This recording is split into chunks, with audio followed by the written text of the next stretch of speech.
you say it again, Monty, we're gonna throw you out again. Sam Keep! He's our only hope now. This time, lock the door. Then I'll just stand outside and shout in through the windows. If that don't convince you, I'll climb up in a church tower and keep on shouting until one of you finally sees the light. Sure, it's a crazy idea. And I know as well as the next man that Sam Keep's shifty and untrustworthy. But if anybody can save Broken Knee now, it's Sam Keep. All right, out. Listen to me. Tora.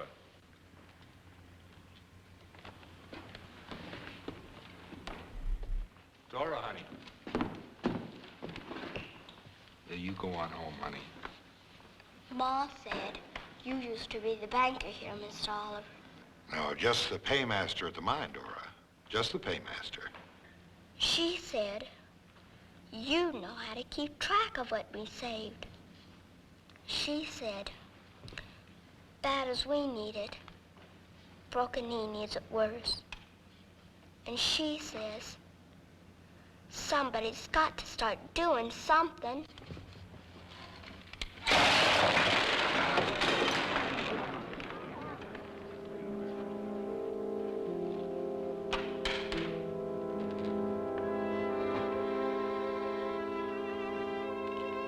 And the little child shall lead them?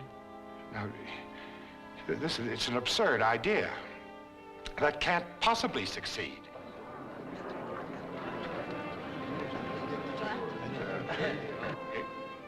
It's insanity. Look, Reno's only 90 miles from here. And they got money in Reno. Enough money to save a dozen Broken Knees. I say we go get it. And I say Sam Keep's the only man to get it for us.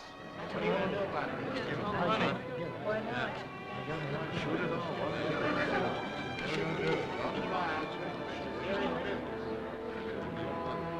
When a man's got trouble, Mr. Oliver, desperate trouble, he better take desperate action.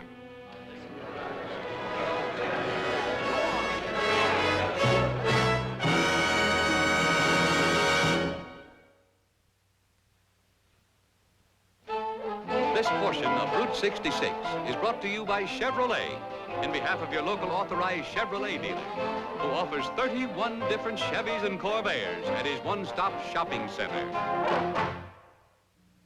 Nice place here, son. What's your business? Automobiles, sir. Good cars for use in... Use is bad English, son. The word is you-all. As in, you all sell automobiles at the Chevrolet dealer's OK sign. Okay?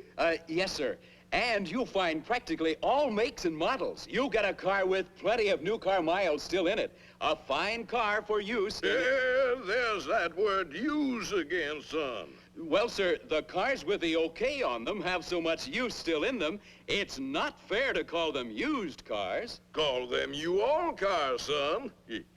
'Cause they're ideal cars for you-all. They're ideal because they're priced to suit your budget.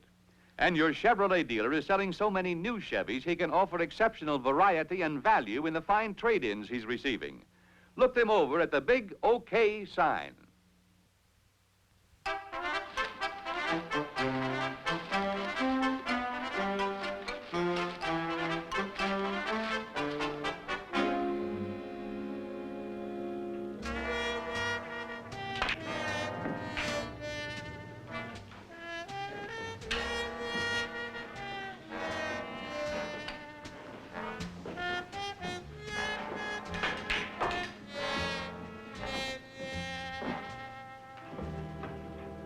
Does Mrs. Oliver know you're here?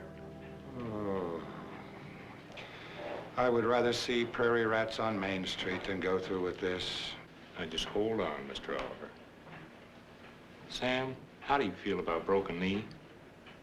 You got any loyalty? You tell me, Monty. How long have I been here? Going on 5 years. How many houses have I been invited into in 5 years? Well, nobody ever asked you to leave, Sam. That's right, Monty. Nobody ever asked me to stay either. Go ahead, Mr. Oliver, tell him.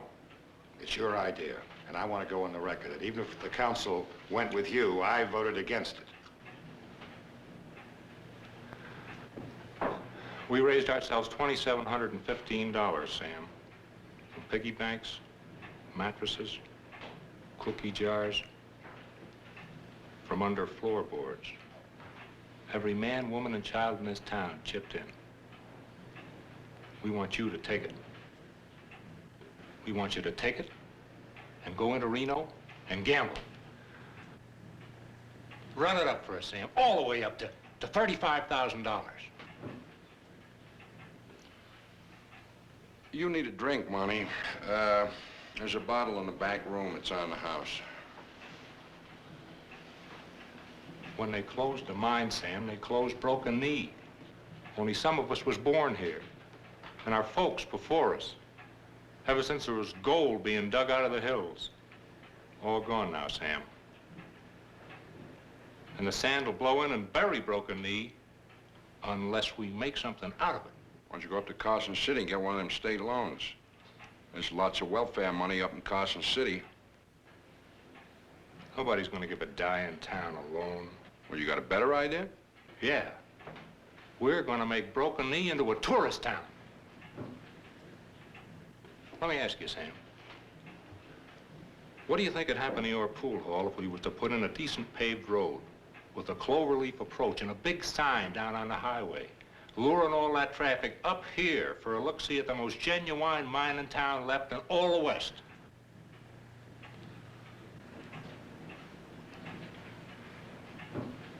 Why, this place used to be a famous saloon. Right over there, my daddy saw two gun Hartley and a Marshall shoot each other down. And how about that New York multimillionaire left his wife and kids to come up here with that Latin gal of his?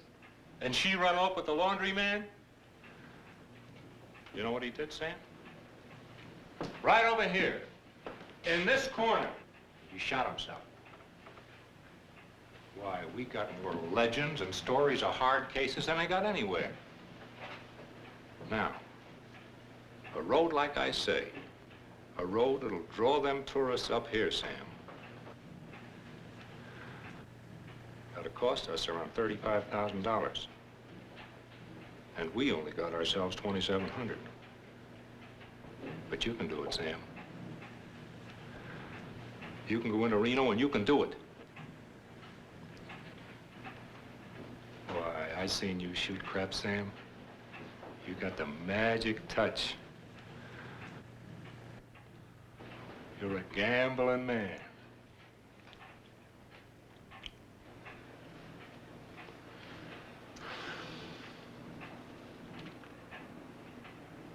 Now, you take a point like 6. Pretty easy point to make, right? You can make it with a 5 and 1, you make it a 4 and 2, and a couple of 3s.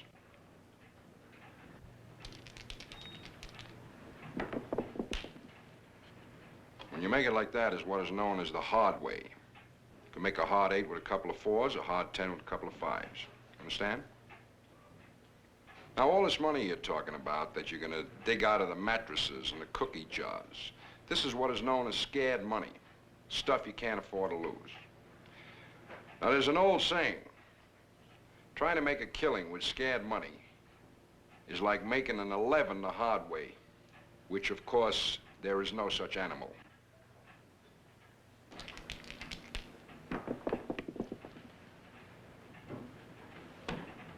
That's calling it, Sam. You can do that in Reno, too. Sheer luck. But you're the lucky boy, Sam. It shows all over you. Yeah, don't it? How about it?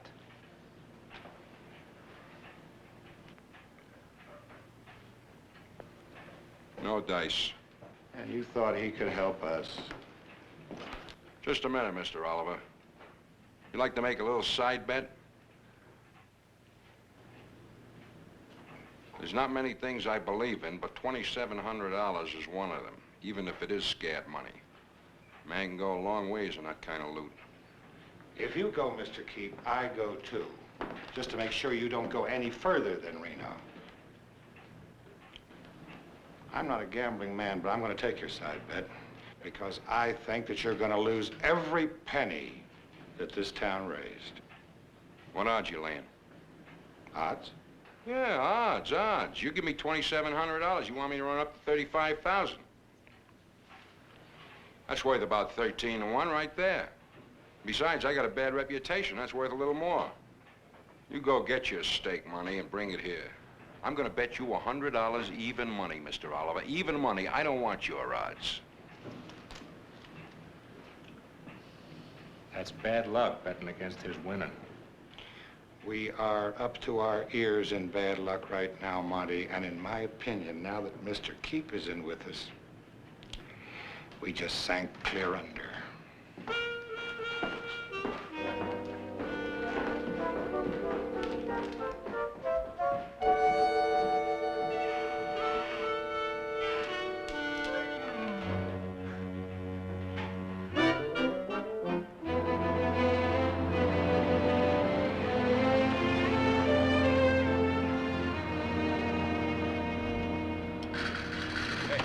Hear that?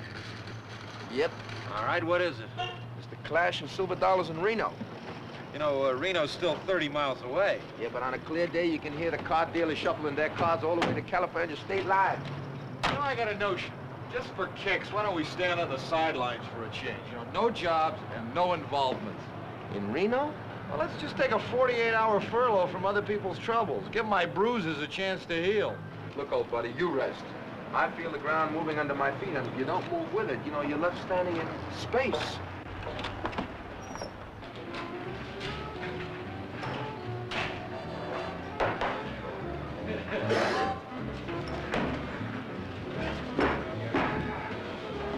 I want to get mine too, Oliver. I'm a little short.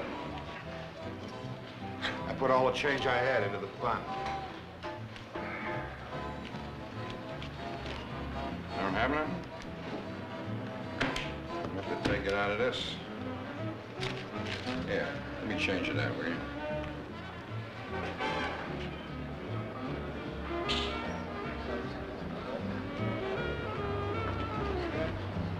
Better with that.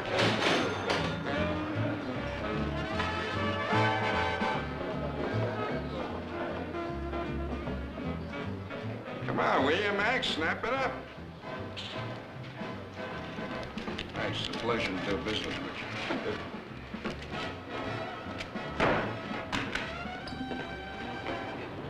Hey, did you see that? See what? Did you ever see a man carry a purse before? Yeah. What'll it be? A buttermilk. Coffee.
How about that? Right out in the open, in broad daylight. You all right? Yeah, sure. You all right? Yeah. Ooh, thanks a lot. You know, I had a guy in my outfit, my own Marine outfit, like you. We used to call him No Look Charlie. He could hit a guy without looking first. You know, he had an instinct for it. Well, it's a kooky way to carry money around, isn't it? Yeah, but we're gonna try our luck in Reno. At this rate, this character's gonna blow the bundle before we even get there. You don't look like a gambler. What's a gambler supposed to look like? Me? It don't show on you. What's your specialty, the pasteboards or the cubes? Well, where I lived, we used to shoot craps for comic books when I was a kid. I mean, by the time I was 12, I had the largest collection of Batman and Robin, to say nothing of Rin Tin Tin. I mean, I was the largest. Say, see, I told you we should have converted all that loose cash into traveler's checks. Come on, let's finish our coffee here. So long. Thanks a lot, fellas. Say, wait a minute. I didn't get a chance to thank you, fellas. That's all right. We always like a little scuffle before lunch, good for the appetite. My name is Oliver. Francis Oliver. Todd Stiles. How do you do? The fellow over there is Sam Keep. Matter of fact, he's a pretty slippery character. You know, I wouldn't trust him even if I was watching him. You mean, you think he set the whole thing up? Oh, no, I don't think so. I mean, nobody would take lumps like that, no matter how much money you got in that case. You don't know Sam Keep. He'd do anything for a fast dollar. I've seen him stand in a tavern, right by the jukebox, willing to give odds on the next record that came up. Well, he's a gambler, you know? This might sound kind of funny, but I want you fellas to follow us both into Reno. Keep an eye on him for me. It's worth $50 to each one of you. That's all I can afford. Well, it's not the money, Mr. Come on, Oliver, let's go. Hey, yeah. Come on. Yeah.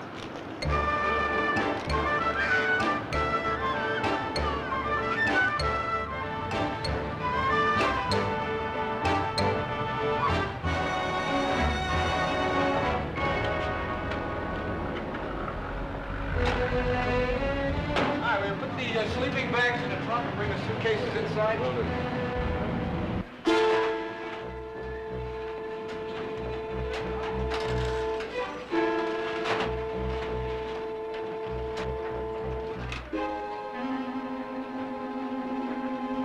Hey! Satchel. Won't you ever learn? You better handcuff that thing to yourself. Well, this looks like a pretty good place to get out of the trenches.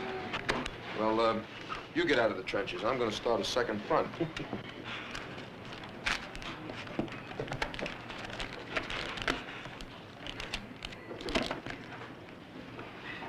Todd, take this.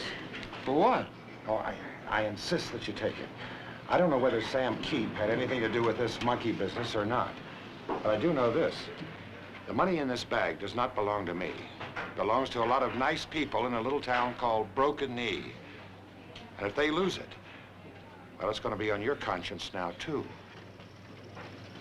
What do you say? Okay. Okay. Yeah. And you want to heal your bruises, and like the man says, what's worse than a bruised conscience, right? Right. Fine, fellas. Thank you.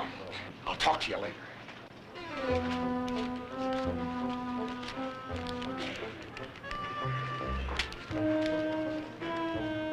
Wonder how long it's going to take me to lose this.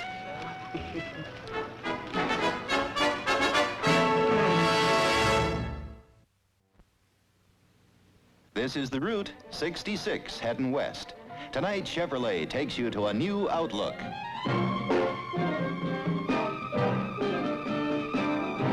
Abilene? Tombstone? Not on your tin badge, partner.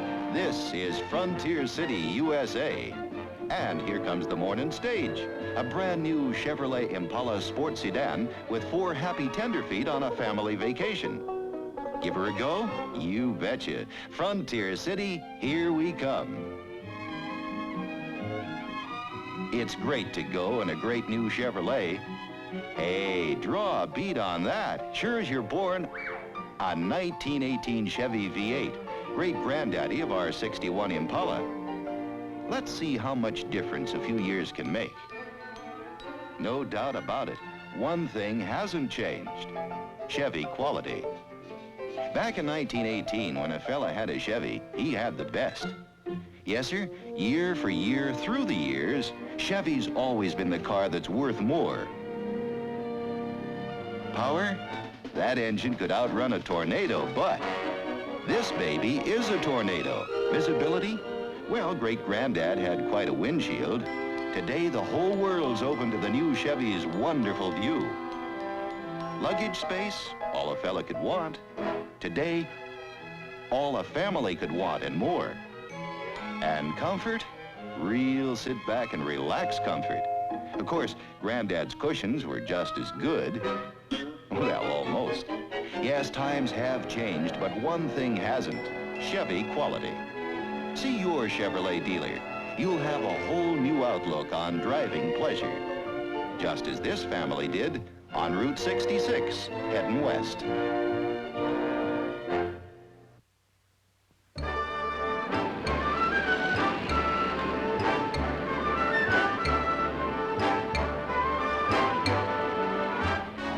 Man alive, you can just smell that money. You can smell it.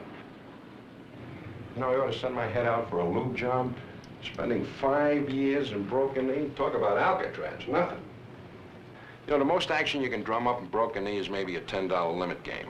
That's if you can find any sports with enough guts to tell their wives they're going to sit in with Sam Keep. I got a lousy rep. No. You know, I keep seeing Jersey in you and hearing it, too. Yeah, I'm from Hackensack, New Jersey. Oh, but I move around a lot. Peoria, Frisco, St. Louis, Chicago, wherever the action is, I follow the action. What went wrong? How'd you end up in Broken Knee? Who says I'm ended? Hey, how much is he paying you? I said I'm giving you money. How much is he paying you to take care of me? What makes you think we'd take a job like that? Don't give me that. Everybody's got his price. Well, I don't imagine you intend to dress or clean up. What's the matter with you, Oliver? You know, you remind me of one of them Japanese generals. Gets himself all perfumed up with the ceremonial robes before he... I'm a high roller. I gotta be loose, don't you understand? No necktie, casual. I gotta let the skin breathe, the juices flow. They tell me that athletes or actors are always very nervous before they go into an event or out on the stage. But I guess that doesn't apply to gamblers, does it? Me nervous?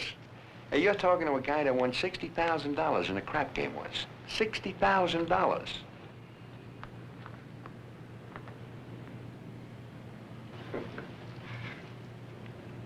It's like I told you. Scared money never wins. Never. Mr. Oliver. What are you gonna do if he loses? You know, you could have talked all day and never said that.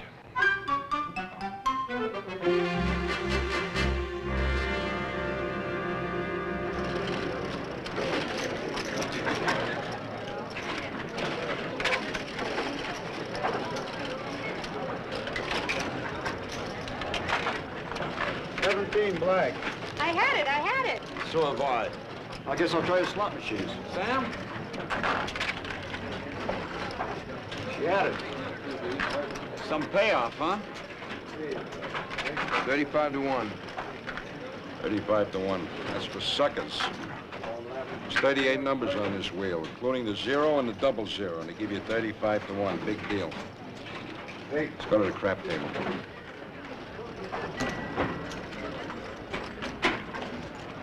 $6 now, 6.22 there, coming time, feeding in 6. Come on. 5, don't feel number 5. You want now number 6 for the line of money. Make it the hard way. Point you to number 6. Roll a 6. Win. 7 loser.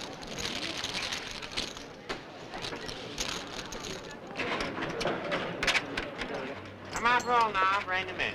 Right? So you got All the dice, all the dice. He's coming out now. Somebody to pay, boys. How much do you want to start with, Sam? Give me $200. 2, 3, and 12. He's coming out. 200 on a pass.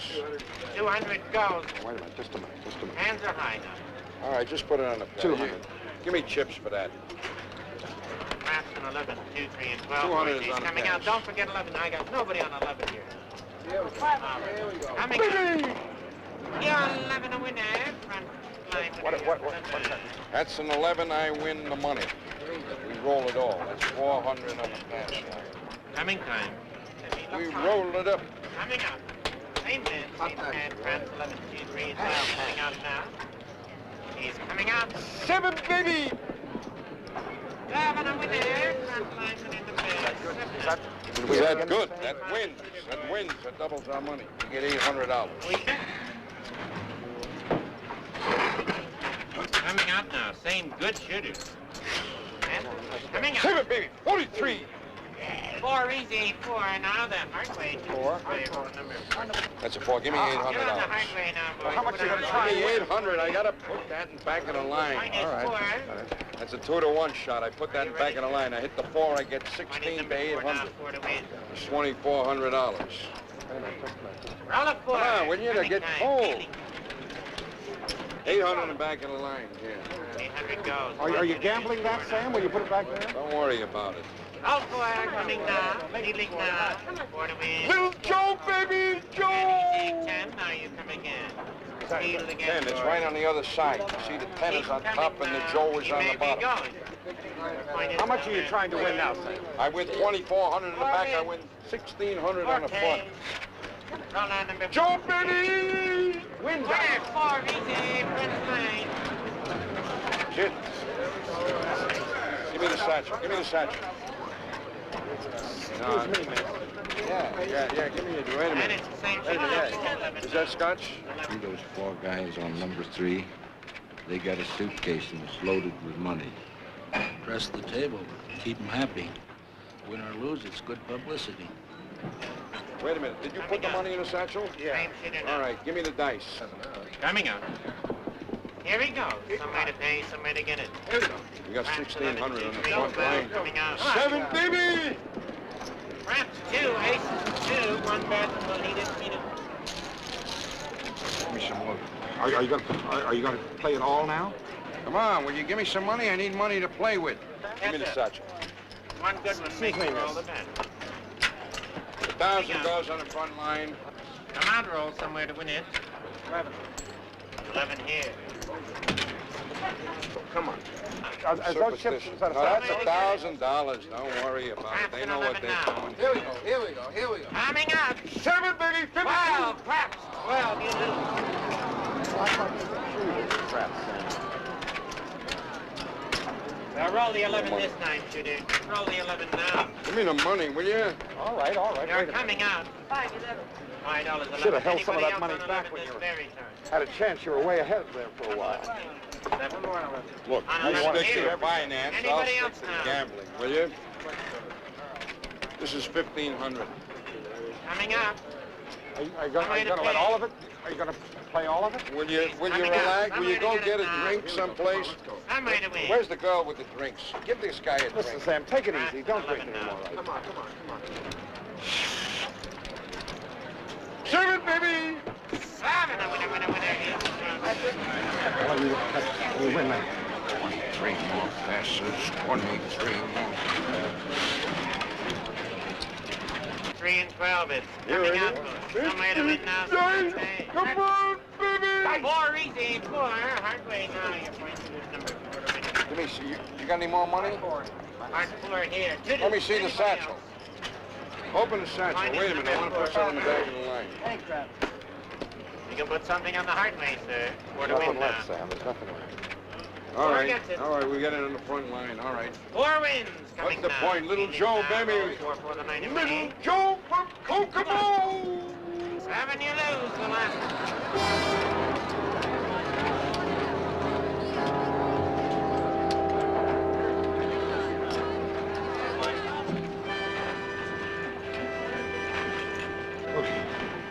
Wait. Sam? Wait a minute. Say, why? Why? Sam! Why did you put it all down there, Sam? Coming up. Why? Brand new man. Just turn him out. Here we are.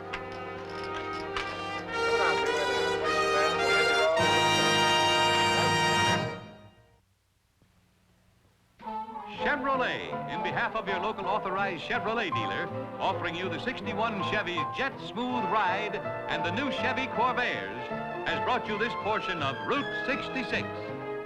Route 66 will continue after station identification.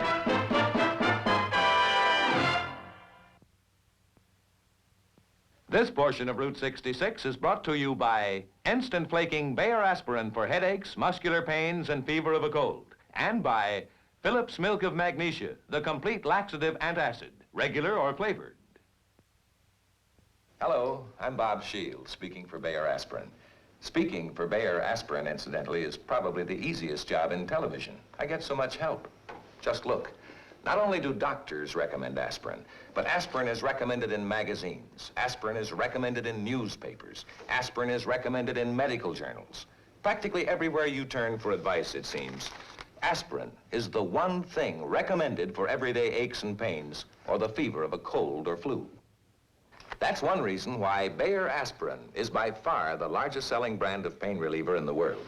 People listen to the experts, and then they buy the best. Bayer Aspirin, remember, has instant flaking action. These soft, tiny flakes make Bayer the fastest, gentlest pain reliever you can get. So take the advice of men who know medicine, men who consistently and specifically recommend aspirin. Take aspirin. Take Bayer Aspirin, the best aspirin the world has ever known.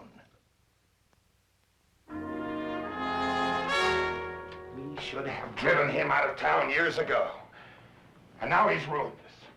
He has completely and absolutely ruined us. What do I say to the people in Broken Knee? For that matter, what do I say to the hotel clerk? I can't even pay for this room. Well, it was a good town. Now it's finished. The desert will come in and eat it up, and we'll all go our own ways. I guess the thing that hurts so much is seeing a whole community break up right before your face and not being able to do anything to hold them together. Look, Mr. Oliver, we have some money. Enough for you to pay your hotel bill and have a couple of drinks and a good dinner. No, it's no cure-all, but it's better than sitting around up here. Hey, wait a minute. There's that $100 that he gave us. Hey, yeah, that's right. There it is. Comeback money. I can feel it. No, I can't take that. That's yours. Why not? We really didn't earn it anyway. Oh, yes, you did. You watched Sam keep for me. Just being here kept him from running off with the money. Look, Mr. Oliver, don't you think you're being just a little hard on him? I was watching him downstairs when he was shooting. You know, he was really trying. He was trying to lose it. Did you see the way he kept doubling up on his bets? Not keeping anything back, nothing in reserve? You gotta play it the way you feel it, Mr. Oliver. I mean, I heard Sam whisper a couple of times, "Come on, baby, get in there for old Broken Knee." Come on, for old Broken Knee. Well, anyway, it's worth a try. Look, here's 100. Buzz and I have got maybe another 100 between us, and I think I know a place where I could raise 300 quick-like. What? Didn't you ever get a hunch? Look, I've got a hunch right down to my big toe. It keeps saying to me, get Sam Keep back down on the table, stake him to 500, and watch him break the bank. Now, look, you see if you can find him. He doesn't have money for bus fare. He doesn't have a car. He's got to be here in town someplace. Meantime, I'll go out and see if I can round up the rest of the money. Then we'll meet back here about 9 o'clock and take it from there, okay? Yeah, sure, okay. A remarkable young man. Yeah, isn't he?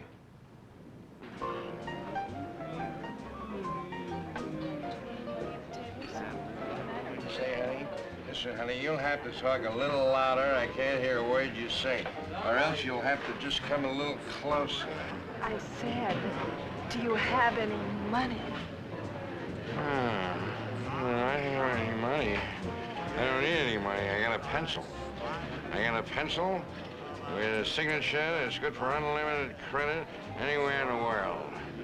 I can even sign for the both of yous. Oh, killing it, pal. Hey, sweetie.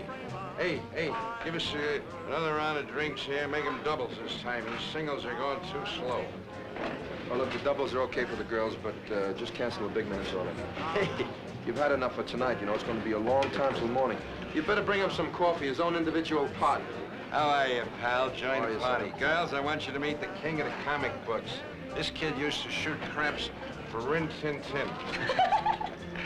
So that makes us got something in common, right, pal? What are you drinking? Look, Sam, we're trying to get another steak together. Oh, another steak. Yeah, well, we feel that maybe your luck will change the second time around. You know, you're the man for the job.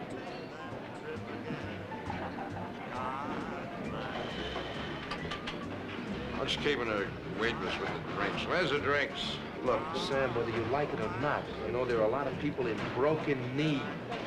You know, they think you can pull the chestnuts out of the fire. Come on, Sam, up and out. Come on. Look, Sonny, you're getting under my skin, you understand? Let's just pretend that you carried that a little too far because you lost your head, all right? Sam, you're a slob.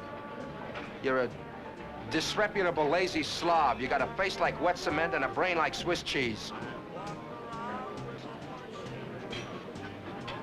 You just keep signing for the drinks, girls. Sam Keep is the name until I get back.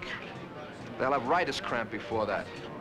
Every time you add a little more fuel to the fire, Sonny, that makes it that much more easy for my conscience. Well, if your right is as soft as your conscience, I won't even work up a sweat. Look, are you gonna follow me out or go the other way when I turn my back?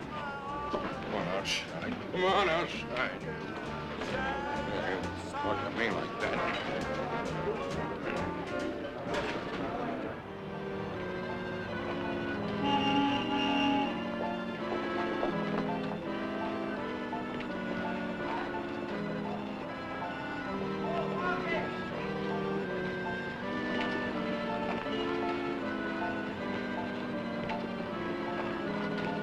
Now, look, Sam, I don't want to fight you. I just said those things because, well, you understand, don't you? Look, Mac, you insulting me in there? Put up your hooks. All right.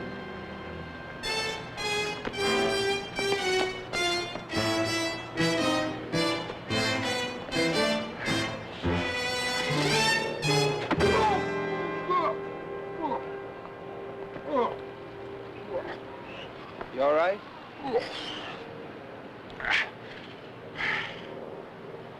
It's terrific right you got there, kid.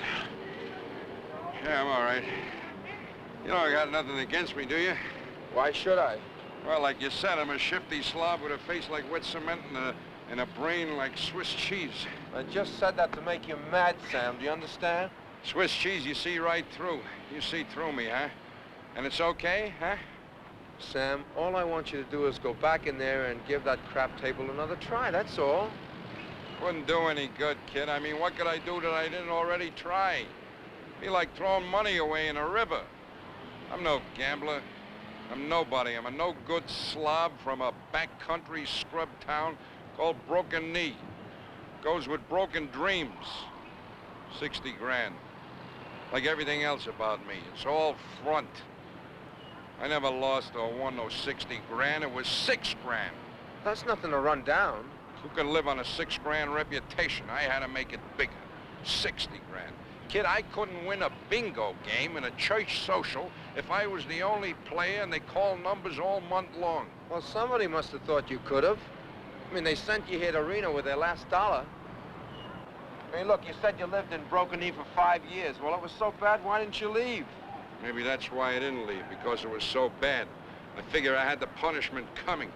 You know, like penance, like doing time, like running out of places to go. So I had my own private little gutter. I guess it's better than being a bum on a Bowery. Look, Sam, why don't you go in there and win? Come on. I mean, you know, you can go home a conquering hero. They may even make you mayor. Look, kid, if I could do something for those people a broken knee, I would do it. I would give 10 years of my life to do it, but I can't, and I'm finally admitting that I can't. It's because those people mean a lot to me that I'm not going to go in there and fail them again. Well, try a different game. Blackjack. We don't need a different game. We need a different shooter. 2-year-old kid could do better than me, a beginner. A beginner? There's only my buddy Todd and Oliver. Say, what about Oliver? Oliver shooting craps? That's pretty funny. He wouldn't be caught dead with craps in his hand. Besides, he doesn't know a natural from a donut. But that's the point. That's exactly what we need. I mean, anybody can add 2 and 2, and between the two of us, we could teach him what he has to know about the game, and quick, too. Why not? It's a crazy idea, kid. Let's go talk to him. Yeah.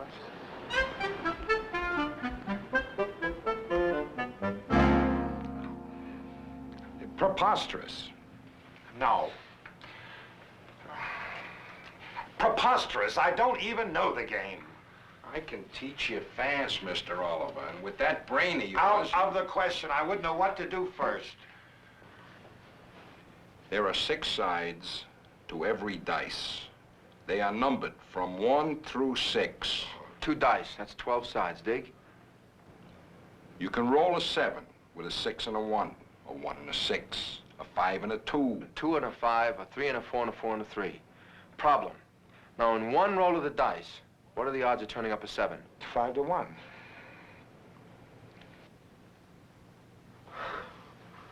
Mr. Oliver, your education has already started. Fellas. Fellas.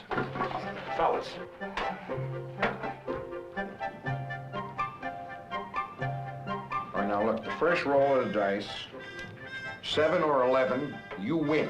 Craps, you lose. Craps is 2, 3, and 12. Any other point is your number. If you throw a 7 before you make your point again, then you lose. Sometimes 7 wins, sometimes it loses. I don't understand. 2, 3, 4, 9, 10, 11, and 12. That's the field. 5, 6, 7, and 8 have been left out. Well, that's because they're the easiest numbers to make. I mean, that's where the tourists put their money. It's a sucker bet. You follow? All right, now we go over here. That's it. Roll it out. That's it. Shake it good. Atta, baby. 12. Go ahead. Your number is 9. If you ever make a 12 on the first roll, then you lose. Remember, that's crap. Right. Go ahead. 5. Your number is 9. Shoot again. Shoot till you make the number. Come on, tell me, where'd you get the $300? Can't do it. Bad luck. Go ahead. Well, I know you didn't get it in the account at Denver. And it's closed at night. Don't try to hit a 7. Don't hit any 7. Beats me. Just keep hoping he wins, that's all. All right. Be there. 7, that's it. That's it. Now you're hitting it. Come on. It's all right to say 7. Be there. Be there. Say anything. 7 again. Go ahead. 4 easy. Easy 4. Down 5. 85 will do it. Here, kick 5. Come on. Eat it. 7 away. Last gun, 7. Gun it. All right, next gunner coming out. Good. No. Next shooter. Next gunner. All right. There you are, sir. 3 dice. Would you change that $5, Yes. please? Thank you.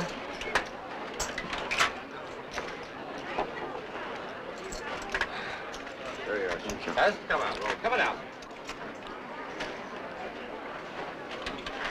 All right, hit a gun out. Oh, boy. Thank you.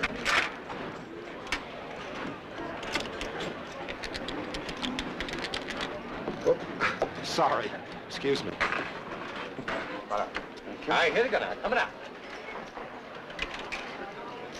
Set him early. Hit it.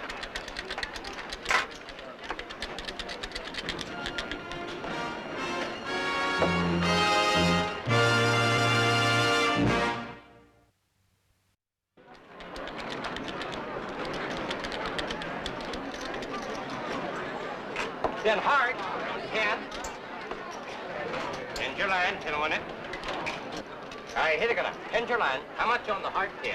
55. No, forget the hard 10. Yeah, Put, $11. put $1 in back of the line.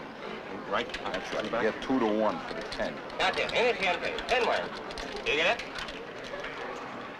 I don't think I will this time. Hit it. Hit easy. Easy 10. Winner. Well, but I won. Yeah, you won $1. You would have won $3 that time. You $1 on the front line and $2 in the back. Guys, the come out roll coming out. Same shooter. Coming out. I wanna- How much is where? All right. You all have a time. Let Here him you do go. it his Coming out. way. Let him do it his way. All right. Get up. Go. Coming out. Win dice. 7. Winner. 7. You just keep throwing 7s and 11s. Hey, here they go. First Coming roll. out. How much is where? Grab 11. 7. Coming out. I want to save the profit on it. That's it. We're making money good. Anything for 11. Coming out. Win dice. 7 winner. 7. Hey, here they go. Same gunner coming out. Okay.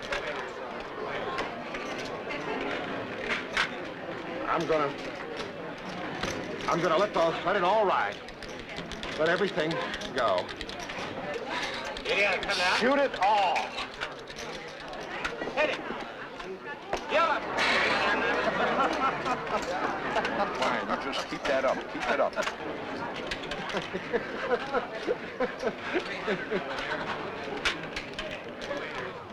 Let it all go. Yell it. Yell it.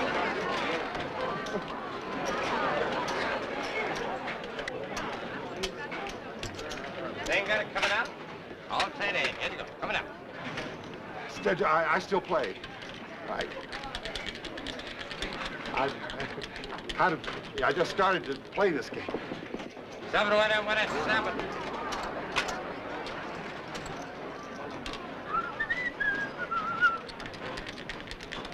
Dice win.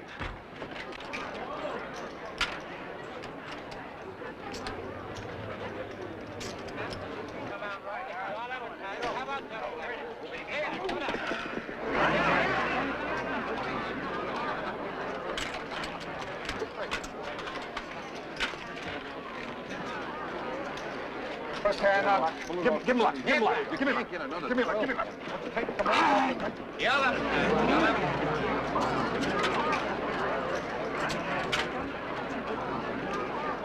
You got that coming out? There we go. Come out, roll. How about double up and trap this up? Coming out.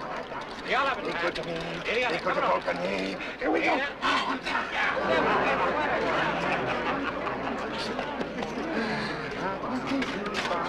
Okay, don't let me cool off. Don't let me cool off, fellas.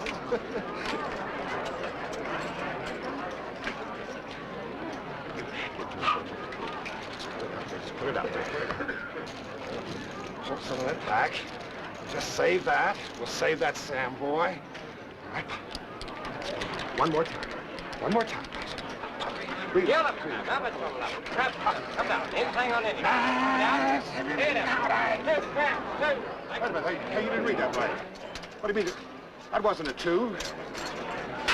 Well, how can I do that? Right. Mister, don't hold me up. I'm hot. I'm hot. Feel it. Feel it. Five, go, five. Five. Right, That's all right. That's a good point. That's a good point. We made 5 so far. We can make it. Come on, 5. Fever there. Little 5, little fever, little fever in the south. Come on, give me a 5. 7 away, 7 left, 7.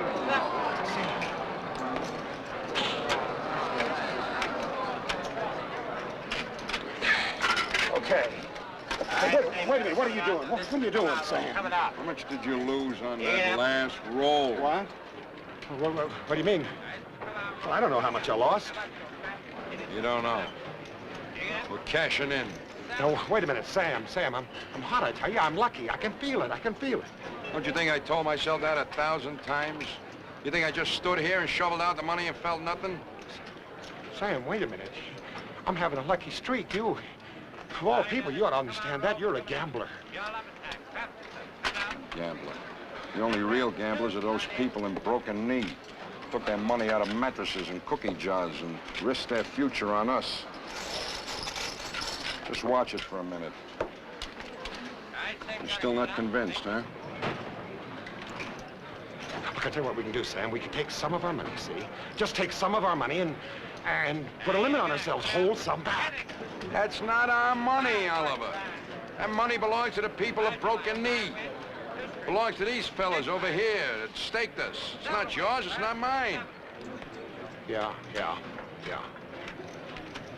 Okay, here. Here's a silver dollar. That's all the money there is in the world. Go ahead and bet it. I don't understand. You got the gambling fever. Now make believe that this dollar is $1 million. You see what I mean? Go ahead, just for fun. See how you make out. All right. Okay. Is it his dice? Okay, go ahead. Mine, mister? Yeah, he's shooting the dollar. You hear that? All right. You think I'm crazy, huh? You think I'm crazy? All right, just watch. Here they come down. This is the come out roll. You're up in time. Get on it. Hit it. 12, crap. 12. Take him away. Pass the dice. See what I mean? Yeah. All right, now you think about it. Think about it real good. And if you still want to risk all that money there, go ahead. I'm not going to stop you. Go ahead. Sam?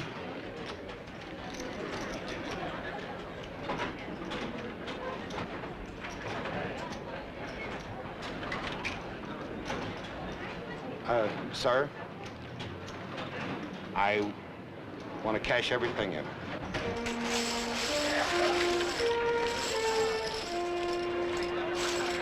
Everything in.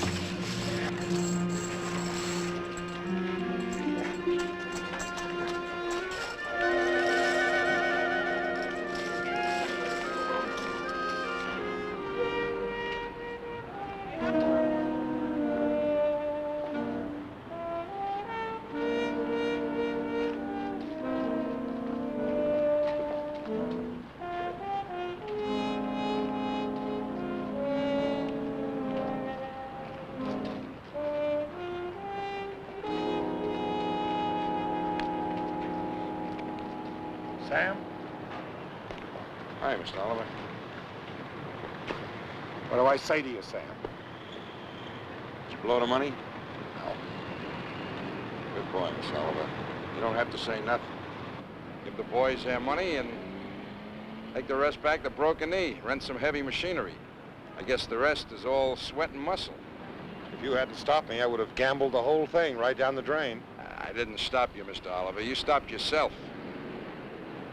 We still got a road to build. It's going to take a lot of work, and it's going to take a lot of sticking together, Sam.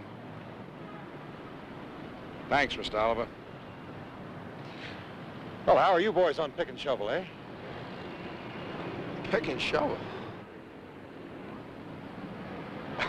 I don't know. Are you still on vacation? Well, could we ever forgive ourselves if we didn't help link Broken Knee to the outer world? Why not? I mean, I don't know where it is on the map, so, we'll have to follow you, all right? Yeah, but not tonight. Why not? I sold our wire wheels. Sold them? Well, the man gave me $300 and a set of plain disc wheels, but the new wheels won't be ready until tomorrow. Plain disc wheels? Mm-hmm. You know, I think I like them better. And now, gentlemen, if you think Broken Knee can afford it, why don't we take a $20 chip out of the satchel and treat ourselves to dinner? You're on.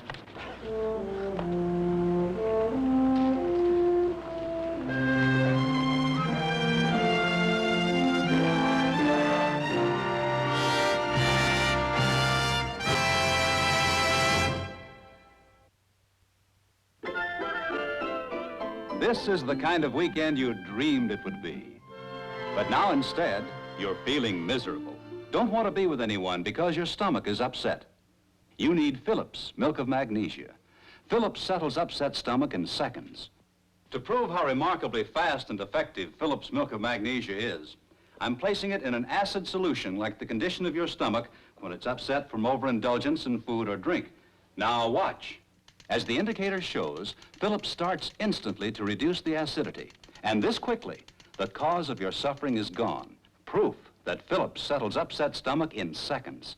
And because Phillips combines effectiveness with gentleness, it's ideal even for children's delicate tummies. So don't let an upset stomach spoil your fun.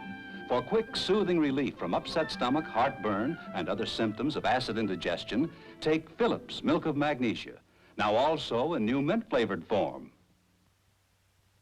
Instant flaking Bayer aspirin for headaches, muscular pains, and fever of a cold, and Phillips Milk of Magnesia, the complete laxative antacid, regular or flavored, have brought you this portion of Route 66.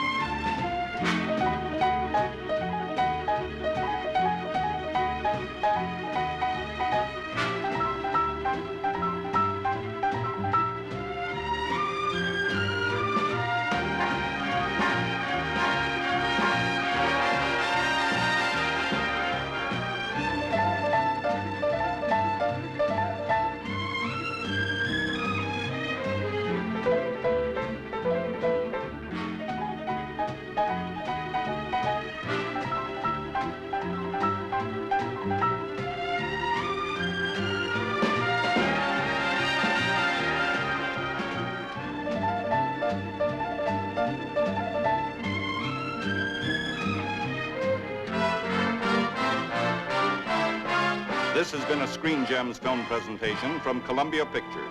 Herbert B. Leonard, executive producer.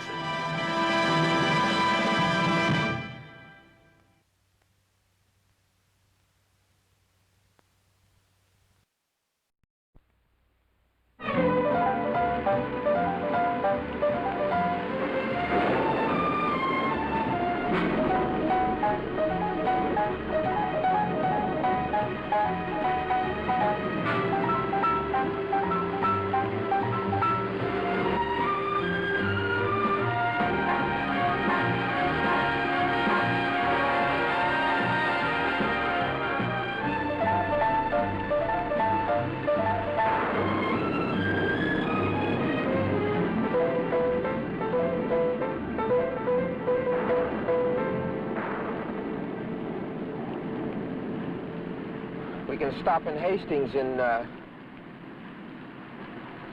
about 3 minutes. So in that case, we better drop our flops and start our descent. Aren't you the guy that's never happy unless we're clicking along? That's me, Skipper. Only this is submarine weather. And how would it look if we ran into a whale? There's another town here. It looks bigger, at least the print looks bigger, called Sparrow Falls. That's about 20 minutes away. What comes after Sparrow Falls? We got about 2 hours of desert. What's the matter with Sparrow Falls? You ever been there before? No. So? Something ever tell you not to do something? Yeah, my conscience, but I try never to listen to that. Some inner voice says, just keep going. Crazy, huh? Well, that's when I'd stop, right in the middle of Sparrow Falls, and I'd get out, and I'd walk around. In the rain? In the rain, and I'd yell, "Now what, Mr. Inner Voice?" And that's when you'd get hit by the whale.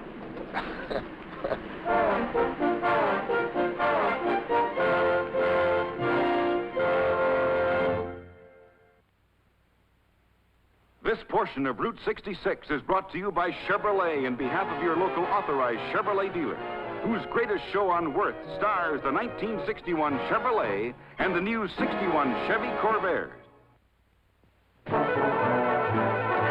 Confidential, for Chevrolet owners only.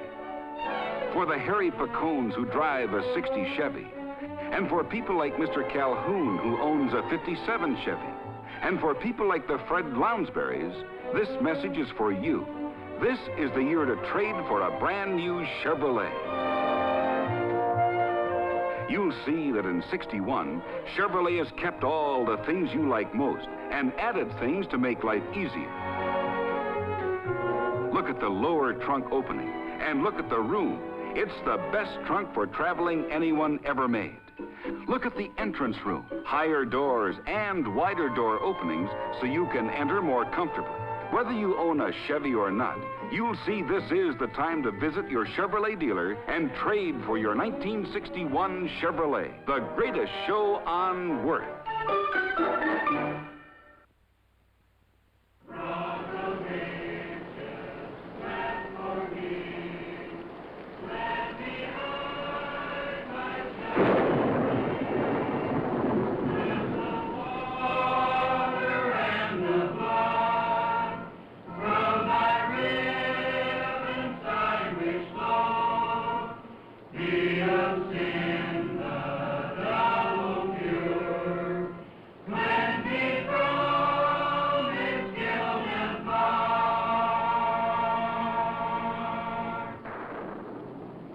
Brothers, sisters, the forgiveness of God is unconditional. What man has been, God can cleanse, if that man truly repents. Only when we're seized with the certainty that we have been forgiven can the fire of God's love burn within us and light our way in the darkness. This is the greatest experience that can happen to a man. It transforms everything. Then we discover the strengthening angels of the Lord that are all around us. And where do we seek these angels? Here, brothers, sisters, here, in this Word of God, here. If we believe, we can come to know the angel of pardon, the angel of peace, the angel that keeps the gates of heaven. One who can testify is Sister Evelyn. Sister Evelyn.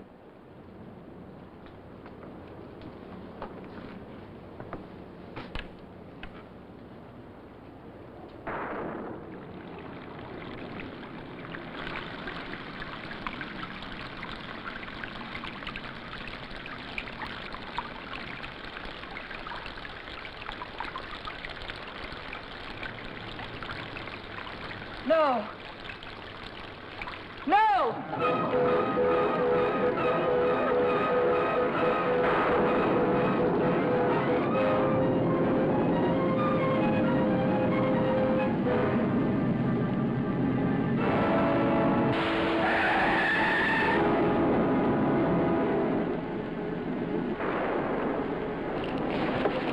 Close the door. Please take me away from here as far as you can. Please, keep going.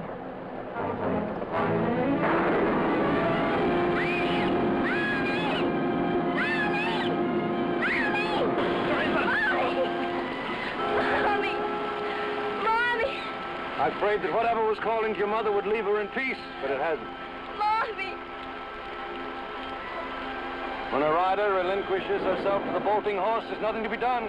Nothing but wait. Keep on praying.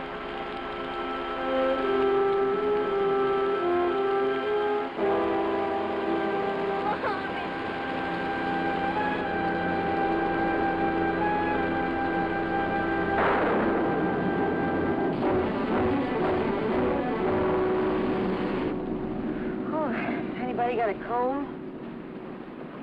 That bad? No. Me, I like girls in the natural state, but my buddy here, Todd, he likes them combed out. Hooray for Todd. Girls are supposed to be combed out. Hey, is that radio work? Yeah, you want to listen to the Russian dogs barking in outer space? Look, maybe you two can sit here and chit-chat all night, but me, I gotta know things like, who are you? What is this, Jazz? What is this thing you're wearing? Where are you going? What do you want from our lives? Where'd you dig him up? Him? Oh, I just carry him along to ask the questions. Huh. That's because we both like the answers. Oh. Well, who am I? I'm a gypsy. I run away because I don't want to grow up to become a fortune teller. Where am I going? From pillar to post. What do I want from you? A full tank of gas and as much distance from back there as I can get.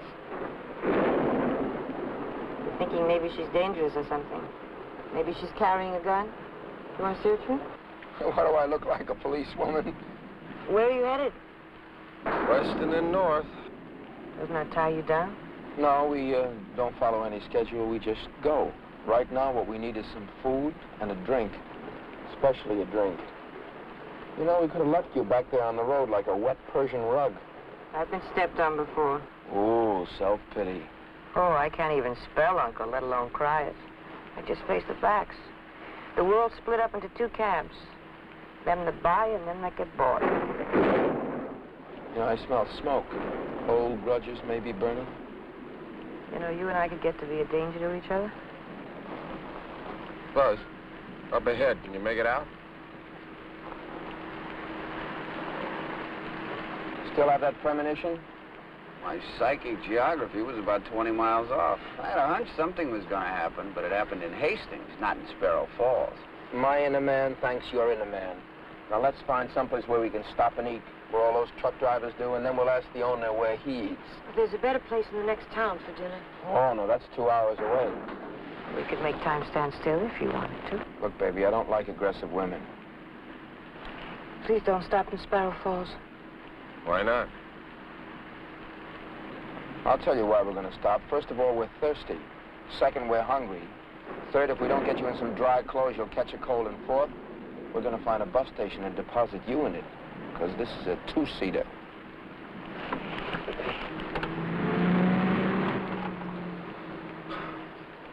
Remind me never to dance with you. You not only like to lead, you step all over other people's feet.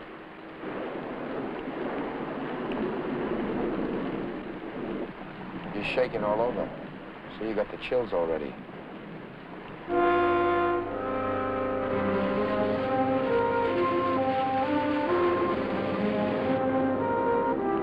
come in with us. We'll try and find you some dry clothes. No, you get your food and your drink. Forget about the clothes. I'll wait for you here. Please hurry.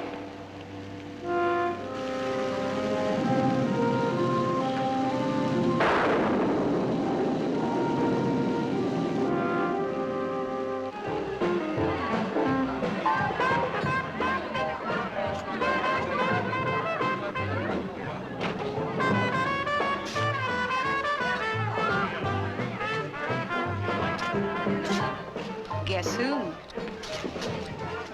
My mother.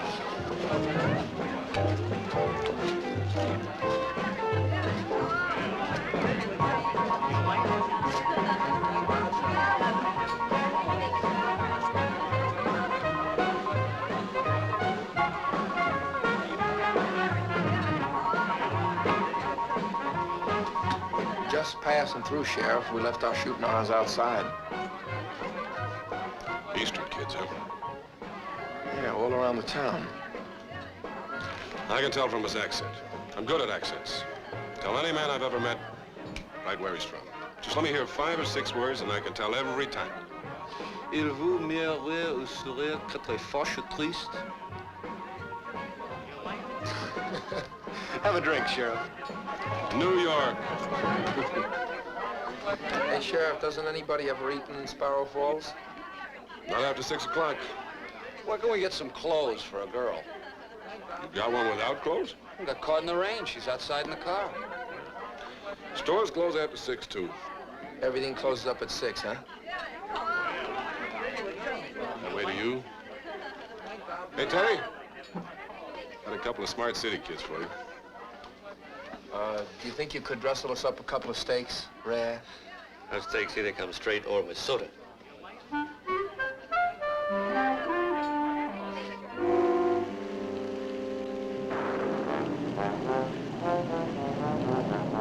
Can it be an angel? No, it can't be. It hasn't got wings, but it's white, and it glows in the dark. Howard, old man, you gotta stop drinking.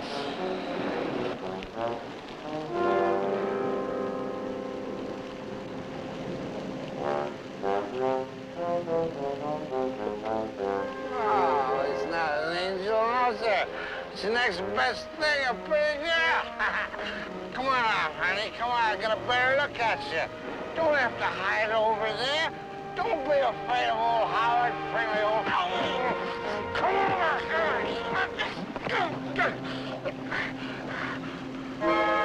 Wally. Wally Montana. You shut up! Wally Montana, come back. Wally Montana! It's Wally Montana! Please, take me away from here.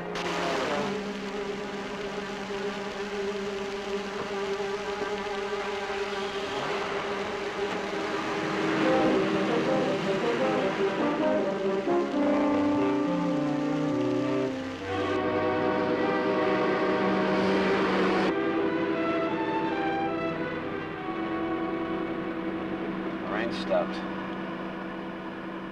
Drunk back there called you Lottie Montana. Is that your name? Not everybody has a state named after them. Would you open that window, please?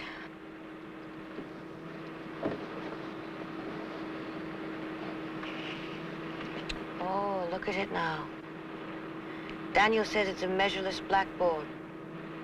Stars are punctuation marks put there by the angels, kept after school, writing God's name 500 times. Thank you for helping me. I don't deserve it.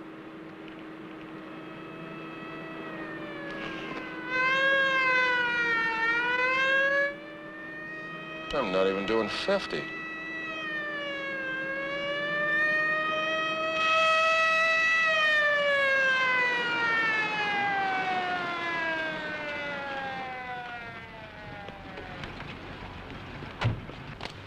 Come on out with your hands in the air.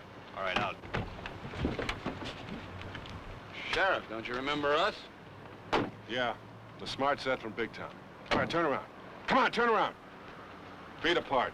Lean forward, hands on the car. All right, you do the same. Welcome home, Lottie. Do you mind if someone lets us in on it? Don't worry, you're in. Over your head. Okay, Tommy, you'd ride in with this one. I'll take east side, west side with Lottie and me. Come on, march.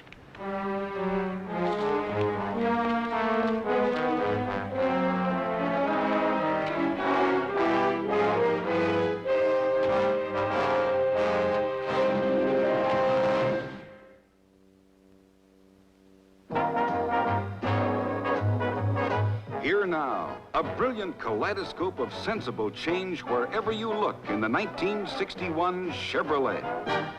The new Impala convertible, America's greatest show on worth.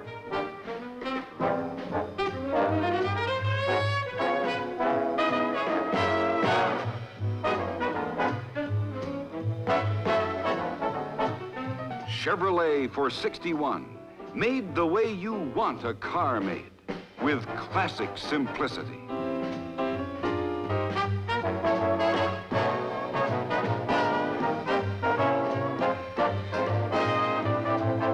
Chevrolet interiors, styled with the mark of modern beauty.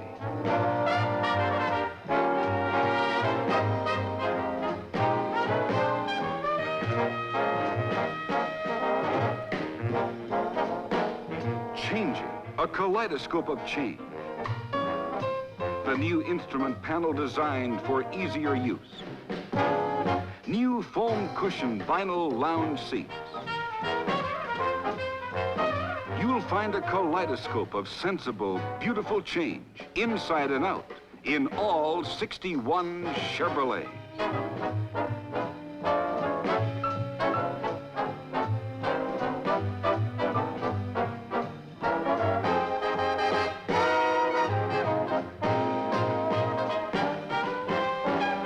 Smoothly sloping windshield pillars that mean door openings are as much as 6 inches wider. Chevrolet for 61, made the way you want a car made. Stop in and see your Chevrolet dealer for the greatest show on worth.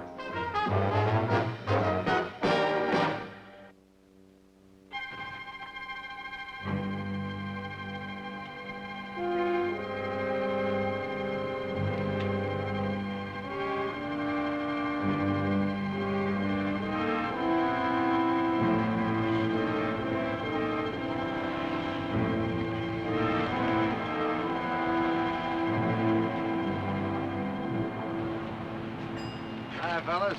Come on, Dad, sit here and give us a lowdown, huh? Yeah, she won't say anything.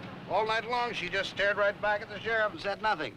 Except that those 2 young fellas that are with her, they just picked her up. Oh, come on. Oh, no, wait a minute. The sheriff confided in me. She'll confess. Hey, Lottie! What do you say I smuggle myself in jail and keep you company, huh? How about it, Lottie? You don't play ball, little lady, I could maybe just let you loose. Just open this cage and set you free. Those are old friends out there, Lottie. They all got a very special interest in your case. You see, Al was the most popular guy in town, and he left a lot of friends.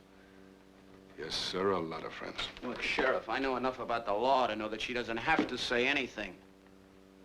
Look, son, I got all the time there is. Here, let me show you something. See here? January the 19th, 8 months back.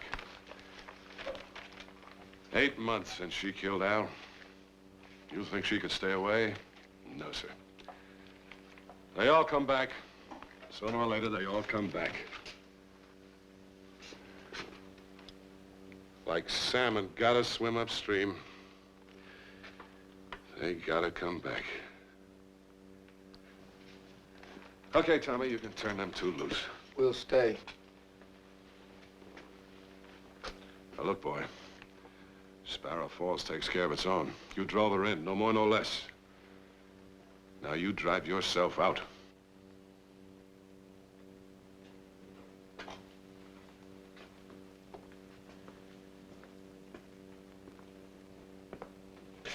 Is there something we can do? Sure. Next time a girl tells you there's a better place for dinner down the road, listen to her. Goodbye, Buzz. Todd. Look, we feel,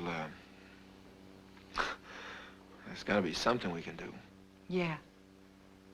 Keep going west, then north.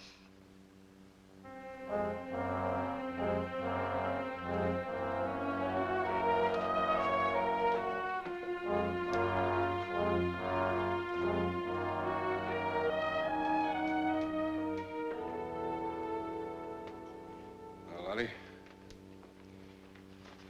you gotta get yourself in the right frame of mind for this. For instance, you've seen how it is around here the opening day of the deer season. All the boys with their rifles all cleaned and oiled and their new fur caps. Just champing to shoot themselves that first deer. That's a feeling only a man gets to feel. You can taste it. It's like biting down on a penny. But there's that other feeling. The other side of the penny. What the deer feels. Oh, that's gotta be like like cotton to mouth.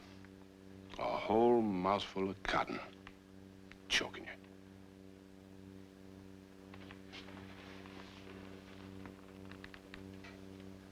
That's what you feel now, Lottie, ain't it?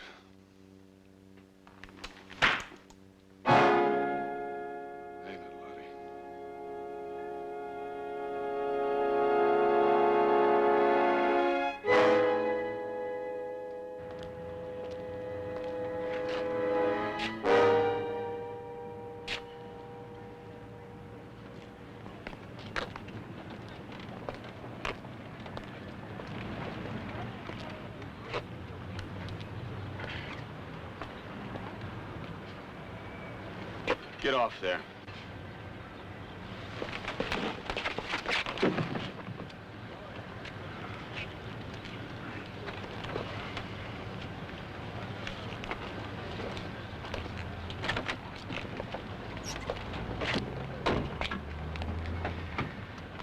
We got no quarrel, friend. As a matter of fact, we got plenty in common. Lottie, Montana.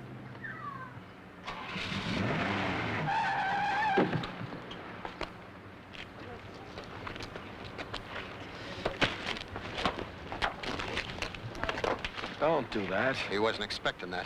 Surely you must realize he was expecting something. I mean, after what he said. Maybe he wasn't expecting it just that way, but, well, that's life. You'll go along with that, won't you?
This is where it happened, Lottie, remember?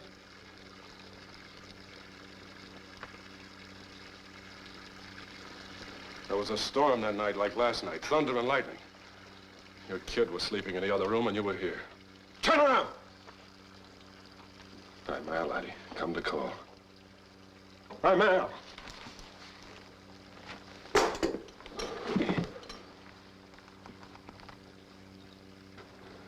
How about it, laddie? Ain't that how it happened?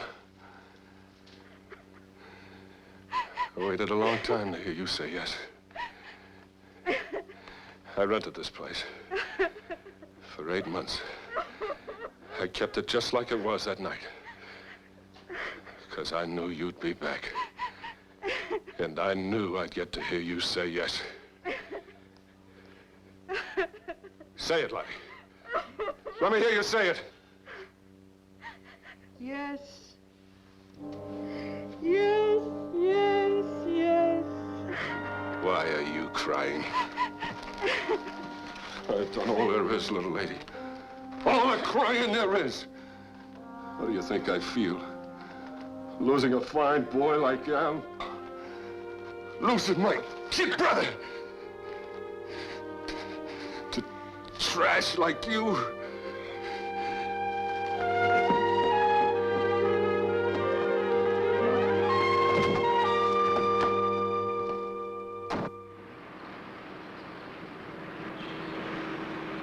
Do you really think she killed somebody? They think so. Why doesn't she say something? Admit it, deny it, something. Think back, Buzz. She didn't really tell us anything last night. You kept asking her all those questions. She just talked between the lines, remember? She has a way of not answering right out.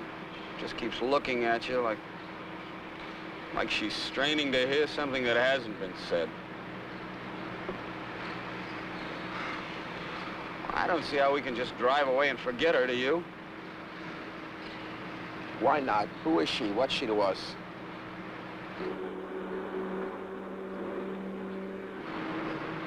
Never knew a kid with so many friends. All the wrong kind. You suppose if we went back to where we found her, we could find some of her people, the family, or somebody that might take over and try to help her? She was running last night, remember? You don't run from friends, not the right kind of friends. What do we do?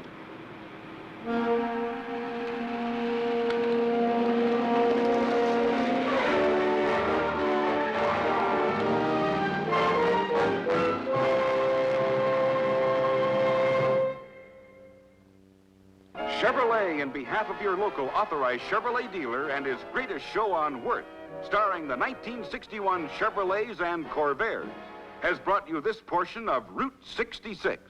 Route 66 will continue after station identification. This portion of Route 66 is brought to you by Instant Flaking Bayer Aspirin for headaches, muscular pains, and fever of a cold. And by Phillips Milk of Magnesia, the complete laxative antacid, regular or flavored. Hello, I'm Bob Shields, speaking for Bayer Aspirin. Speaking for Bayer Aspirin, incidentally, is probably the easiest job in television. I get so much help. Just look. Not only do doctors recommend aspirin, but aspirin is recommended in magazines. Aspirin is recommended in newspapers. Aspirin is recommended in medical journals. Practically everywhere you turn for advice, it seems, aspirin is the one thing recommended for everyday aches and pains or the fever of a cold or flu. That's one reason why Bayer Aspirin is by far the largest selling brand of pain reliever in the world. People listen to the experts, and then they buy the best. Bayer Aspirin, remember, has instant flaking action. These soft, tiny flakes make Bayer the fastest, gentlest pain reliever you can get. So take the advice of men who know medicine, men who consistently and specifically recommend aspirin. Take aspirin. Take Bayer Aspirin, the best aspirin the world has ever known.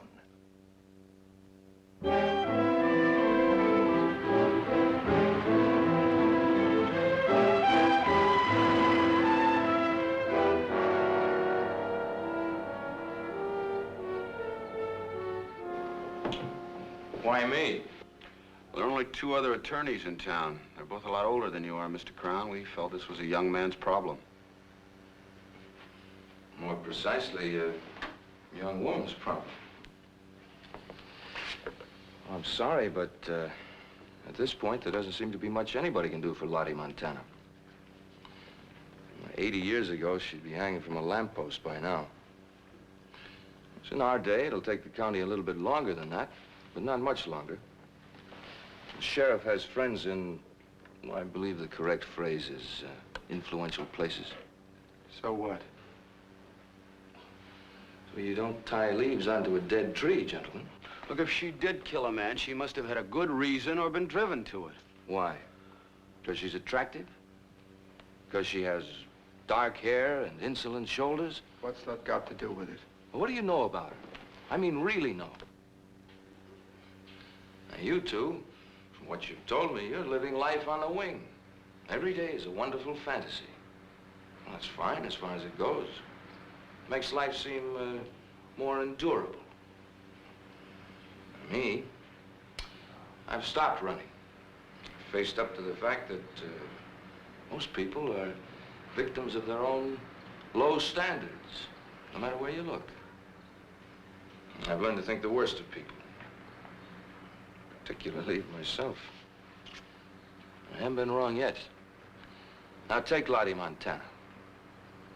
She's got a couple of nice-looking young fellas like you completely taken in. You're willing, you're even anxious to overlook one irrevocable fact. She did stab a man to death in her apartment earlier this year. That wasn't proved. Then why did she run? Why, in the middle of the night, did she take her young daughter and disappear completely these last few months, despite an intensive police search? Now you two, who know nothing about her, and very little about the circumstances, complete strangers, you walk in here and insist that I take the case.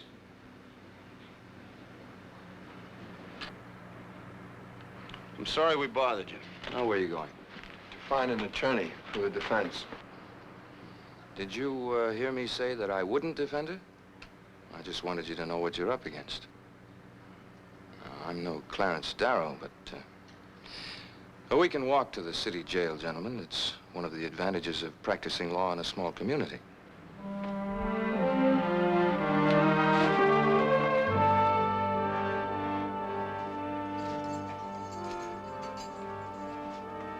Back here. Lottie? Visitors, Lottie. Tell him I'm not in. You heard her. Let me talk to her. Lottie.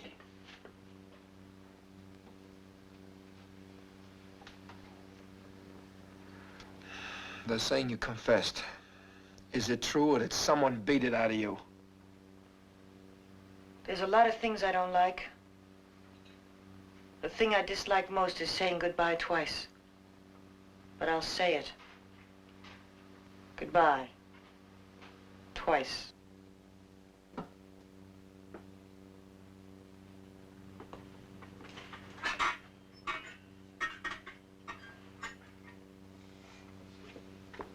My name is Richard Crown, Miss Montana. I'm an attorney. I'd give you my card, but we don't use cards in Sparrow Falls.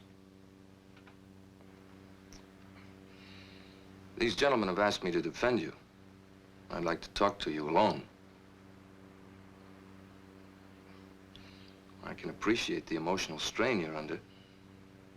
Suppose I come back, say, later this afternoon. She knows it's over, Mr. Crown. She come apart for good, like a wet blotter. Now and then we get one like her. They make model prisoners because they're already dead and they know it. Everyone gets his day in court, Sheriff. She's a long way from dead. I'll be back, Miss Montana.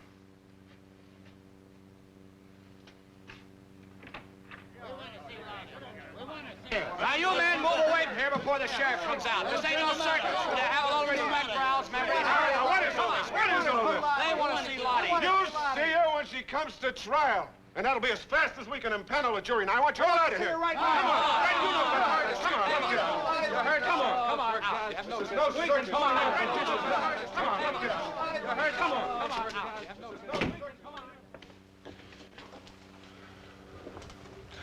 I'm getting sick of seeing you two around here.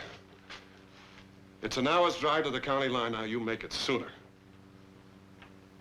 Business must be real slow, Dick.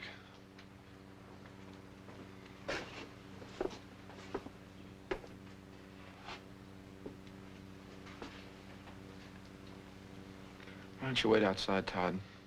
Why don't we both go outside? Look, Crown said we didn't know enough about Lottie. So? So I'll do some checking. What checking? Look, why don't you wait for me at Crown's office? Won't be long. Yeah?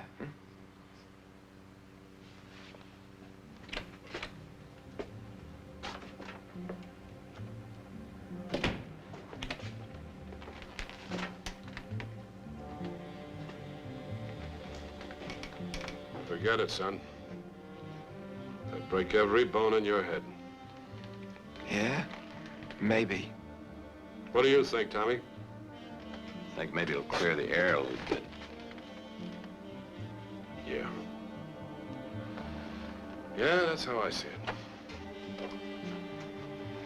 That was your idea, kid, remember? That don't hold up. I'll say you jumped me and I had to defend myself. Okay? I don't care how you cut it up. I'm gonna teach you not to hit girls, you thick-necked slob.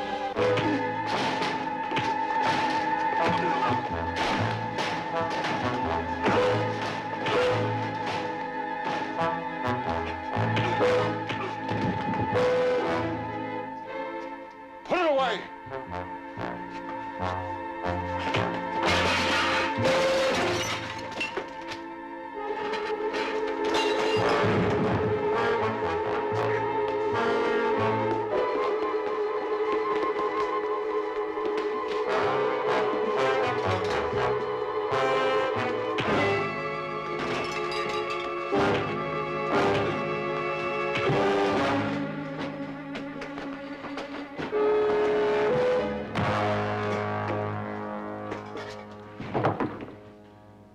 I never liked you much, Tommy, but I never knew why before.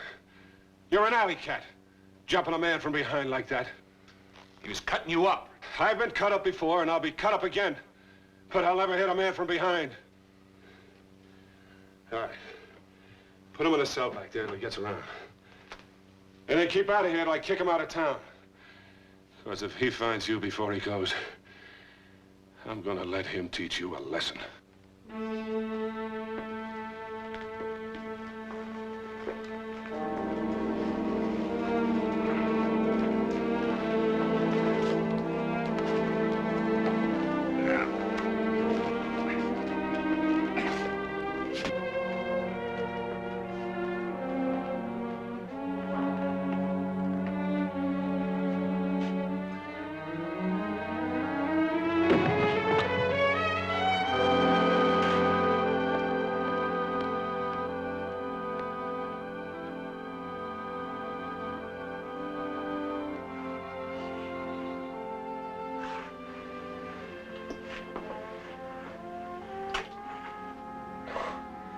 It's a hard push getting into some people's jails.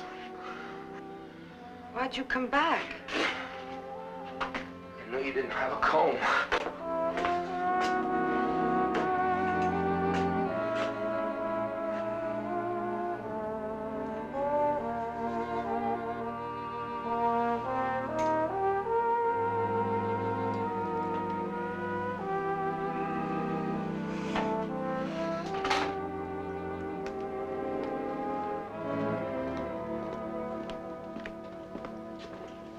Open the door, my hands are full. Come on, it's not locked.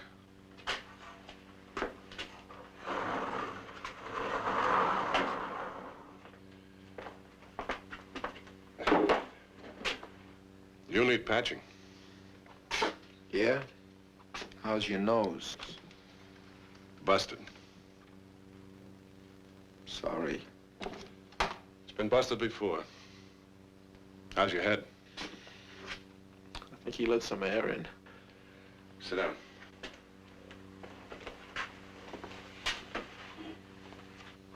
You turn loose awful hard. But I'm the same way, so I figure you and me, we can talk man to man. Now, she ain't worth defending. No more than a dog you have to whistle for. Came in here to Sparrow Falls 4 years ago with a cardboard suitcase and a scrawny kid. Came in here to pick the peach crop. You know, one of the migratory workers. After that first season's crop had been canned and shipped, she stayed on. Got herself a job in the Silver Dollar Club waiting tables. With every man in town wearing his Sunday best on Saturday night, ringing her doorbell.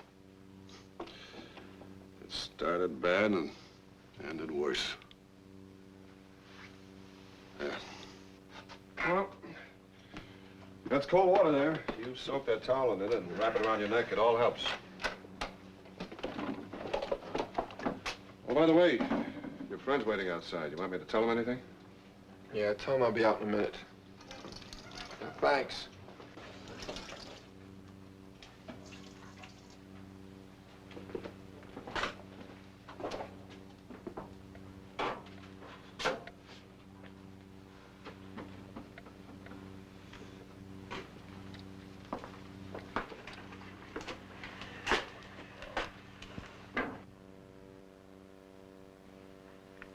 Who's Daniel?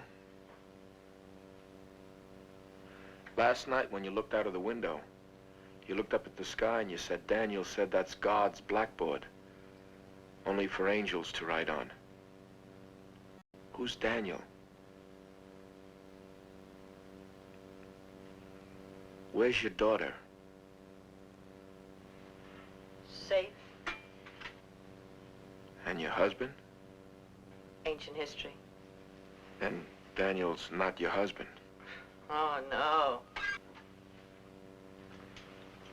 Tell me, why'd you kill him, man? Who'd believe me if I told? Todd, me. I got the lumps to prove it. You ever seen a bullfight? No. I did once in Tijuana. It made me sick, but I figured out why. I identified with the bull. Hey, Toro. I'm Toro, that's me. Men making passes. 2 Veronicas, 3 Recortes. But they all dream of a bull who'll charge in straight. A bull on wheels. One who won't hook or falter. One that'll charge in straight for the kill. But sometimes Toro gets the matador. Just like I got Al. Any more questions? Yeah. Why did you kill him?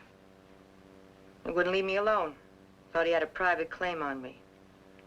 There's a time and there's a place, but as far as Al was concerned, there never was a time. That's no excuse. He broke in on me. He was drunk. He came in after me, right into the bedroom, right in front of my daughter. I fought him. I broke away. I ran to the living room. I grabbed the scissors. Well, if that's the way it was, why did you run away? Why didn't you come back? Tell your side of the story. My word against his dead body? They'd have lynched me. Not if you had a witness. Where was your daughter when all this was happening? She was asleep. During all that ruckus? Now, she knows nothing. She saw nothing. Yeah? You come back here! Come back! Buzz, you come back! You come back!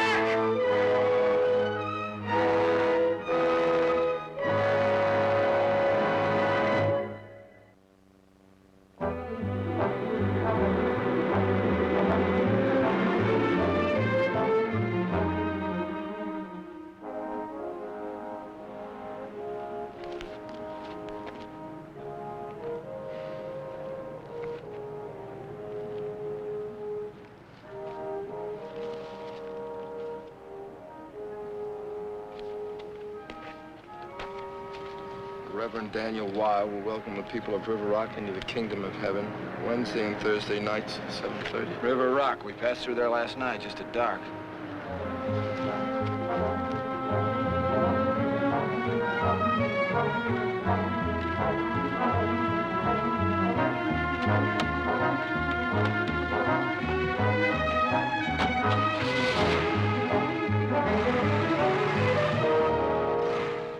This explains much to me. As it was about 8 months ago, I was holding services in Hastings, and there was a storm, like last night. After all the congregation had left, 2 people remained behind. Sitting just about there, a woman, Sister Evelyn, and a child, Teresa.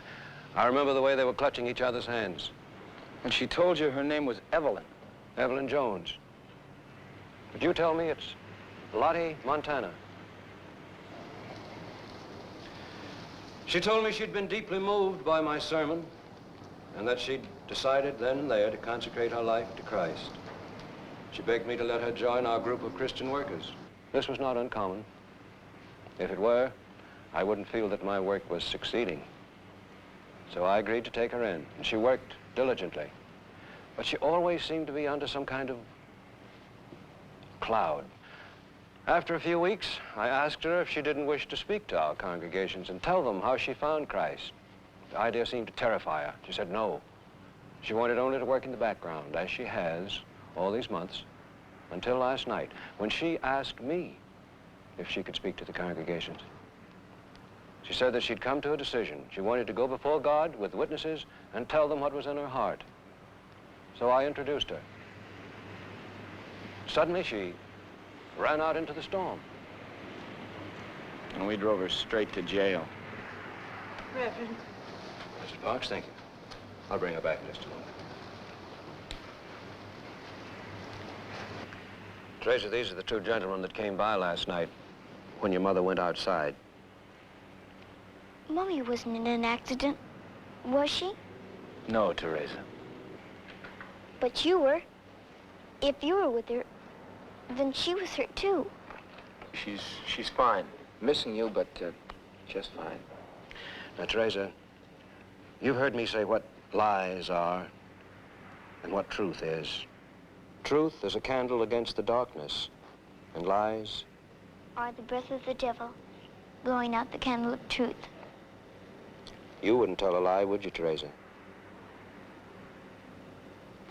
Your mother has told us about what happened that night in Sparrow Falls with the man. All about the accident.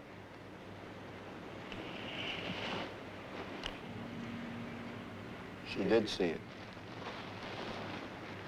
Tell me the truth, Teresa. Did you see the man?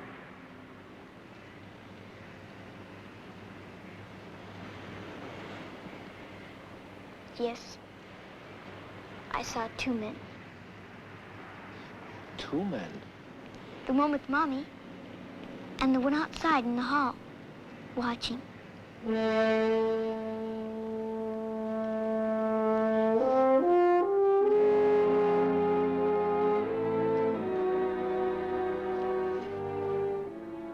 Lottie?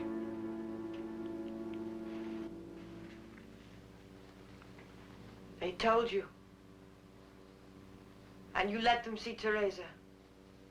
Yes. Why? You had no right.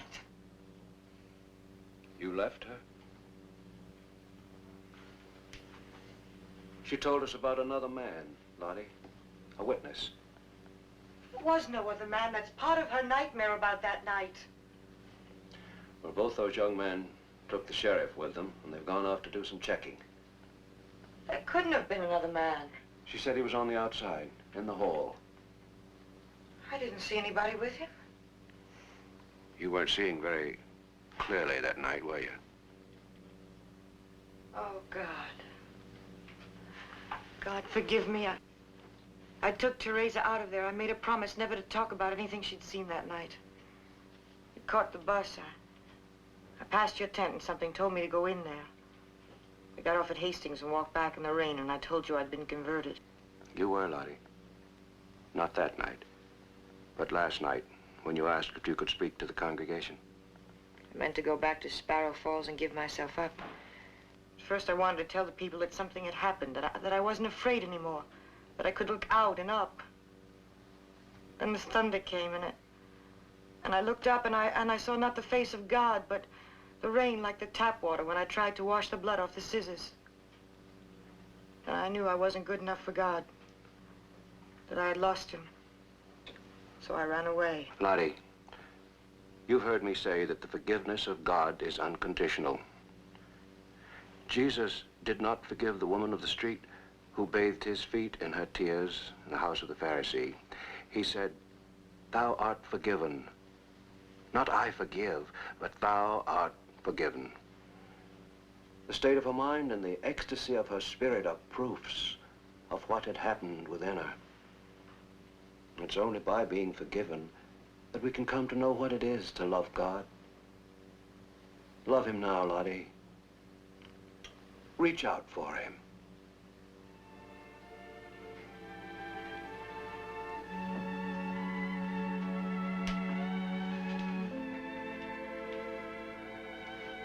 O God, in whose wisdom we learn the meaning of life, and in whose love we find the strength to live, help us to seek thee in the morning of our years, so that we may not lose thee in the evening of life. We thank thee for the laughter of little children, for the dreams of youth, and for the hopes of age. Help the lowliest of us to feel that each life is precious in thy sight. Help the lowliest of us to know that someone cares.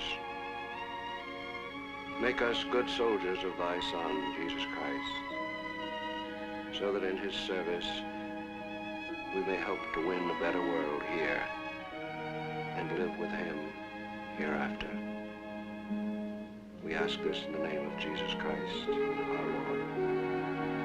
Amen.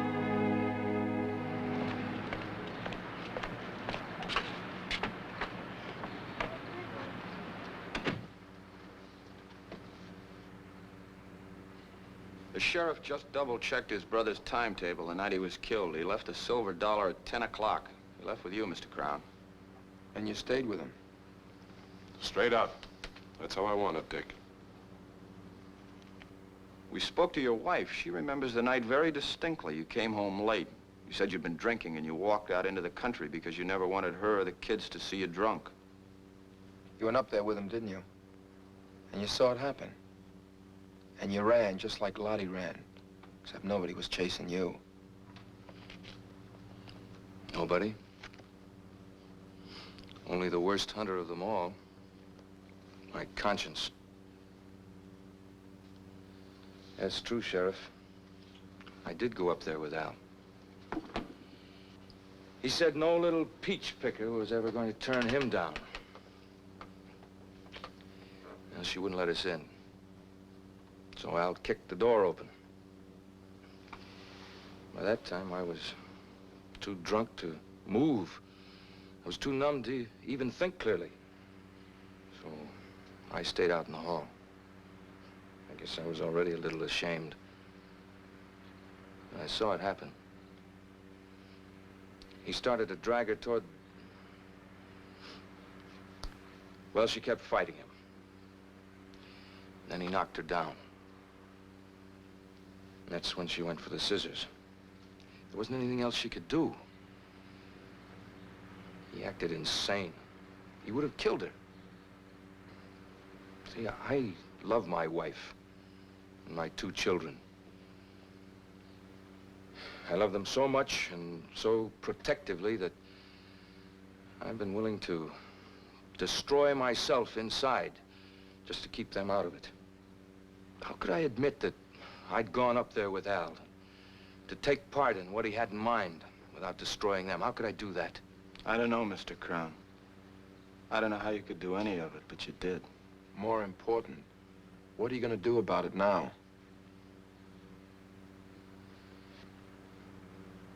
When I accepted Lottie Montana's case this morning, gentlemen, I'd already made my decision. Even though I knew it meant it would be my last case.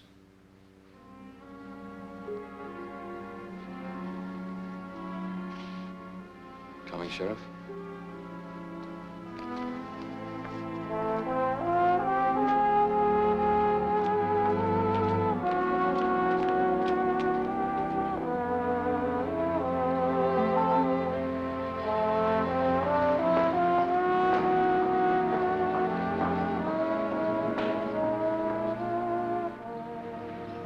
What can I say? You can give me my comb back. Why don't you keep it as a reminder of us? Okay, Toro? Okay, Matador. What's with all the bullfight stuff? Oh, it's a family joke. Goodbye, Lottie. Good luck.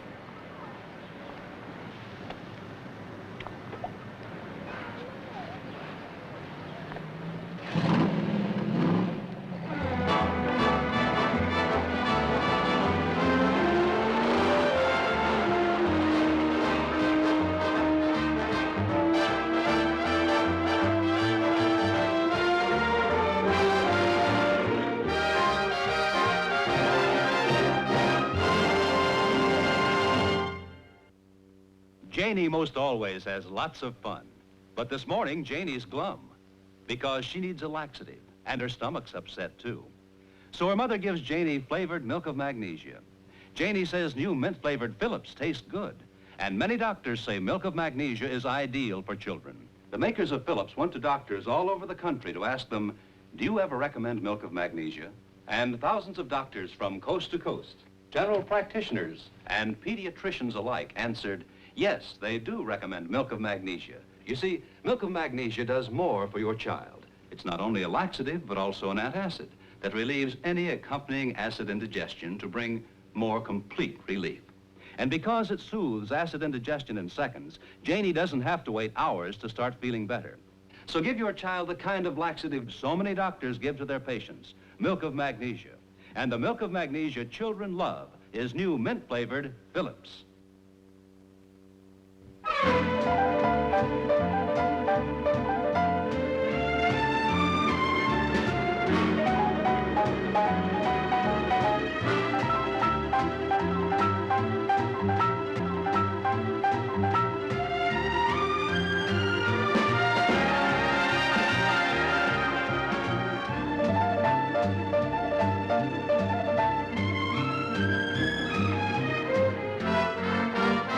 This has been a Screen Gems film presentation from Columbia Pictures.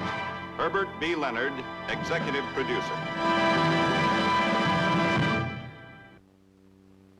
Instant flaking Bayer aspirin for headaches, muscular pains, and fever of a cold, and Phillips milk of magnesia, the complete laxative antacid, regular or flavored, have brought you this portion of Route 66.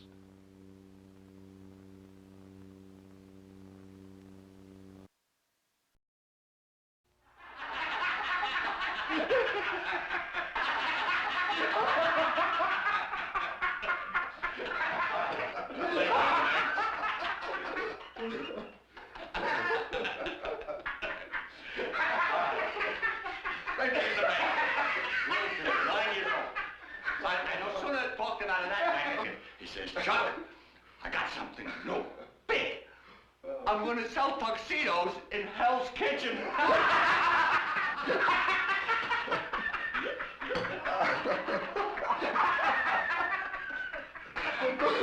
Don't forget it was those guys that rejects from the Park Avenue guys. Don't forget that.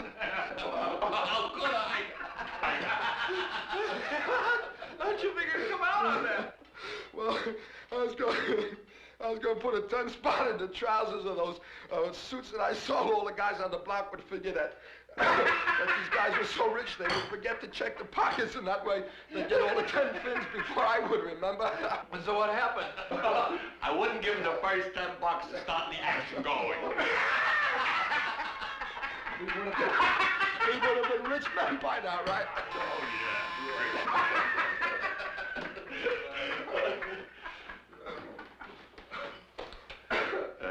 Excuse me a second, Papa.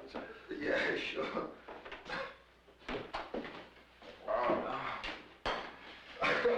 Hey, want more coffee? Yeah. I see what you mean about Brian. He's a great guy. Yeah.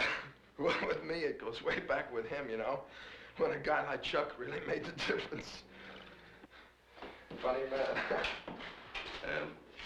Buzz, you want any favor? Yeah. I have to go out for a while. Marva. Marva's gonna wait here till I get back. Hello. That's Buzz. When he was a kid, I chased him up and down more alleys than you got in all Philadelphia. That one there, that's Todd. Nice guy. Both of them are nice guys. They're my guests for the week, so they know where the coffee and the eggs and the dishes are. How about some breakfast while I get my coat? Yeah, look, Mr. Brunner, will you hurry, please?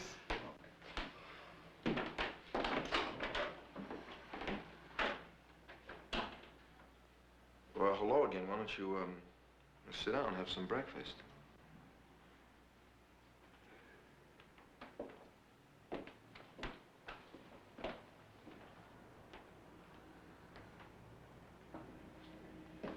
See? It is a small world. Even in Philadelphia, they've heard what you can do to a coffee bean.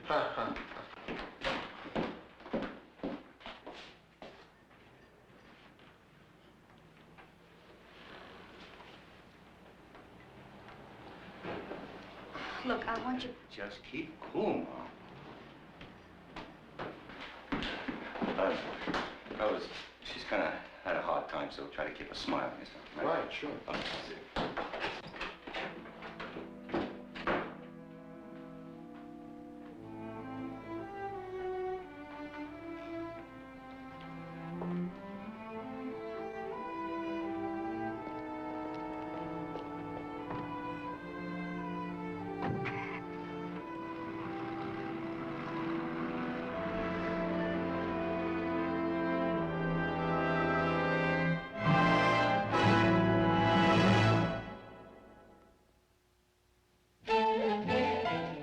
Chevrolet, bringing you the new 1962 Chevrolet, Corvair, and Chevy 2 in its new world of worth presents this portion of Route 66.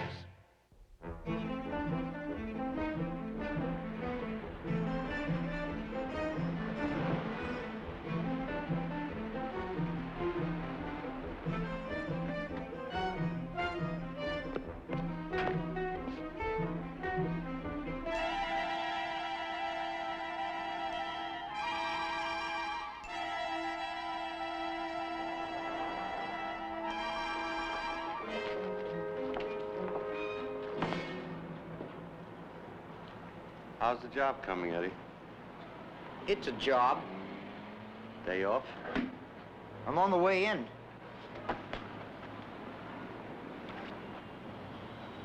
Okay. So I'm late. What's that? I'm late. Well, you wouldn't have been if Packy hadn't called the summit and you hadn't sat in.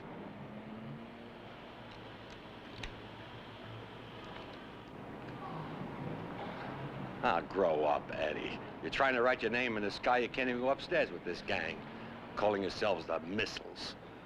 They never got one of you off the pad yet. Look around, Eddie. Where's the magic beanstalk? And Packy. He's not a giant killer. You gotta climb the hard way, the way the rest of us do. By your fingernails, by your bootstraps, by your guts. I'll see you around, Eddie.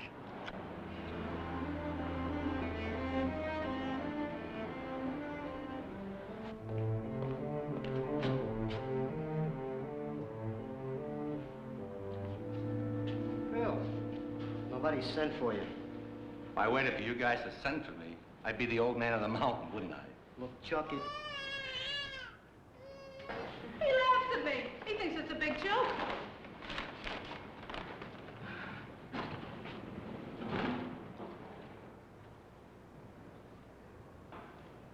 So? Up or down? Try the stairs. This rocket's booked. Okay, job man. Count down. Going up.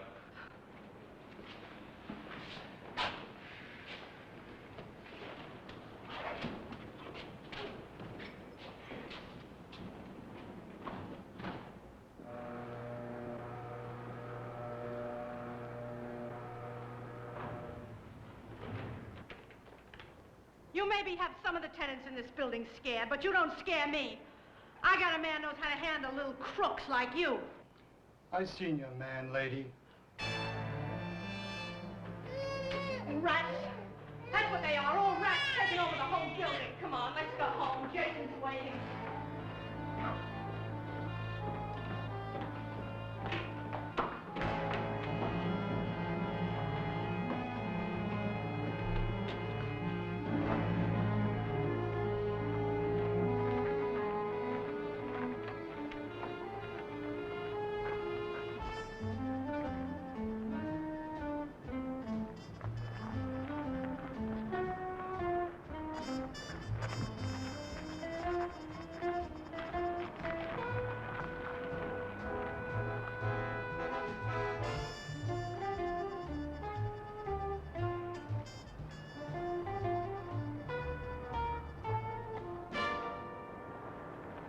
can't do it, Packy. Can't do what, job man? I hear it's a 5-hand hit for tonight. Herring in the head. Call it off, Packy. Here, listen to me, all of you. It's off. If I have to live in your pockets, it's off. Forget it. How you gonna stop us, job man? Any way you want, kid. Anyway, job man? Pick it.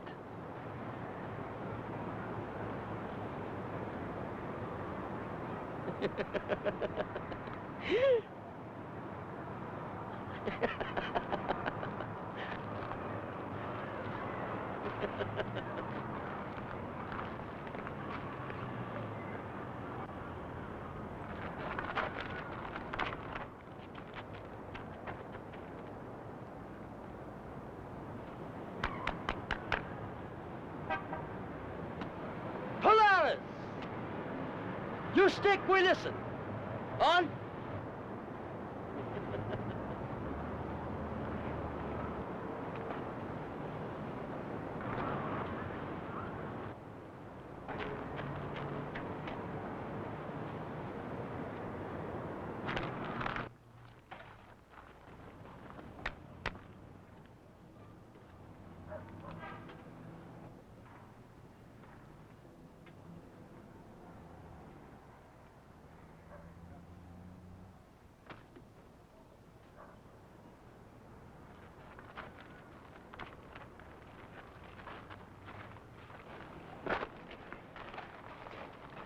You're on.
Didn't you know only the little birdie flies? No panic, just cut out. What about tonight? What about it? We'll be hush. Man, that's the best time. No, there's nothing here to soothe the savage beast. Looks like Chuck's ear runs to classical. How about an unfinished symphony, huh? Look, you don't have to knock yourself out for me. I don't know why you keep looking out that window. What is out there, anyway? I should have gone to Johnny first before I came here. But he'd have laughed it off. Who's Johnny? What's keeping Mr. Briner? Well, that depends. What did you send him out after?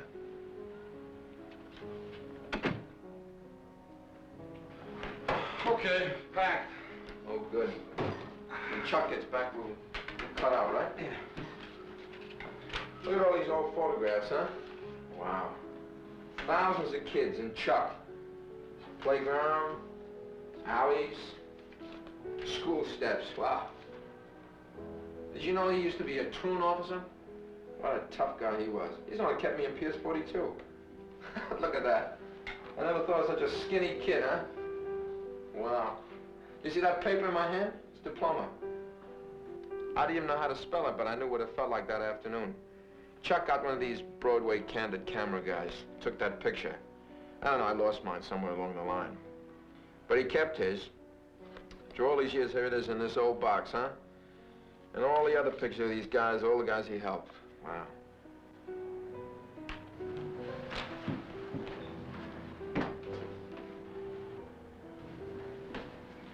You in trouble with the police? Is that what you sent Chuck for? To talk you free? Huh? Hey, wait a minute.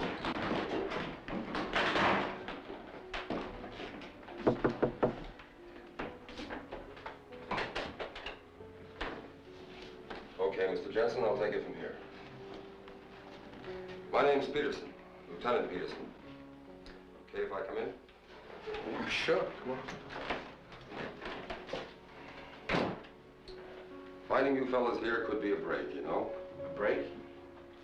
I figure maybe there's a note on the pad by the phone, or maybe the super's got a hunch. Not much to begin with, but you gotta start somewhere. So the super tells us all week, Briner's got company. You too. Old pals? Yeah? Boys been in all morning? Why?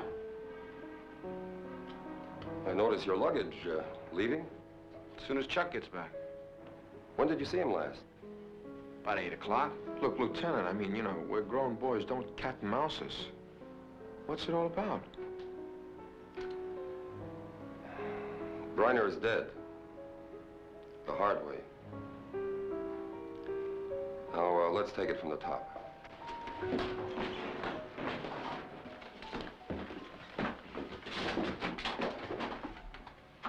She's gone. Who's gone? That girl. The girl that's in Chuck running out of here. Marva. Marva what? I don't know, just Marva, a 17-year-old girl with tight pants and a sweater and a short gray coat. Could be one of them. Happened in missile territory. It's a gang of JDs, hang out on the rooftops, back stairs, elevators, hallways. Need an army to patrol all that territory. Okay, we'll talk on the way. Yeah. Sit in with me on the lineup. We're gonna pull them in, the whole rat pack. Little Marva too, and I'll need identification.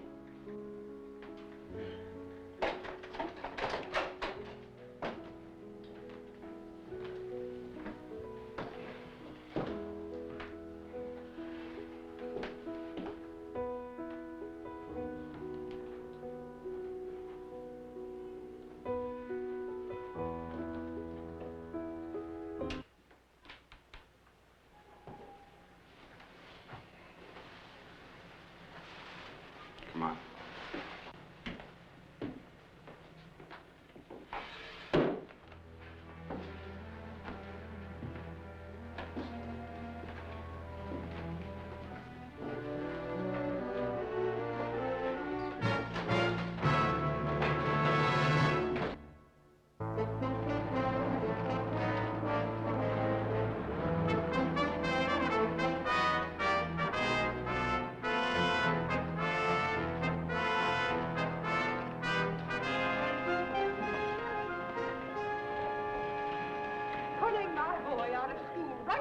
with his teacher. Talk about a slap in the face. My husband's a good man. What am I supposed to tell him? Look, you're a young man. Please sit down. Extremely fresh, I must say.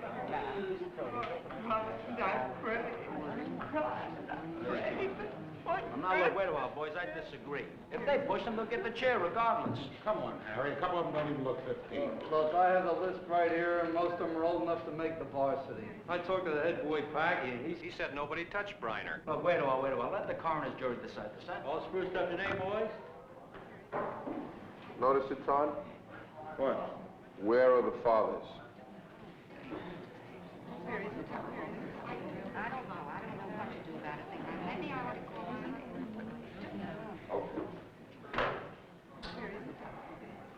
We got the missiles and their gals. If you spot this Margot, let me know. Come on.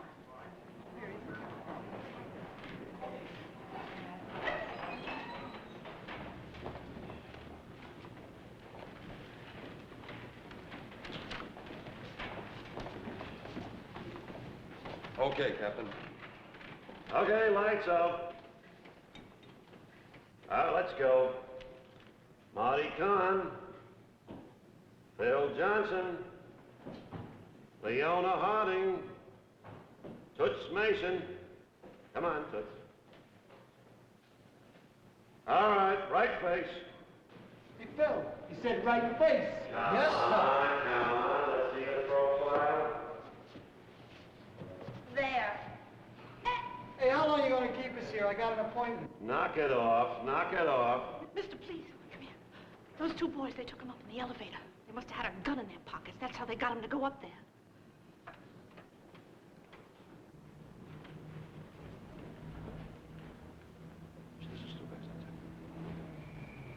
All right, the four of you can move off there. Two boys get downstairs. All right, let's have the next batch. Eddie Boyd, Packy Gerard, Betty Spencer, Mary Janice.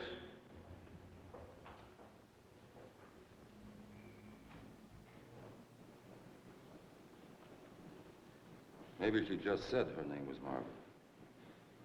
Chuck introduced us. He'd know her name. We try to cover the bases. Maybe she's in the net, maybe she isn't. All right, step out, Packy. Right on the line. Yeah, baby, take my place. How about a little profile, man? Oh, you ought to be in pictures. I am, man. Only your cameraman stinks. Ever been convicted of a felony? Who, me? No. You're not telling me the truth, Packy. Arrested June 9th, entering and breaking Carl's discount shop. How much did you make on that haul, Packy? Buttons and bows. Oh, no, Packy, sorry. $500 camera, a radio. 500? Oh, come on. A little box job. $475 at your handy corner drugstore. That guy just jacked up the claim for the insurance payoff. You take a fall for that? Why should I? It's the first time I ever got caught. And the man says, now, Packy, you stay out of trouble here. Same old jazz all the time. But that man don't tell me how. And I mean, a growing boy's got to have something to do, right? Can't just hang around, you know? All right, Packy. There'll be a coroner's inquest. We'll subpoena you to testify under oath. Look, you want the truth? And let's do it now, right here with the lie box, huh? I'm serious, man. Come on, here's the skin. Where's the lie box? You want to know the truth? I'll give it to you, man. So Briner crushed in flames, so what? So I'm telling you, you all out there staring down your noses at us. Briner was a lot better cat than any of you'll ever be. No one asked him to stick with us, but he hung, see? Not like some social worker with conviction. No, man, he had guts. Down the line to the core. Briner dug and he stuck. And not just on Sundays either. Anytime, any place, you name it, he was there. Yeah, man. But the missiles, we got our laws, too. And our kicks. Briner knew them both. He called me on, man. Yeah. Anyway, he said, you pick it, kid. He tried to put me down in front of my own tribe. No, man. I'm the leader. Right, Eddie? Right, Packy? Right, Derek? You know it. Yeah. They know, man, that nobody can fly like Packy Gerard. Nobody. Griner, he tried. Yeah, he really tried, man. But he slipped. End of scene. Where's Marva, Packy?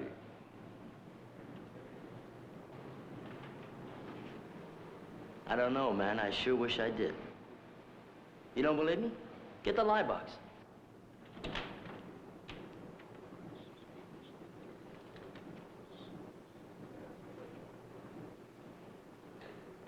All right, move them out. Let the rest of them go, too. That wraps it up for today.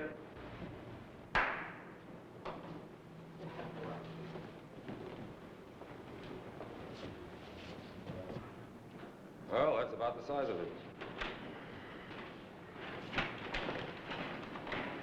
Look, fellas, I think there's something you might want to know. The state's attorney's office just phoned in. Seems they turned up some old guy who lives in an apartment building across the street. He and his wife have nothing better to do than sit in the window and watch people. They saw the whole action. Griner making like a kid, stooging around the roof, swinging on TV antennas, you name it. Nobody was near him when he went over, just like Packy said. Well, that makes it an accident. Open and shut. We don't judge him, kid. We just follow the rules. All in a day's work. You develop an immunity, or you die of the disease. Show me some bodies.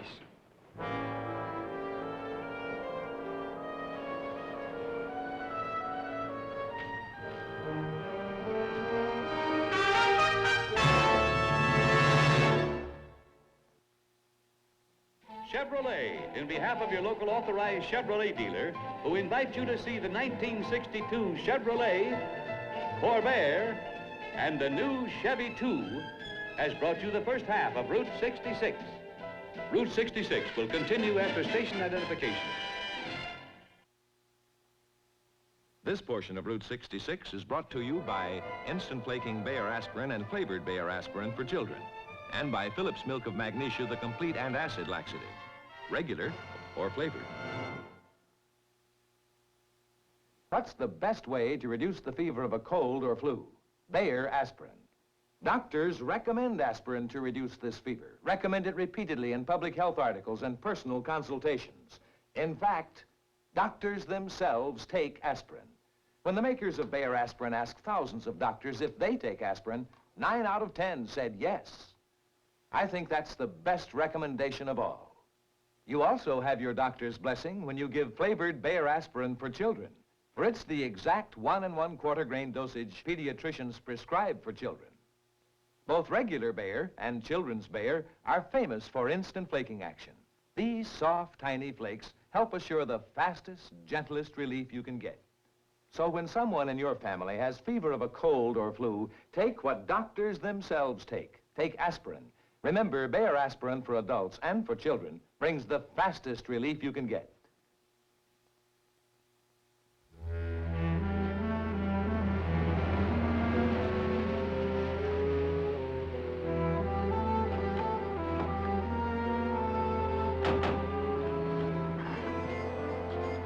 You know, there was that brother he talked about in Cincinnati. Maybe he's still there. Somebody's got to close the apartment and settle his affairs. Yeah, they ought to invent a new kind of spray. Something that settles your affairs after you're gone. Spray it around a few times and everything disappears. The old shoes in the closet, the beer in the icebox. Settles everything, you know?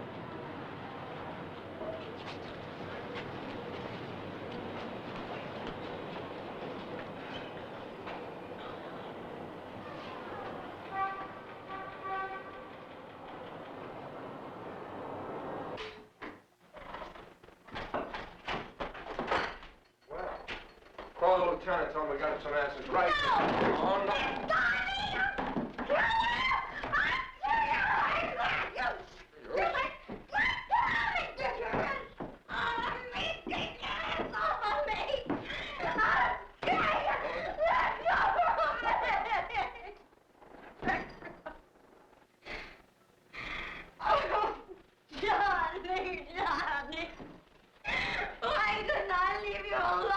Knock it off now. We don't want to hear that. I had to go somewhere. I had to hide.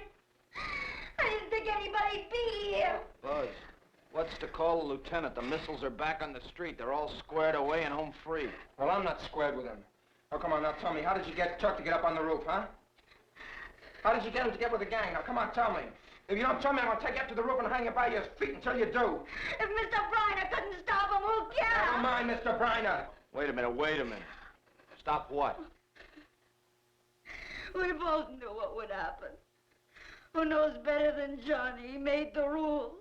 All right, Marva, you came back here and you wanted Chuck Briner to stop something. Something about Johnny. Now, who's Johnny? I love him.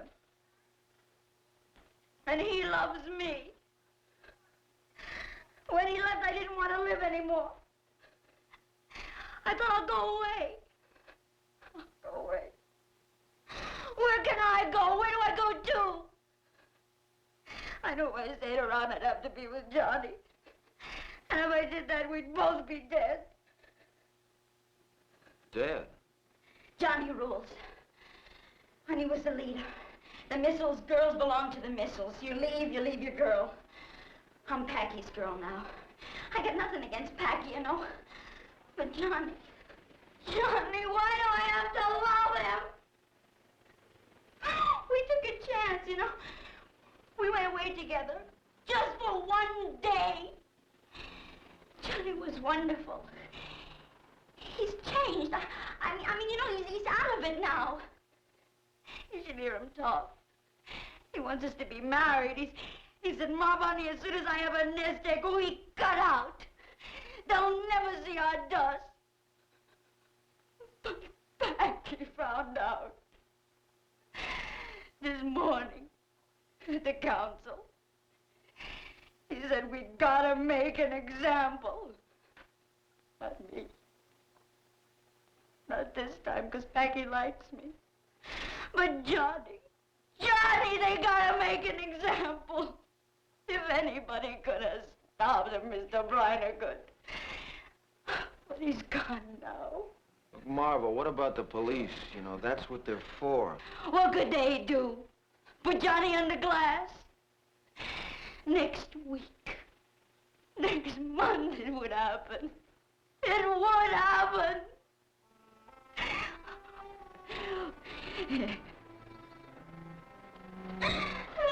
Stay with it, Tyler. Oh, now, wait a minute, Tiger. You're not going to try to handle this alone. I don't intend to. Where do I find him? Johnny who? Johnny Berenson.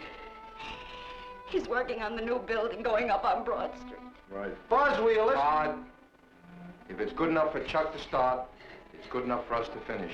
His way.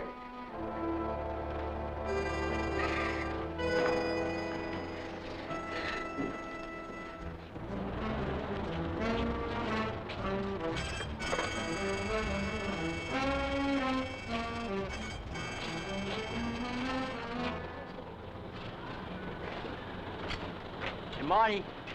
Yeah? Go get me some flowers, man. Like roses flowers? Yeah. Like a dozen. Come on. Got to be. Got nowhere else to go. Right up there. Rocking in the cradle of a compound. You know, Phil, like the fuzz says, they always make the scene of the crime.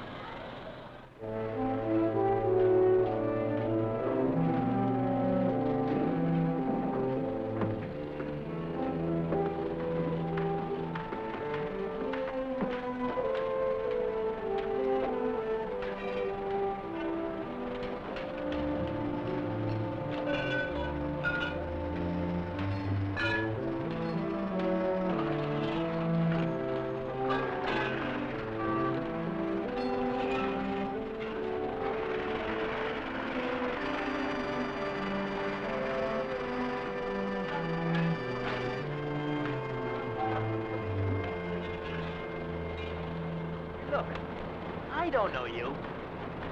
I mean, you talk pretty crazy for a stranger. I mean, you got those names down pretty good, huh? Like, Chuck Briner, Packy, Marva. Just names. What do I know?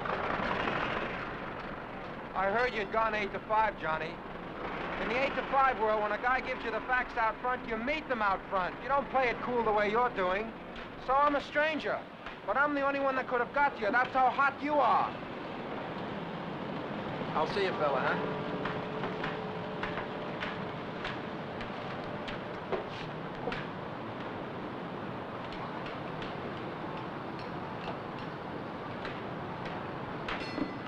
So what do you got to do with this? My business. The paper.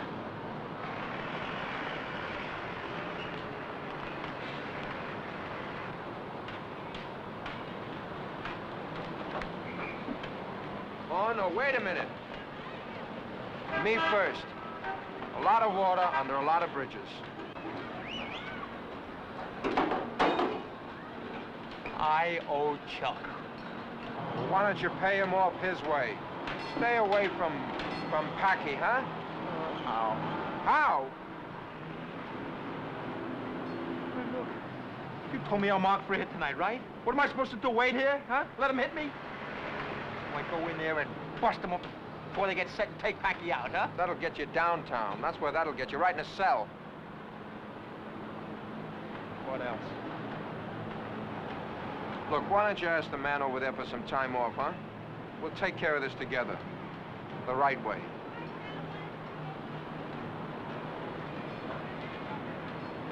Okay.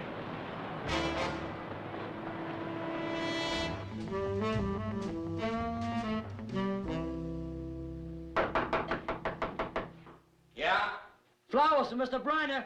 Packy. Just leave him outside. No, I can't do that, man. Somebody's got to sign for him. Look, right now he's just guessing, but if I don't open the door, he'll know you're in here. Hey, come on, man. I got some more deliveries. All right.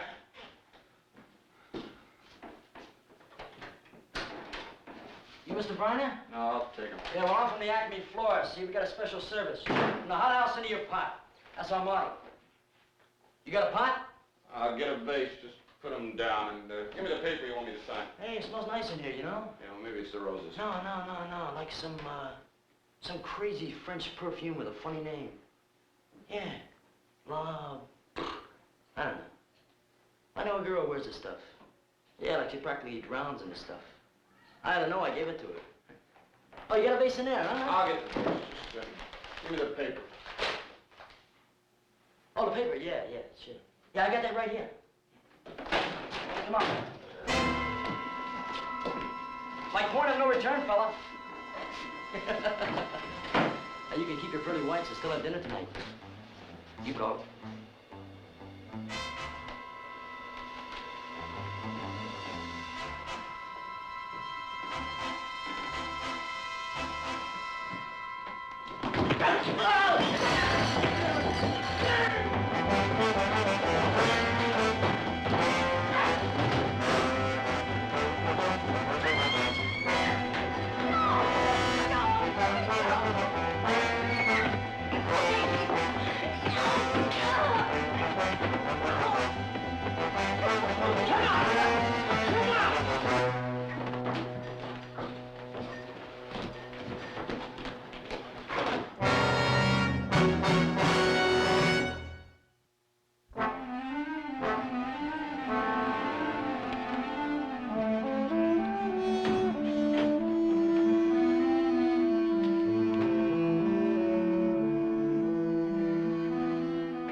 What happened? Packy took her.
Jackpot.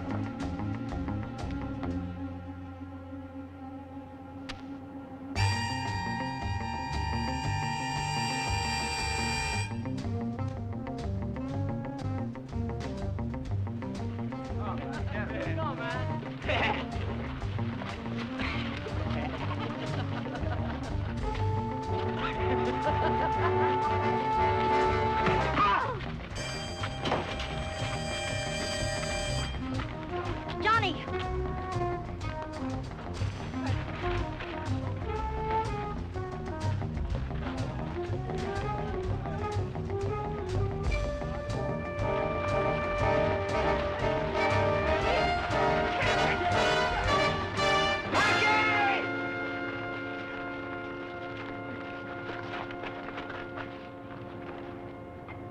Summit, Packy. Who are you, man? I don't know you. I speak for Chuck Briner. He ran out of words. Yeah, well, he left me a few. You, missiles, you got a constitution? Yeah, so what? Well, there was a rule in the gang that I had that any outsider, including a cop, gets a summit if he can cut it with a leader. So, you have that rule in this gang? Yeah. So? No rumble. Just you and me, right? Just you and me. No, Cut it any way you want. Stay clear of this, Buzz, huh? Look, will you stay out of this? I mean, after all, you want these creeps to drag you back down again? Cutting them up, that's not going to get you anywhere, right? I don't hear anything, leader man.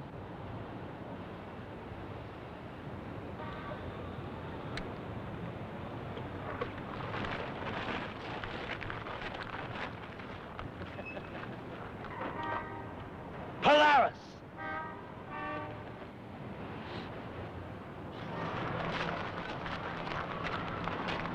You like follow a leader, man? Yeah. You want? Come on.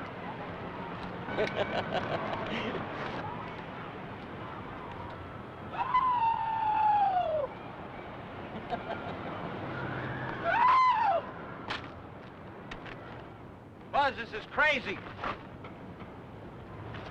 You know.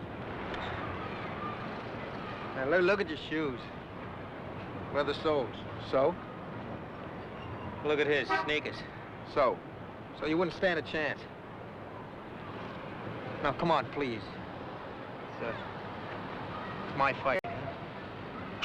Huh?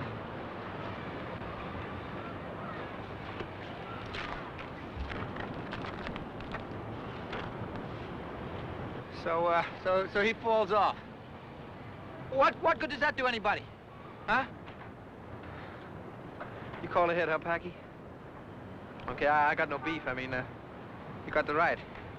I broke the rules, huh? Well, I'm breaking them again. Me and Marva, we're gonna get married. Now, you want to try and stop that? Well, you try it now. I say Packy is a chicken leader. Shut up! I see he ain't got the guts to take me on to Polaris. I invented this game, remember?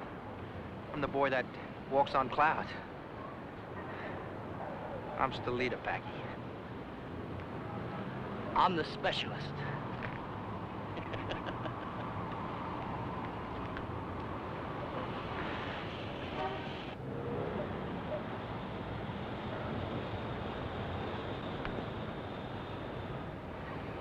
Okay, specialist. You follow me, Pigeon, because where I'm going, you gotta fly.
You shoot it off?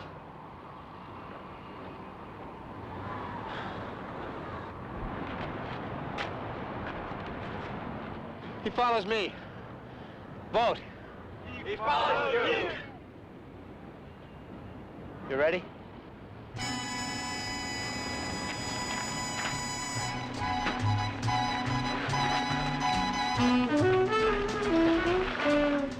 John, careful.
How about that, big man, huh?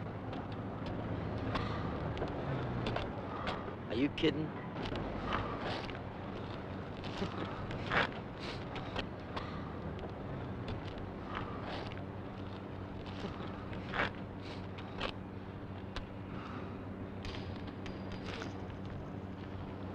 You first, man.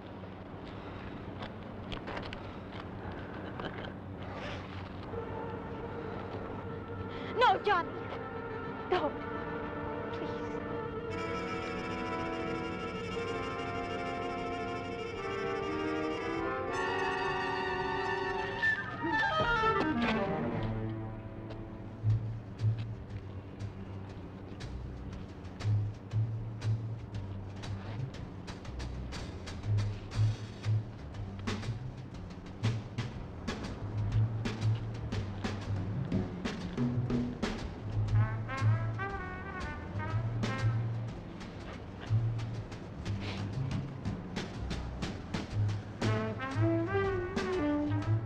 Come on, Packy.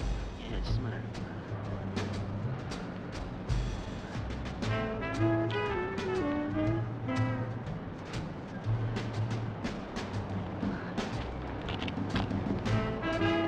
Hey, come on, Packy, come on. Come on, Packy. Hey, wait a second. Come on.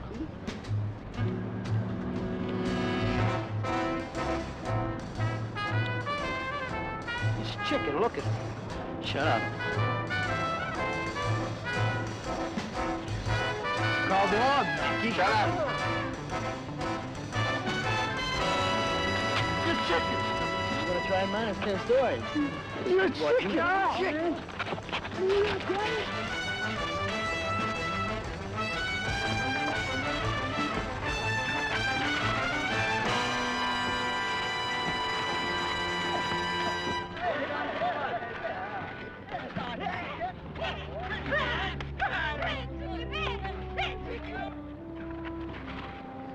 And the cat jumped over the moon. Yeah.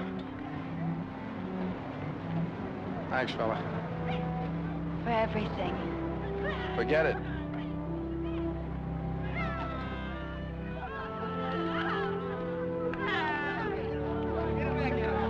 Wonder what Chuck would have done about that.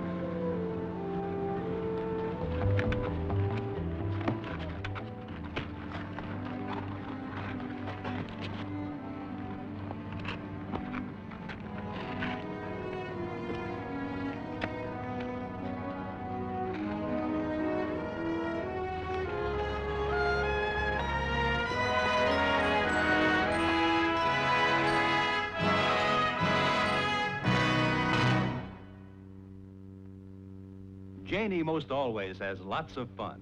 But this morning, Janie's glum because she needs a laxative, and her stomach's upset, too. So her mother gives Janie flavored milk of magnesia. Janie says new mint-flavored Phillips tastes good, and many doctors say milk of magnesia is ideal for children. The makers of Phillips went to doctors all over the country to ask them, do you ever recommend milk of magnesia? And thousands of doctors from coast to coast, general practitioners and pediatricians alike answered, yes, they do recommend milk of magnesia. You see, milk of magnesia does more for your child. It's not only a laxative, but also an antacid that relieves any accompanying acid indigestion to bring more complete relief.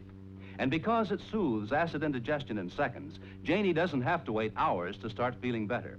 So give your child the kind of laxative so many doctors give to their patients, milk of magnesia.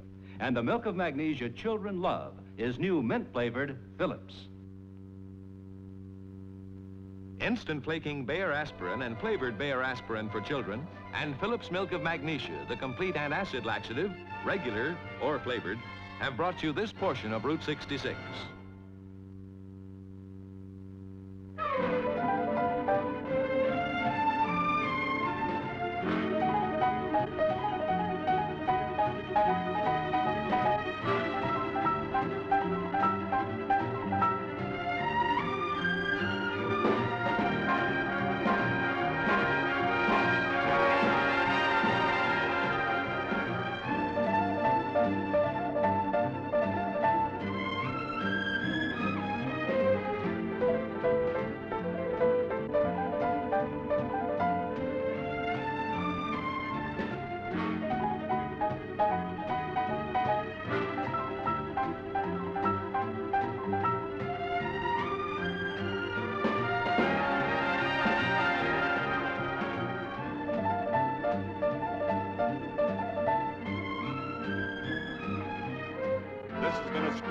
Adams film presentation from Columbia Pictures. Herbert B. Leonard, executive producer.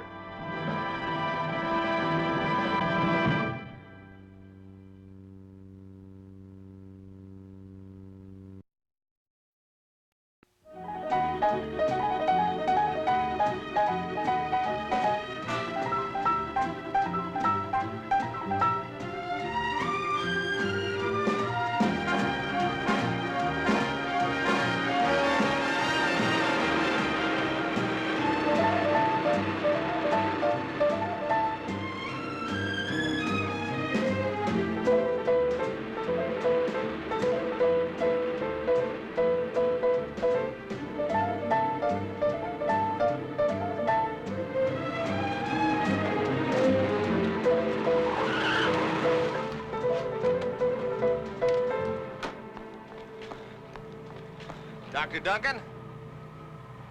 Murdoch and Stiles? Yes, sir. You know what time it is? Well, there was a lot of traffic coming up from La Jolla. Uh-huh. All right, let's move it. Cast off.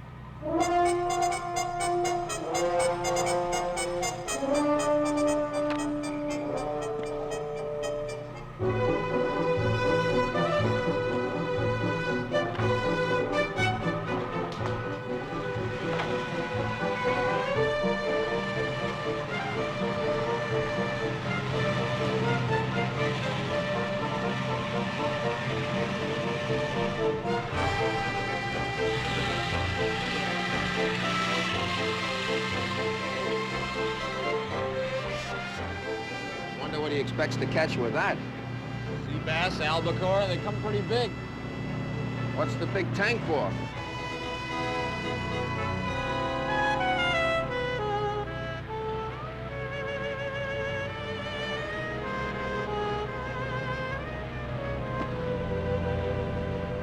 I'm Liz Penfold.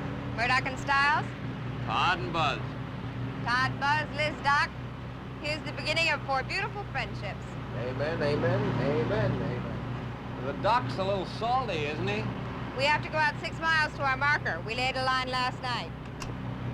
Is that for fish or fishermen? Haven't had to use it yet. It's a big tank. Want to keep them alive.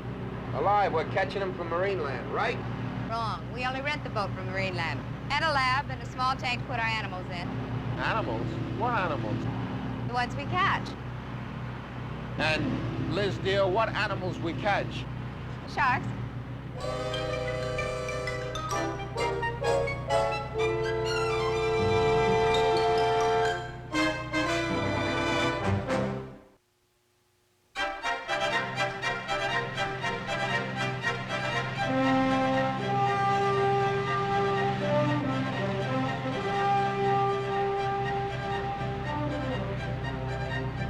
Dr. Duncan, the ad didn't say anything about catching sharks. $50 a week, room and board, that's it. Nothing about sharks. Of course not. You wouldn't answer the ad if it had. You just do as you're told. You'll emerge as I have with a regulation number of fingers and toes. Well, I don't know, Doctor. I may want to play the piano someday or spank a baby. Mutiny? Maybe.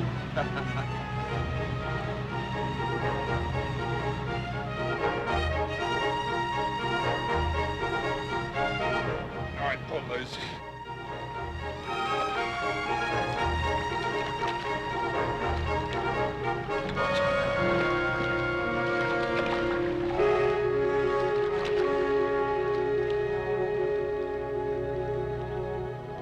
All right, I'll hold him. You can't handle it alone. Get the syringe. Get the syringe. How can the 2 of you just sit there? We're protesting false ads. If we lose these sharks, I'll shoot you both and feed you to the fishes. What's the big deal? Ocean's full of sharks. Please, I'm begging you. We can't afford to lose them. Well, always liked a girl with spirit. Who can also be sweet.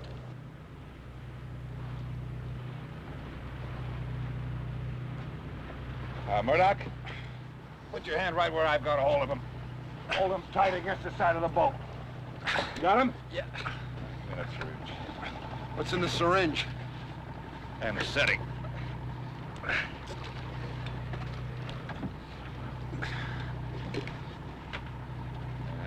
asleep.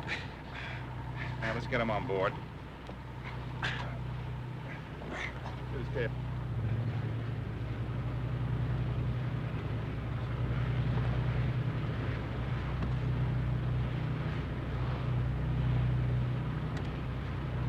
All right, let's get him. What's the tag for? That's yellow for Tuesday. You got it? All right, boys. Pick them up and get them in the large tank at the back.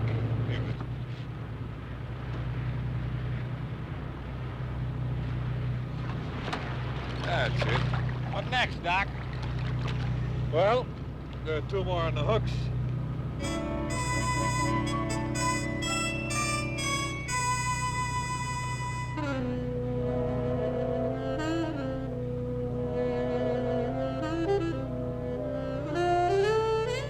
Dinner? If you do as you're told, and I mean everything you're told, and if you don't quit. Well, that's blackmail. It sure is.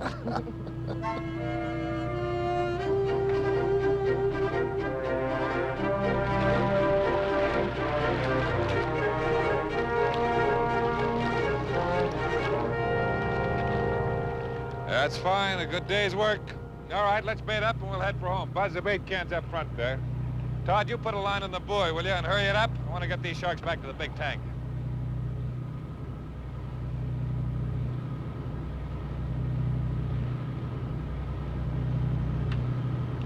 Tell me something, Shark Lady.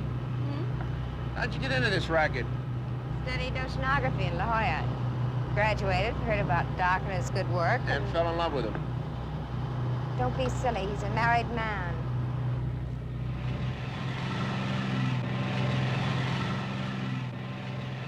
Marv? Yeah, listen, we're coming in now. I'll have the truck down at the pier, will you? Good. Yeah, not a bad day. We got 3 blues. Pretty darn good, as a matter of fact. Yeah. All right, we'll see you. Have another one of those? Yeah. Thank you. Now we've caught him, Doctor. What's it all about? You know what coronary thrombosis is? My father died of it. No. You know what causes a thrombosis? Yeah, blood clot. That's right, a clot in the artery. Now, where does the clot come from? A bump in the artery. Now, what causes the bump? Fatty deposits like cholesterol under the lining of the artery. Now, there are a lot of things about cholesterol that we don't know yet. Where does it come from? Where does it go? Why? Can it be stopped? Once it's deposited, can it be removed? You following me? So far, but why sharks? What we do is catch the sharks and inject them with tagged molecules.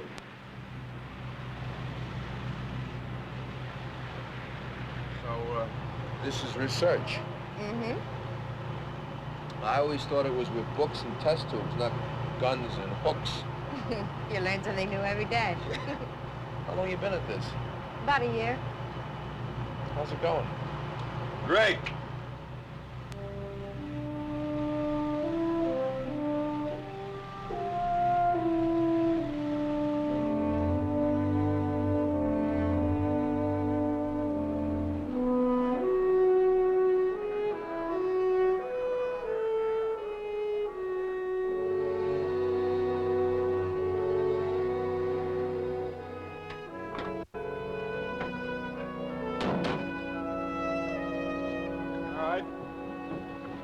Your shirts off if you want to. Get them into the tank.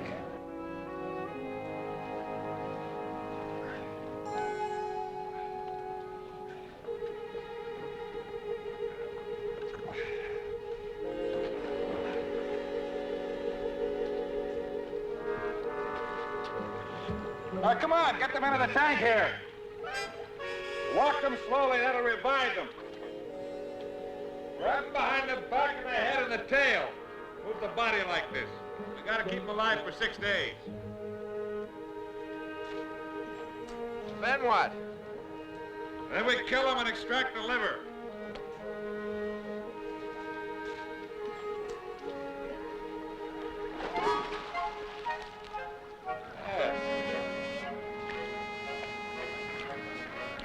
Jiggle the back of the body. Hey, Liz, get some mackerel. They'll be hungry when they wake up.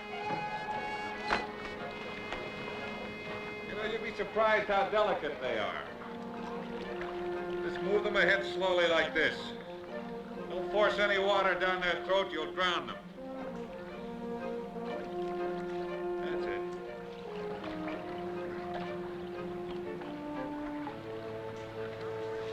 A promenade, old promenade. Na-na-na, old promenade. There we go.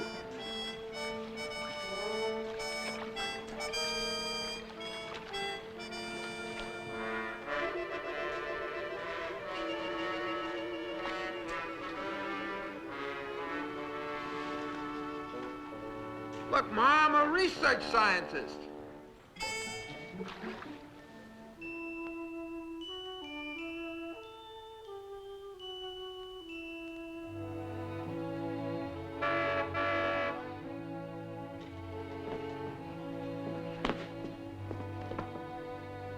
Mom! Hey, Mom, Daddy's home.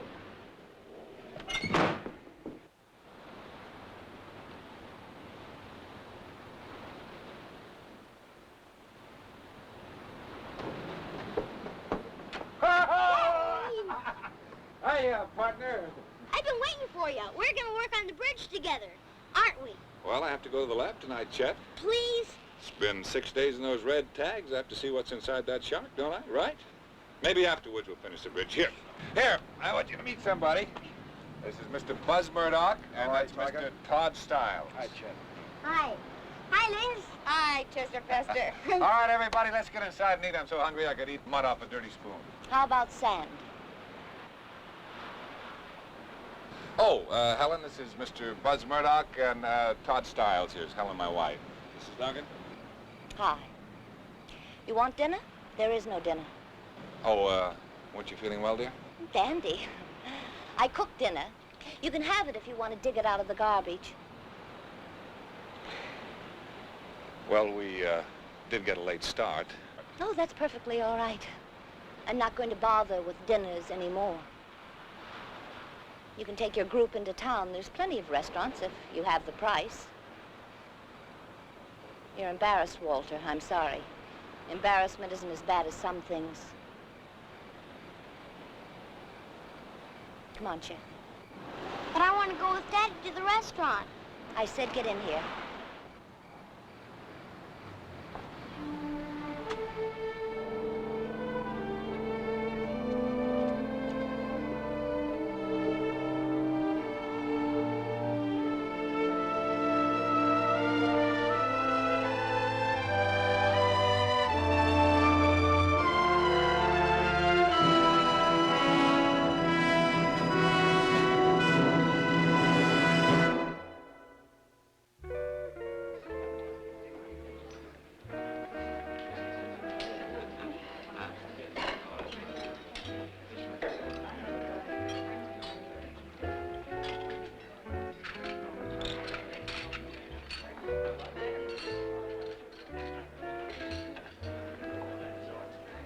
Buy you brandy, Doc?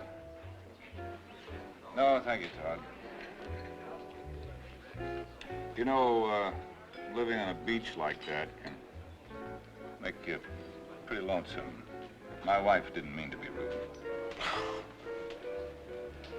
That's a nice boy, your son.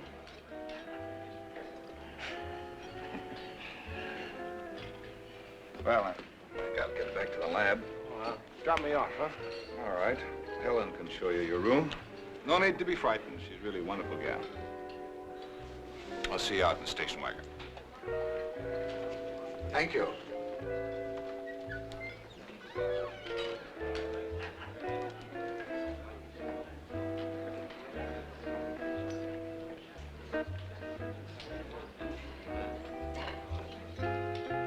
I know it'll sadden you, but I'm beaten. I'm going to be on my way. The doc says good night. Tell him Liz says goodnight. I trust you'll find your way. There's nothing between us, wise guy. Even Helen knows that. But I bet you wish Helen was in Ceylon or someplace. Look, will you stop it? The doc happens to be a lot older than I am. I admire him, He's a remarkable man. I enjoy working with him. Must it be the way you think? Of course not. That's why you keep shooting those eyes. She shouldn't be married to him. Oh? Who should? The basic research man is a special kind of person. He wants to know the unknown. He wants to peer into tiny worlds. He's a pioneer, a hero. And the woman that marries him has to understand that. And be prepared to live on rice if necessary. Doc's on a grant from the Gunther Foundation. Do you know what his salary is? $4,000 a year. You like rice? Oh, shut up. Come on, let's dance, huh? No. No. Well, then tell me, what would you be doing if you never met the Doc? I guess I'd be off someplace. India, Japan. Wherever people are hungry, trying to feed them. That's why I studied oceanography. The ocean's a prime source of protein, you know. I do? Well, now you do. Come on, Shark Lady, we dance.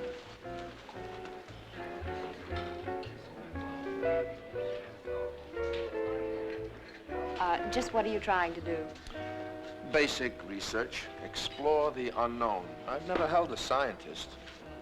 Well, I ask you the question that drives most basic research men crazy. What do you plan to discover? Well, I don't know until I investigate.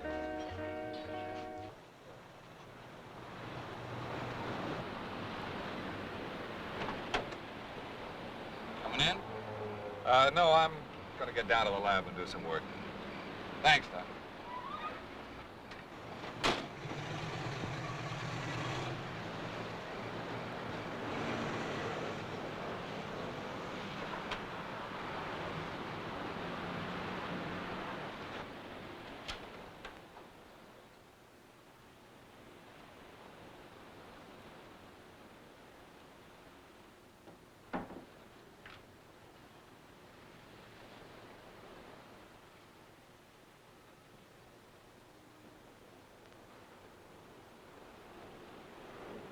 Mrs. Duncan? Why didn't he come in, Buzz? Todd, Mrs. Duncan. Didn't want to look at me, Todd.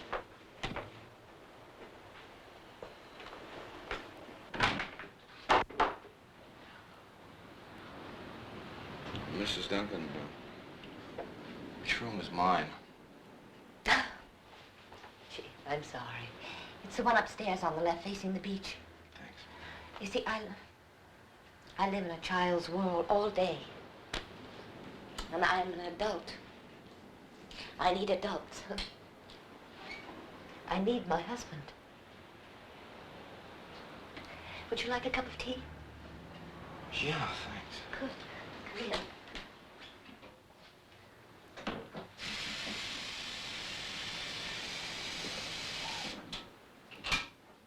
I'm using you. Yes, it's unfair, but I can't help it. I hate sand. See, on the floor, in the food, in the bed. I bet you don't believe that I was beautiful. Not just pretty, but beautiful. Yes, I believe. You know why I wear my hair like this? Because I can cut it myself. His beauty parlors cost money. Oh, we could have had anything he wanted in medicine, anything at all. He was cocky, sure of himself. He'd read the end of the book. So, I struggled with him. Who can't make sacrifices for a few years? There's only one problem. He got hooked on research. So what do you say to that? How fine. He discovered the humanity in himself. Nonsense, it's a betrayal. Those sharks eat better than we do, and they know him better than we do. You think that I don't understand how that his work is important, or about what our life would be like if he made a great discovery. But what if he doesn't? How far can one wife and one 6-year-old boy go without money or a relationship? My husband could go into practice tomorrow and make $30,000 a year and be home most nights of the week.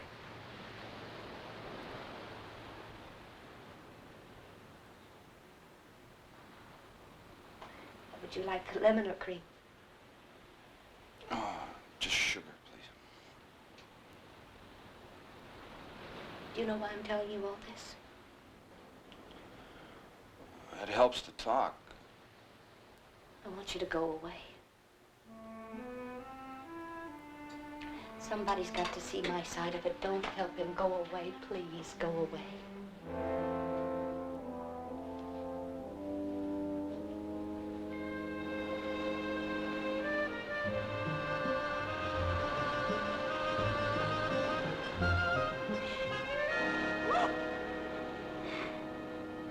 Cold, huh? Freezing. How'd it go?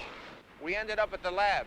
The doc is getting ready to shoot those sharks full of some kind of new isotope, whatever that is. Should see the setup, complete with Geiger counter. How can you make time in a lab? Well, I had a talk with Mrs. Duncan. Rather, she had a talk with me. She invited us to go fry other fish. Take off. Leave. So we find a motel. No. She meant far, far away. Stop helping Doc. Why? She puts dinner on the table at 6 and no Doc? Something like that. She's got a story. I don't care what her story is. I'm staying. I like it here. Give me a cigarette.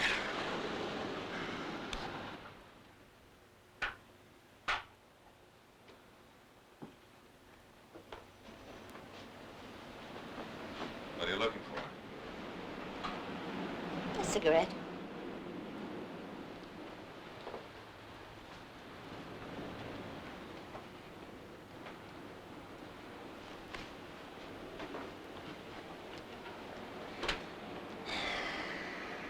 Helen,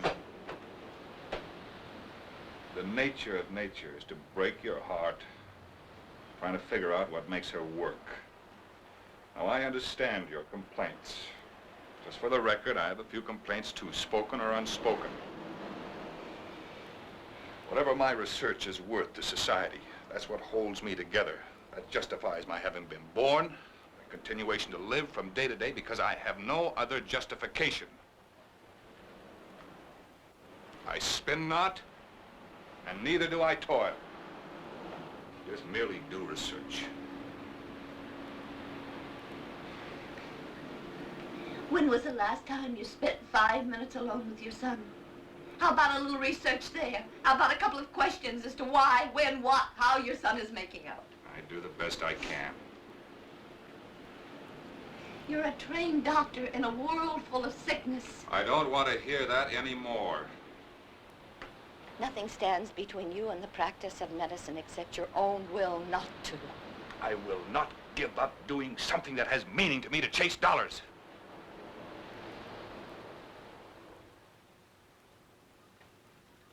All right. All right, Dr. Duncan. All right, great man of science and dedication. All right. I won't quarrel with you as to what there is in my eyes for you to see. But surely you don't need a microscope to read the story of your son in his eyes every time he looks at you. Will you get off of my back? Both of you, just get off my back.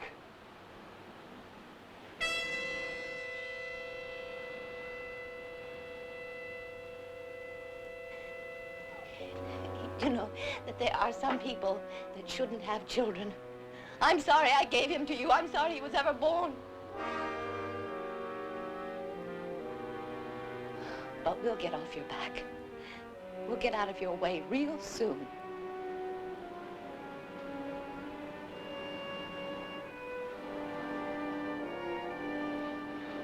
All right, I'll take him out in the boat with me tomorrow. You ought to listen to me sometimes. He'll have fun on the boat with us.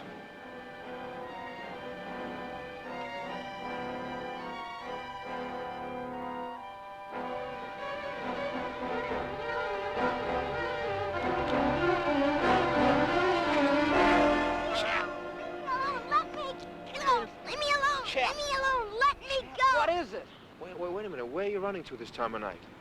Come on, Chet, you can tell us where you're friends. Where you going? Please let me go. This is no way to run away from home. Let's go back and get some clothes and some money and some sandwiches. I heard what she said. She said we shouldn't have had any children.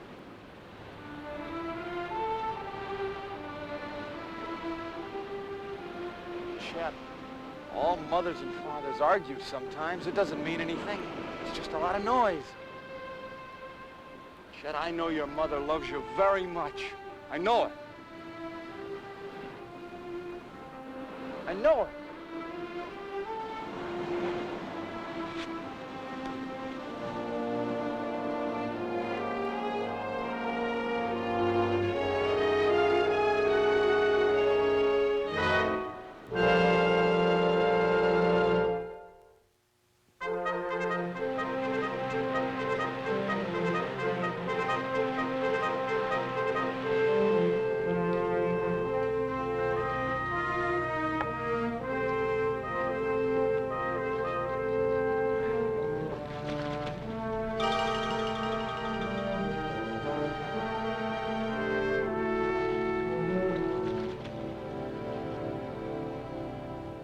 Is that a dogfish, Daddy?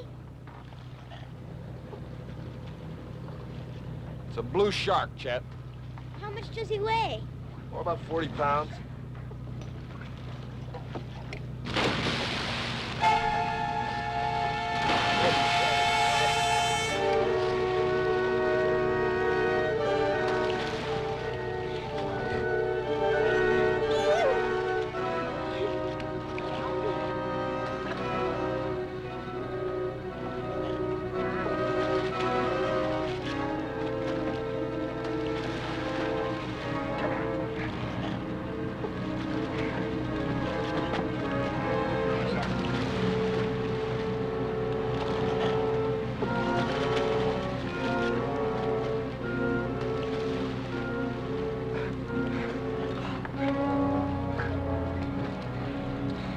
I'm okay. Honest. I fell in, but I can swim. Don't worry about me. I don't want to get in the way. Now you get below and get that shirt off. Come on. Now we lost the shark.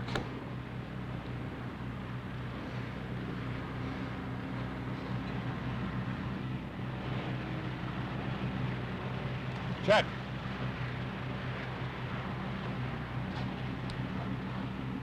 I'm sorry I lost the shark.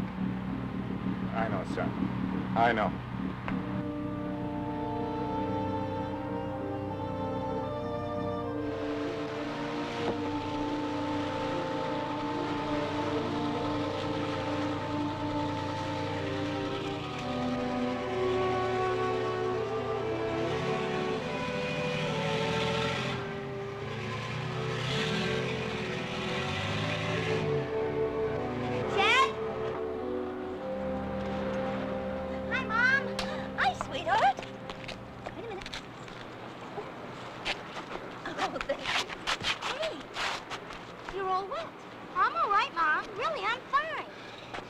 Oh, we had a little accident out there. I don't know, we got so involved in the work and took our eyes off him for a second, just a second, and he fell overboard. You got involved with work. Now there's a big surprise. Oh, it's just one of those things. Just one of those things. You take a boy out on a boat and you let him fall overboard and it was just one of those things? Give me the keys. Give me the car keys.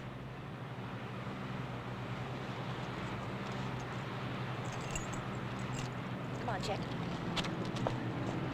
Helen. Helen. I'm through. I have had it. You want to get involved with work? All right. You can get involved with work, but all by yourself. And you don't have to worry about your wife and son anymore because you won't have a wife and son. I'm going to call my father and have him send me 2 one-way tickets to Minnesota. So you won't have to worry about us interfering with your work. I'm sure he'll be glad to take care of us. Helen. Get in there. I don't want to hear it. Now listen, Helen, don't you...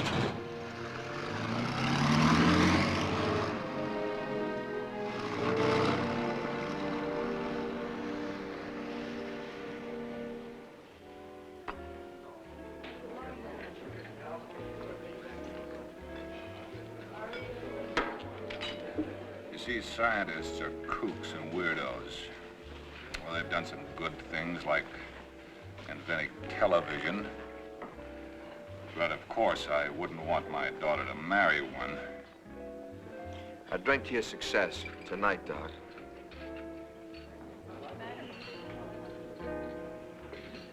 She'll be better off with her father. He wants to furnish an office for me. He thinks the doctor's some sort of sportsman who chases dollars tally-ho, $40,000 a year. Yeah, I'm letting her go on a basic research, man.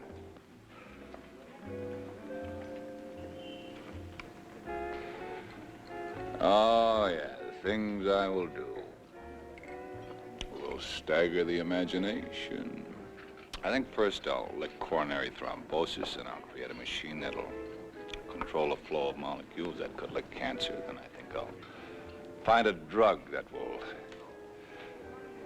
prevent aging, all sorts of wonderful things. You see, I'm a man who is important, out of all proportion to his numbers. Isn't that right, my young and shining friends? Right. Right. I can hear your silence, Todd.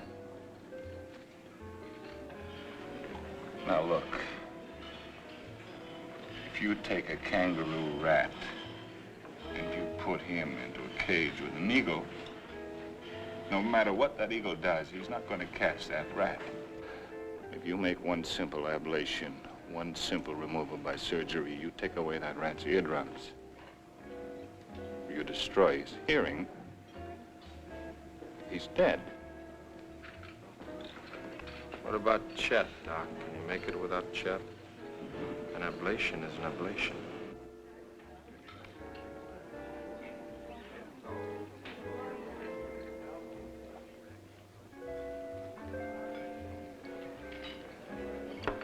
Let's go kill some sharks.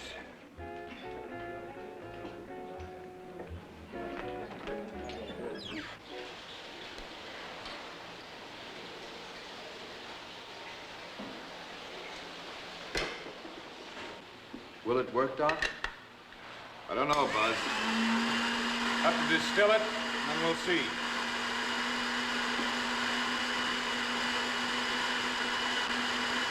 You think I'm some kind of cold, heartless monster, don't you? And you think I'm some sort of a hero. Well, you're both wrong. Just doing what I have to do.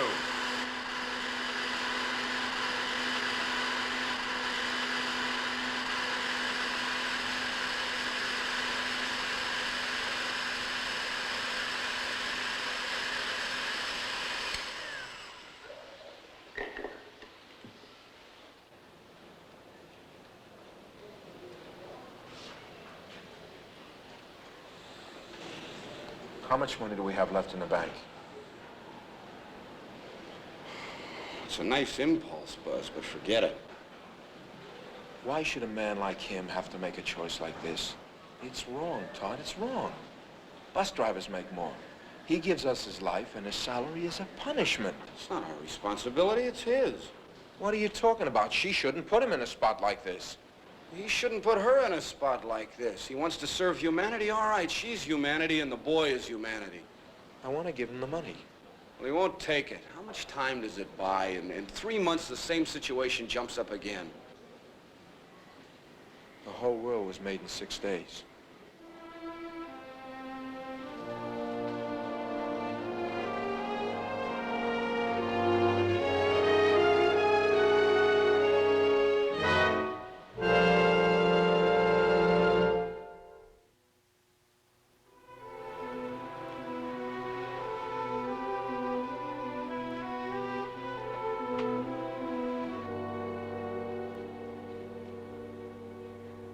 Duncan?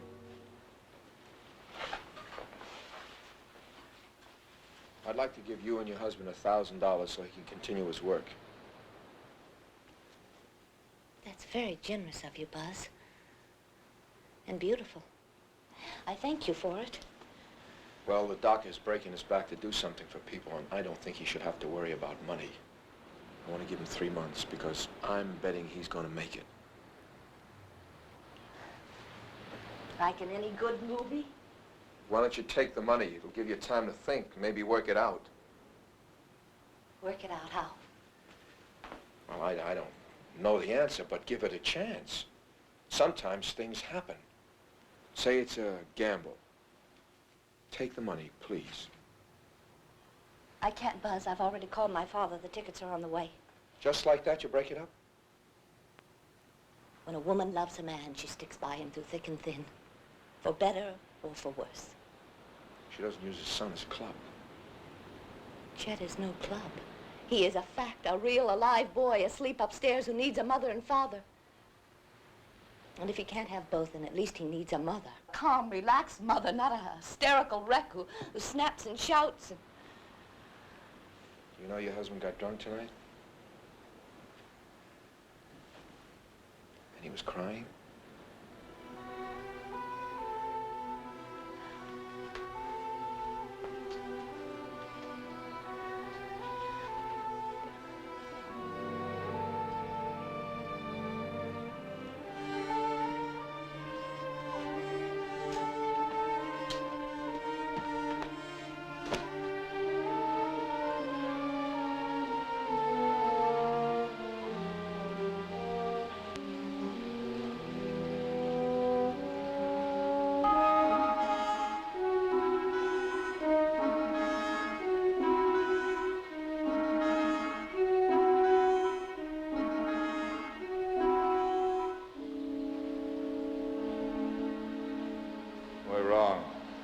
Let's try a 5-day shark. All right. What do we got to lose? Let's go.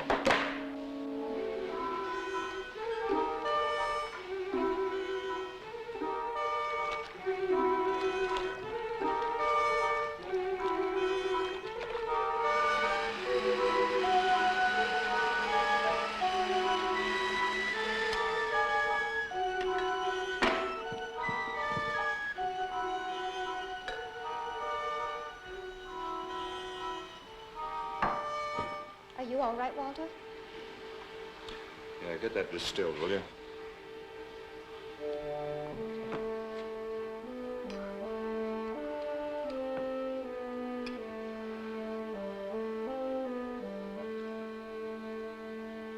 This is silly. It won't work.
An ablation is an ablation is an ablation, Todd. Let her go, Doc. Let her go. She's my wife, Liz. That says nothing. I love her, Liz. And that says it all.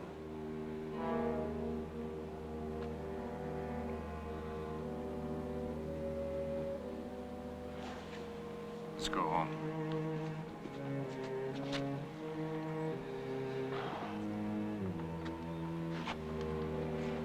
You coming? No. Liz.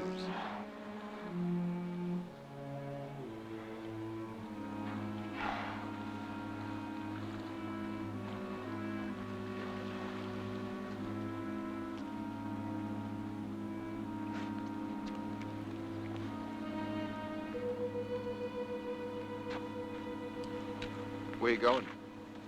First stop, La Jolla. I don't know. Look, Liz, I've got an available shoulder. I'm a good listener, and I'm volunteering with no strings. Travel light and keep flexible, that's my motto. So please go away. I want to be alone.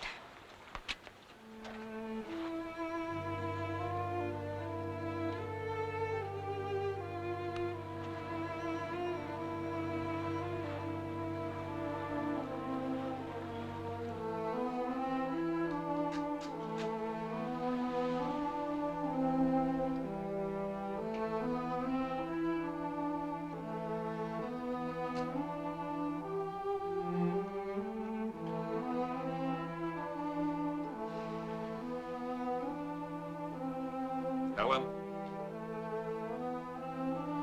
Helen?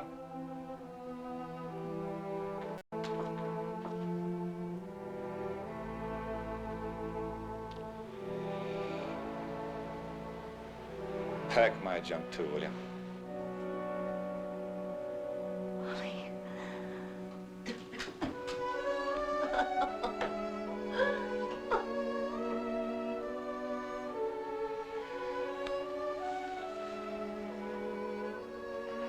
Where's Chet?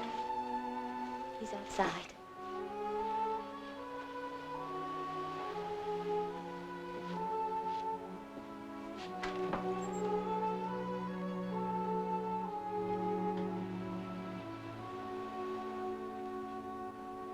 You know what he did, Mrs. Duncan? He grabbed a gun and he climbed up on the rim of the shark tank and he shot the sharks, hollering, tally-ho, tally-ho. Don't look so sad, boys. For the first time, we may have a life together. Not together. Side by side. Not together. You'll go to Minnesota and Doc will open up an office or go into applied research. A pharmaceutical think factory may be where the money is, but you'll be living with a fish out of water.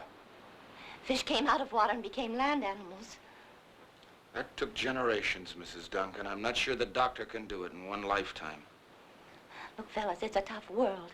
And maybe Doc doesn't have any right to be as free as he wants to be. Mrs. Duncan, we have a couple of $1,000. No, I don't want your money. Now leave me alone. The job is finished. You're not needed anymore. You're fired.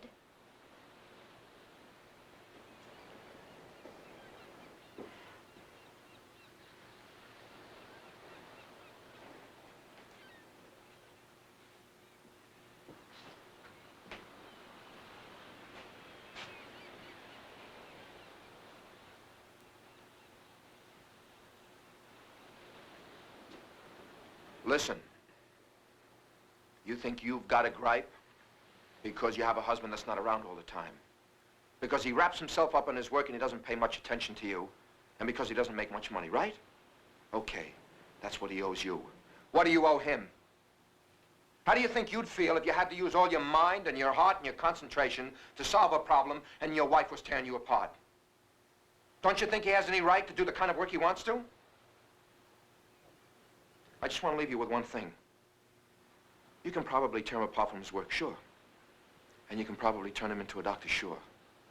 But do you have the right to do that? He's a man. Do you have the right to force him to be something less than a man?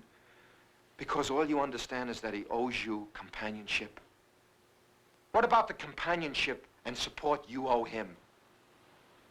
Doesn't the marriage ceremony say love, honor, and cherish anymore?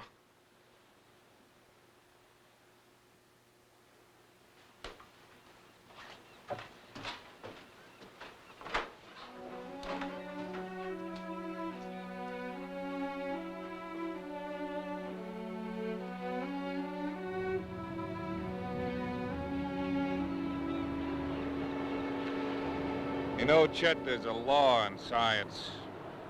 It says that matter can neither be created nor destroyed. So nothing is ever lost. At least we found out what not to do in the project. Anybody picks up on it, then he'll know what doesn't work. Bonnie.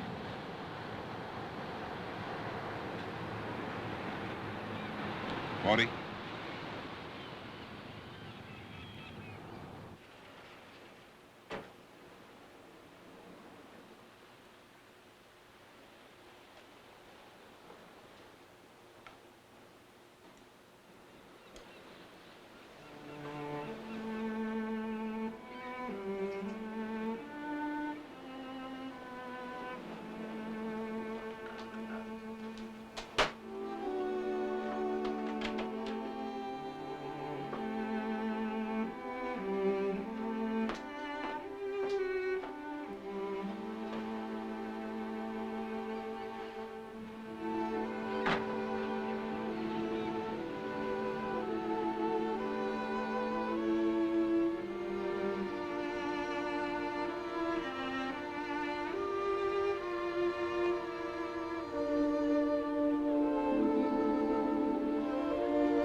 Feeling should we ever pass through Minnesota, we'll find a slick, fancy-pants doctor who'll give us a shot in the hip for $10. Yeah, well, I have a feeling if we should ever pass this way again, we'll find a sandy-haired character in an old gray sweatshirt fishing for sharks.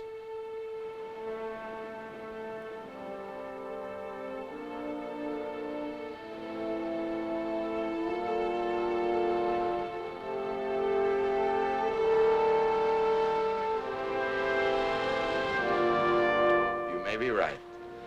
Well, I'm a convincing talker. The Fixer.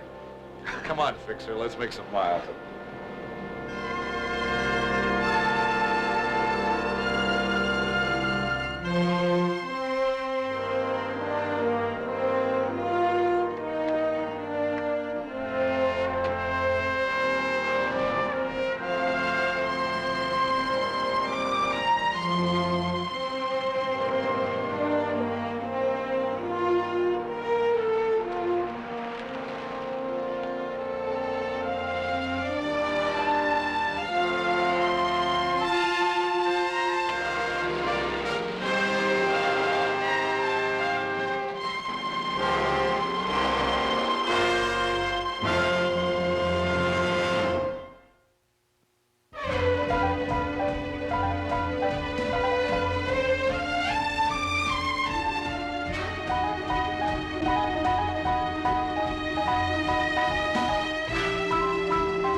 Screen Gems film presentation, Herbert B. Leonard, executive producer.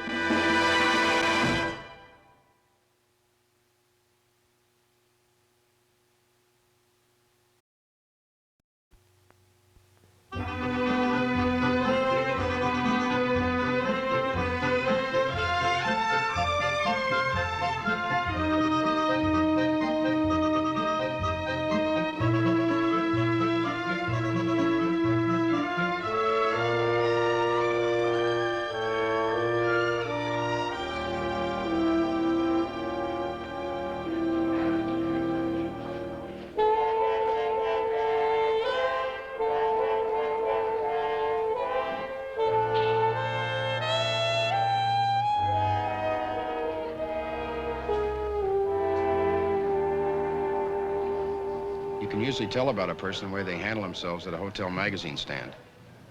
Oh? They buy one, bored.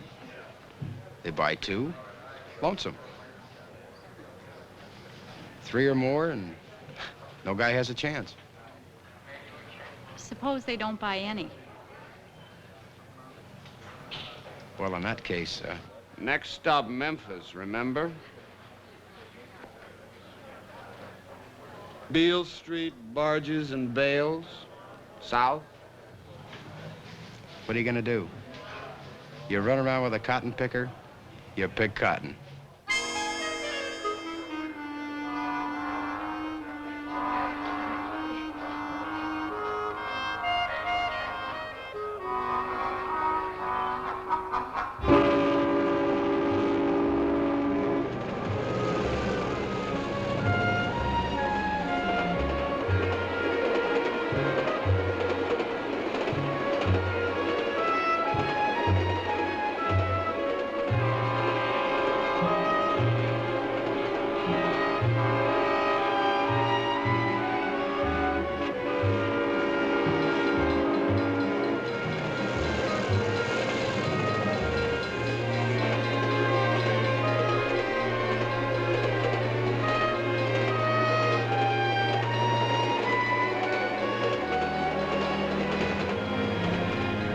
Tire low? Feels like it.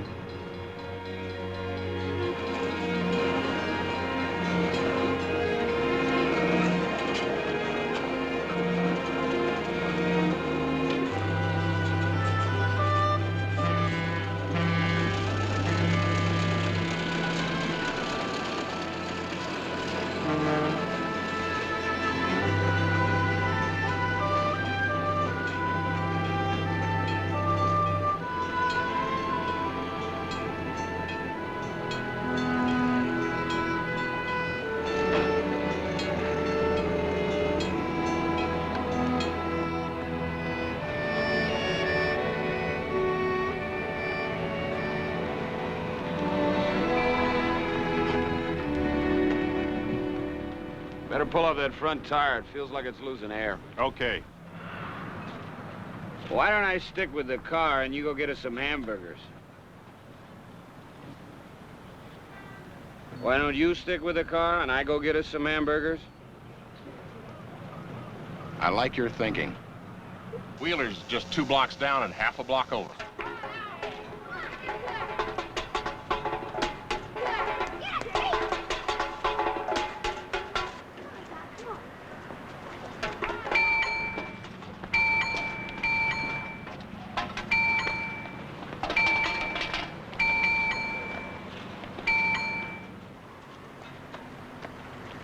Nice.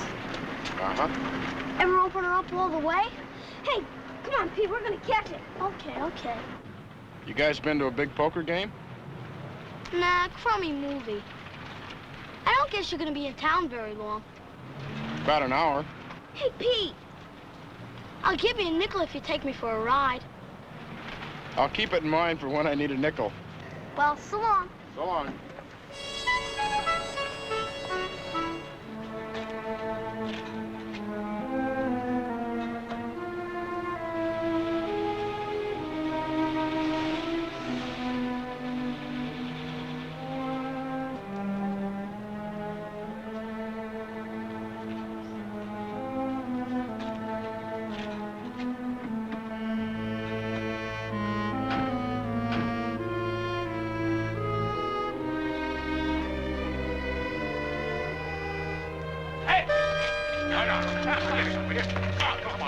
Stop it.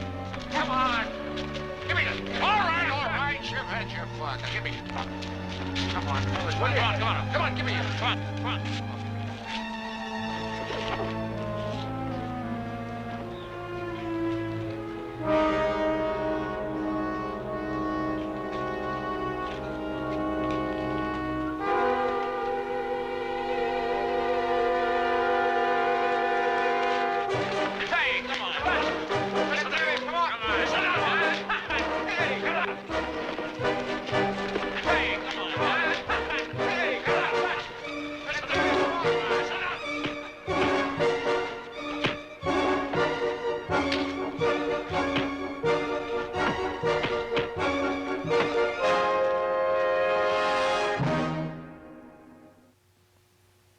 Chevrolet, now with super sport fun in 4 different kinds of new cars, presents Route 66.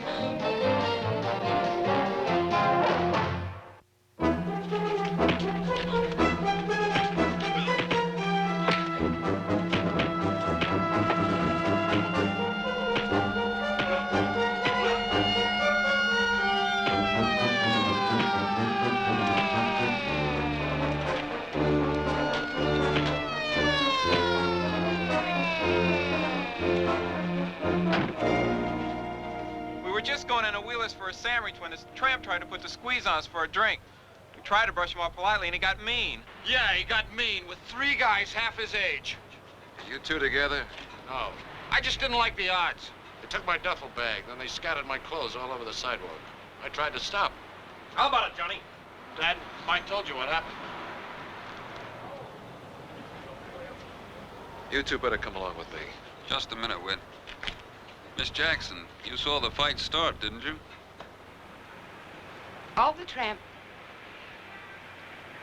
All he did was try and protect himself. You want to press charges? Look, we were just having a little fun. I'm sorry, Mr. McNeil. I apologize for my son and the others. How about it? You want to press charges? No. Putting him in jail won't change anything. Thanks, McNeil. Come on.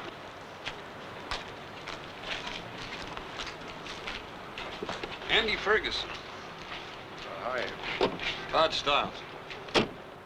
Don't judge us by what happened tonight. We're really a very hospitable little town. Why don't you stay around a little bit and let us prove it? How about it, McNeil? Either of you want a job, stop by the personnel office at Midland Rubber tomorrow. I'll tell them to expect you. I'm an outside man. Yard work? Yeah. Well, my home address is on there, too. Why don't you come by late tomorrow afternoon? Good night. Good night.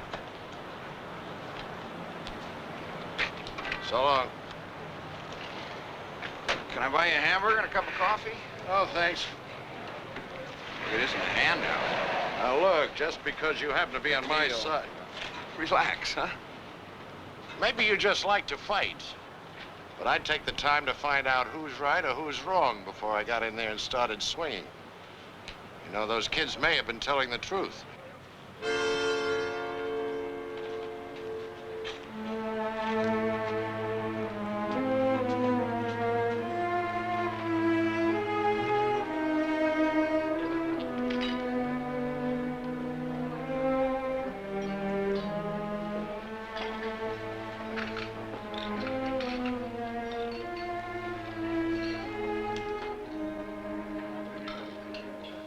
Where you heading?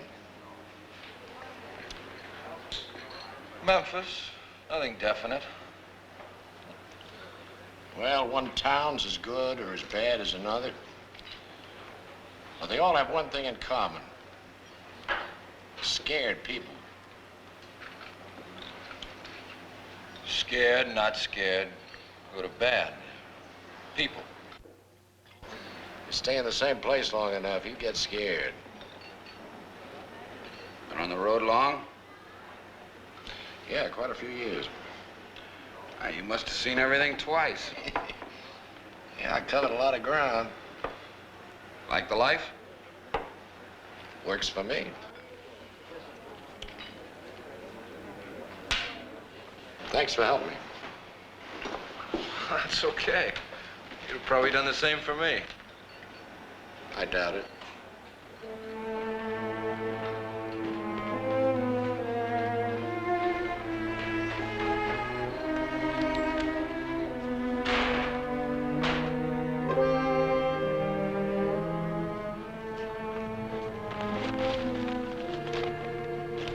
Funny thing happened to me on the way to the restaurant. There was this gorgeous blonde. Gorgeous redhead. Ugly brunette. You know that big hurry I was in to get to Memphis? Well, I'm not in such a hurry anymore. That funny thing that happened to you on the way to the restaurant? Who knows when you'll get another chance to work in a rubber processing plant? Maybe never.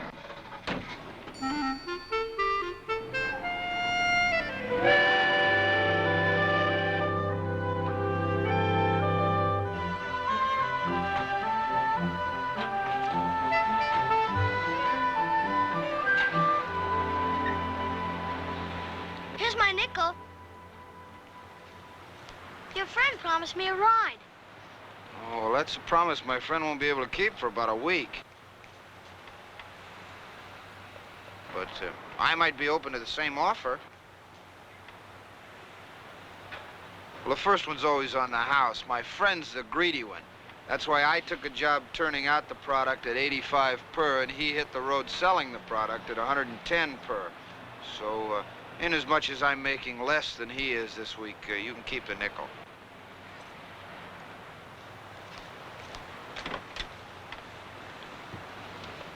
Go ahead, Dad. I got a ride. Okay, son. I'll see you at the house.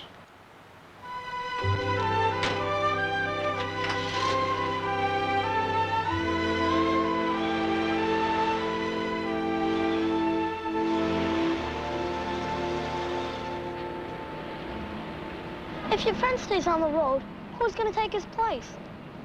Do you have anybody in mind? You need a navigator. Oh, well, good navigators are hard to come by. I learned navigation years ago. Next month, I get out of school for the whole summer. Well, maybe we can do some navigating then. Oh, please, Mr. Stiles, don't humor me. I'm the man for the job. I'm qualified. I'm building a rocket. Solid fuel. Only I'm gonna skip the moon. I'm going for deep space. I've got everything figured out, except the outer skin problem. You see, I want this at least 5,000 G's acceleration. What's your outer skin problem? Nobody's come up with a metal yet that won't burn out at the speed I want. You know, Mr. Stiles, some nights I just stay awake, just thinking and thinking about re-entry problems. Because my rocket has to be the biggest in the world. Because I have to take Mommy, and I have to take Dad, and my dogs, and Mabel. Mabel's a good idea. A smart boy like you that can build a rocket ship, he ought to have his girlfriend along. Mabel's not my girlfriend. She's Mommy's housekeeper. Mommy always says she can do without Daddy and me, but she can never do without Mabel. Do you like to hunt ducks? Uh-huh.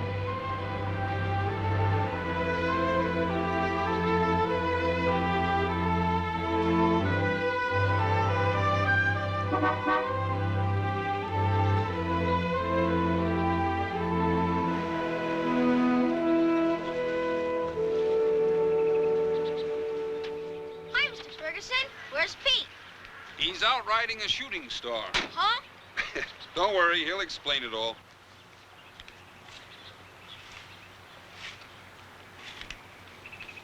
Well, the yard's looking great.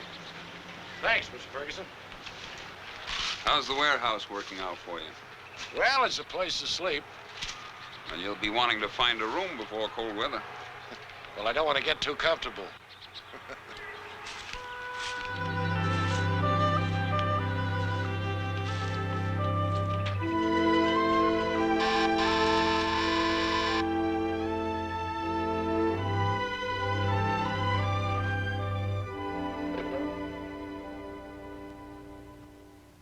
Mr. Case?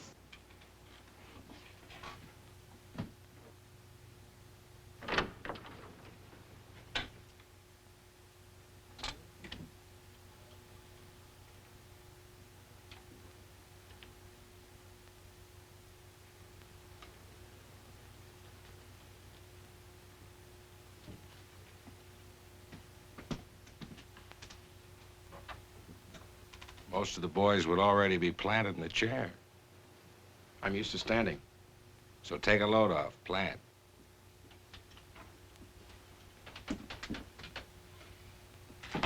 Link Case Midland Processing.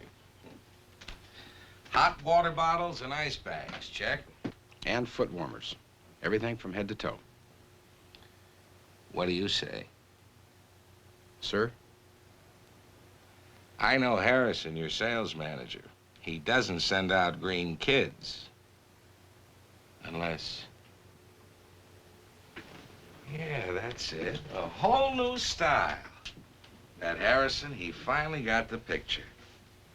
Frankly, Mr. Horst, this is sort of new to me. There were only 2 jobs open at Midland. One in the plant and one on the road. My buddy and I, we flipped a coin. I'm heads. You know, Link, I might as well get down to first names. I'm Jim. Harrison's been after me for 6 years now, trying to land a big order. See, I buy for a chain. Well, 1,000 gross. For me, that's nothing to order. But Harrison's been sending in these clucks. You know, Link? Guys who drag their whole lives behind them. Broken down types, no style. Well, they come in here and try and get your sympathy. I don't buy out of pity.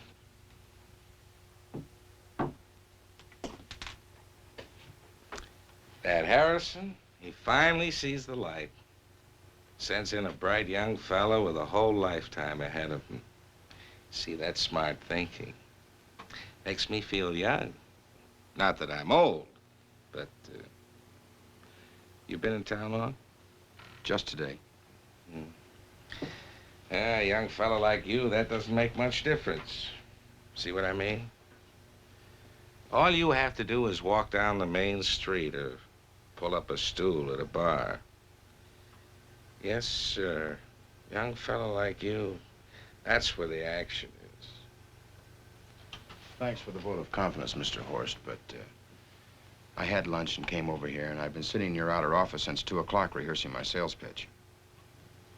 How do you convince anybody that your ice bag is better than somebody else's? Yes, sir. You're the first young salesman that's come in here in months. I can see, Link, you got get up and go. So,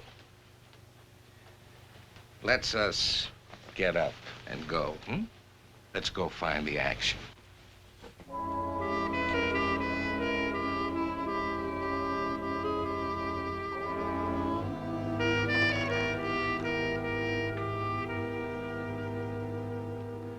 Well, how are things going at the plant? Pretty well. I think I'm beginning to earn the money you're paying me. Well, with your background in education, it'd be worth a lot to the company if you decided to stay on. Guess you've heard this before. Well, that's the sort of thing you don't mind hearing every hour on the hour. You know, I used to have that restless feeling. Carried to its logical or illogical conclusion, it comes up Emmett McNeil. You know, people like you, Todd. And what more does anyone have a right to expect than a good job and pleasant surroundings? I'm not pressuring. I just wanted you to know in case you're ready for something permanent.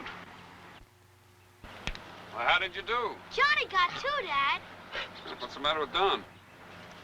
Not feeling too good, Andy. I think he's got a fever. Well, let's get him into your car, George.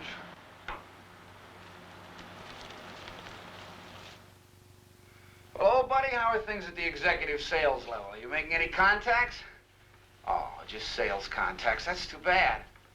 No, there's no action here. I'm already in my pajamas, ready to curl up with a good book. The man. Huh? Oh, I think we have a bad connection. Oh, no. I wouldn't come down for the weekend. It's that dead, huh? That's too bad. Well, I'll tell you what I do. If something comes up here, well, I'll find out where you are from the girl in the office, and I'll give you a call, but I wouldn't count on it. Yeah.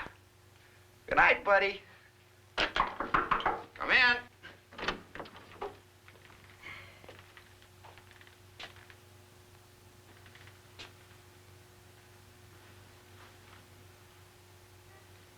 I'll have to ask you to come with me, Stiles. Well, what does that mean? It means I got orders. Just like that? Why? Why don't you wait till you get there? They'll tell you why.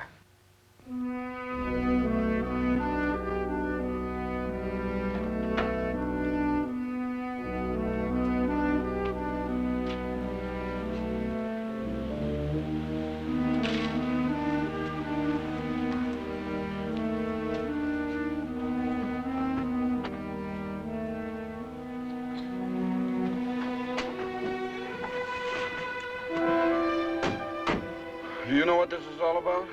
Scared people. Scared of what? Strangers. You and me.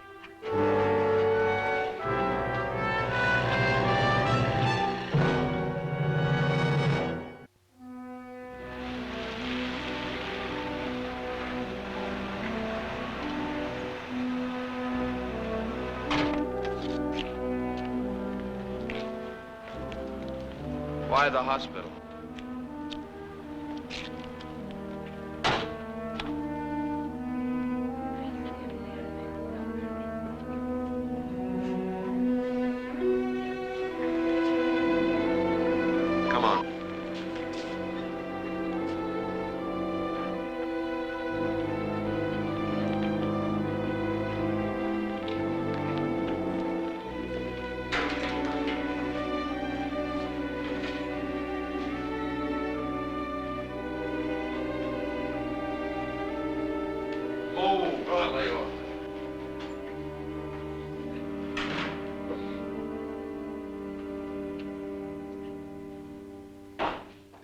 Cops pick up you guys too? Yeah. They tell you why? I'm only stuck in this burg because my truck broke down. I was doing El Paso 3 days ago. All right, you first. For what? My instructions are to run a blood test on each of you. You know, I don't hand out free samples unless I know why. Come on, you guys. The sooner you give them what they want, the sooner we can get out of here. Do what you like with your blood, just don't get generous with mine. Well, what makes you special? Who ordered us brought here? All I know is I'm supposed to get 3 samples. Yeah, well, when we get answers, you'll get samples. I'm ready. Well, this is a switch. They usually take me to jail.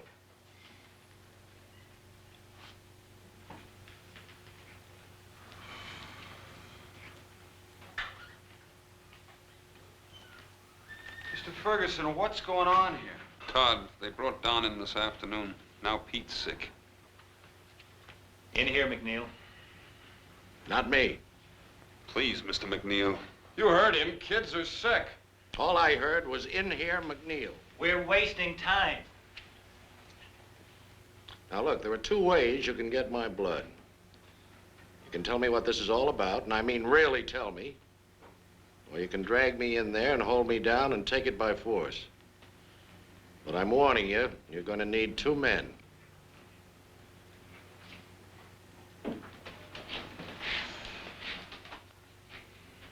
What we face is a possible epidemic. A rare type of sleeping sickness. First Don Simmons, now Pete Ferguson. Outside of a case or 2 in Texas, I've never heard of this anywhere else in the United States.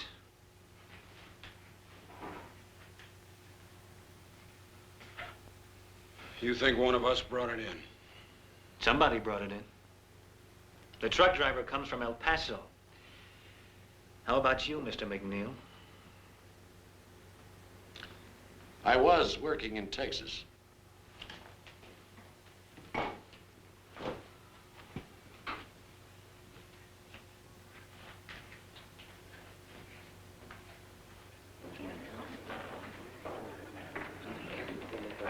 Andy!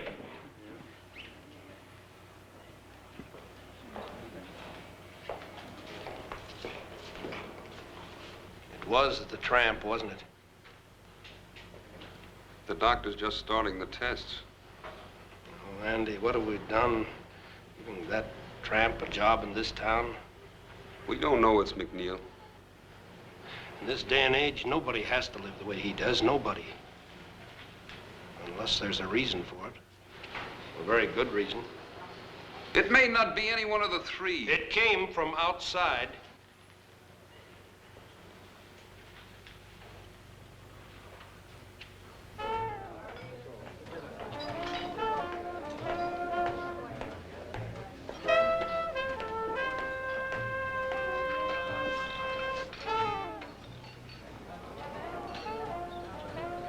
Her name is Mary. Did you see the way she looked at you? Under those long lashes of hers every time she passed. Are you just married or something? No. I lived in this town 20 years. A man in my position, he can't afford to take any chances. My wife's old man. He's a mayor. But if anybody sees me out with a salesman, well, that's all in the line of business. See what I mean?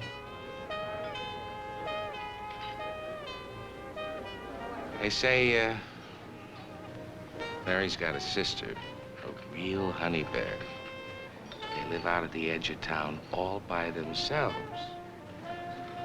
Well, of course, I've never been out there. Man just can't walk out and knock on the door now, can he?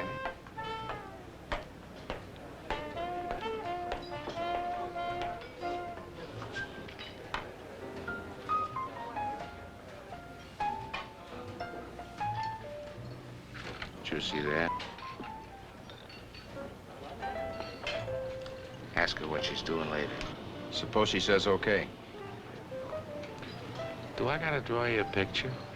My car's outside, right? I got a couple of bottles in the trunk, so we just amble out to the edge of town and see what Mary's little old sister's doing.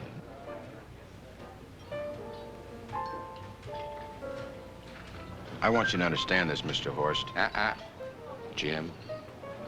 I want you to understand this, Mr. Horst, for a lot of us. I don't know very much about those ice bags I've been trying to sell you. I happen to think they're pretty good. But even if they were the worst ice bags in the world, that doesn't make any difference. Because I wouldn't sell you a single one, good or bad.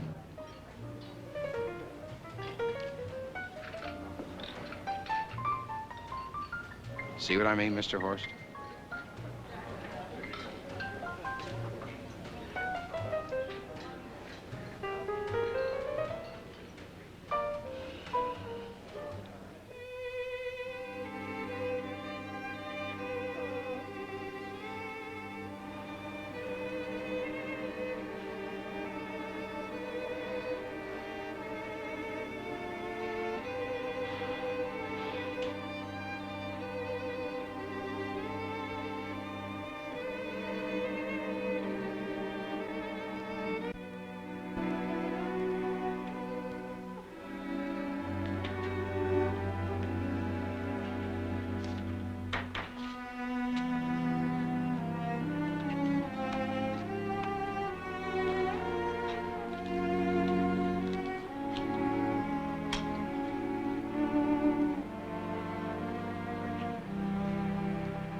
When I was a kid, after my mother died, I spent some time in boarding school.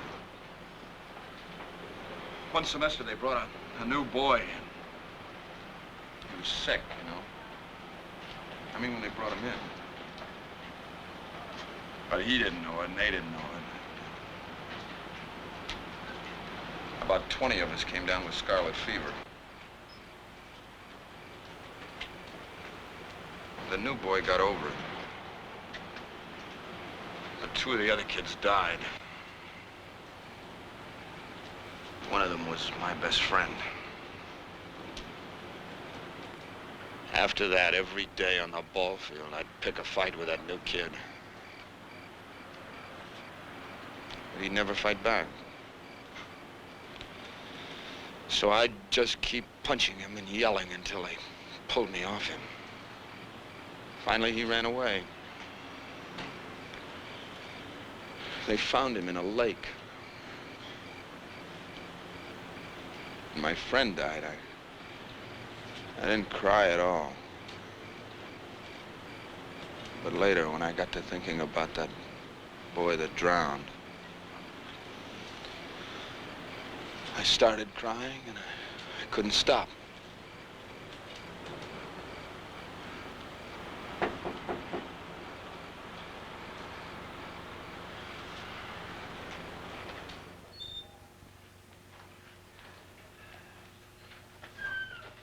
In there, strip and get into that.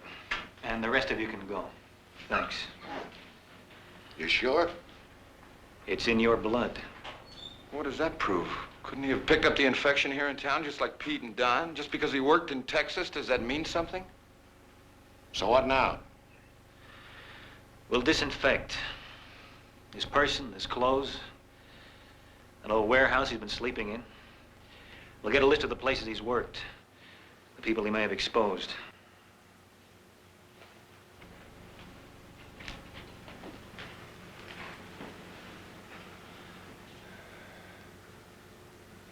Pete's in 212 if you'd like to look in later.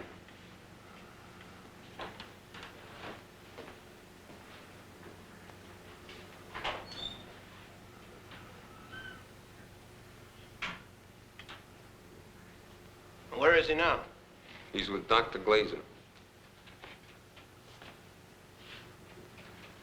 The only question now is how do we deal with him? I don't think that's up to us. So what do? Buy him a new suit of clothes and kiss him goodbye?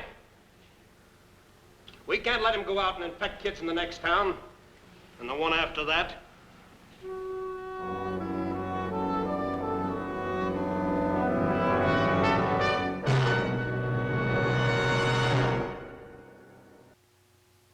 Chevrolet, in behalf of your local authorized Chevrolet dealer, with 4 different kinds of super sport driving for 63, has brought you the first half of Route 66.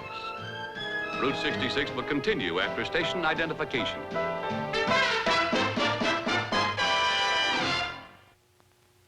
Do you ever suffer pains in your knee or elbow joints when there's a change in the weather? If you remain in one position for too long, do you get backache or feel cramp-like pains when you move? After strenuous work or exercise, do you suffer from aching in your shoulders, arms, or legs? Most people would answer yes to at least one of these questions.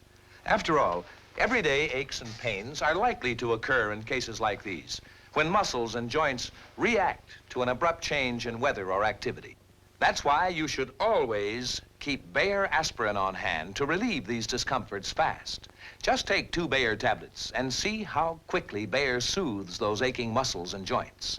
Remember, whenever you suffer from the common aches and pains that have so many everyday causes, don't wait. Take Bayer aspirin right away and feel better fast. You'll find that Bayer can make living a lot more fun.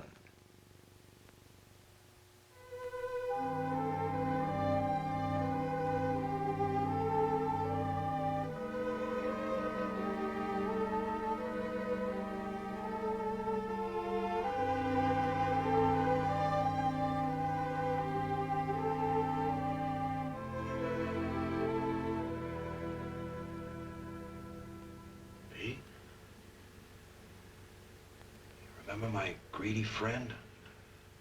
The one who's on the road? I talked to him a little while ago, and he wanted me to be sure and say hello to you. And he said, for another nickel, I could tell you one of his stories.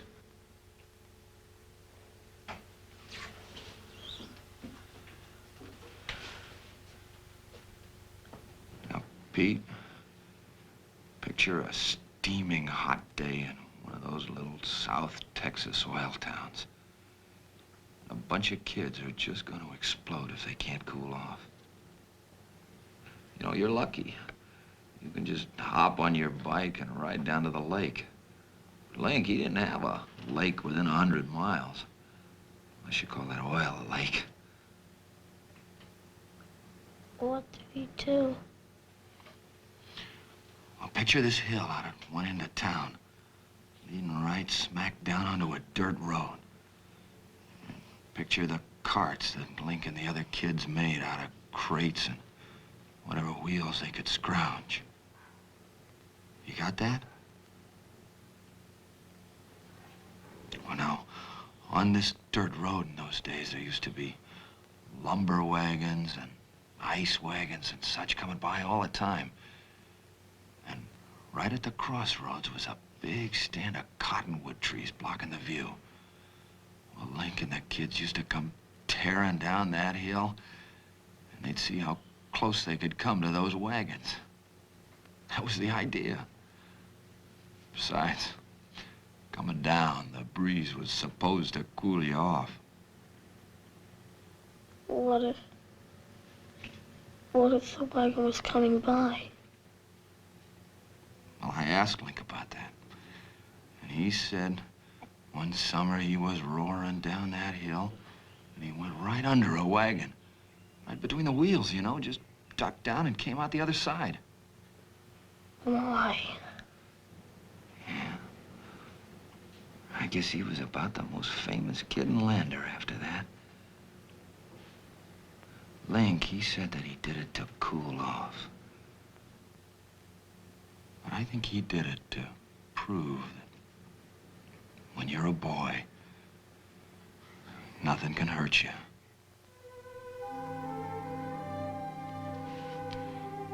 Just like you, Pete.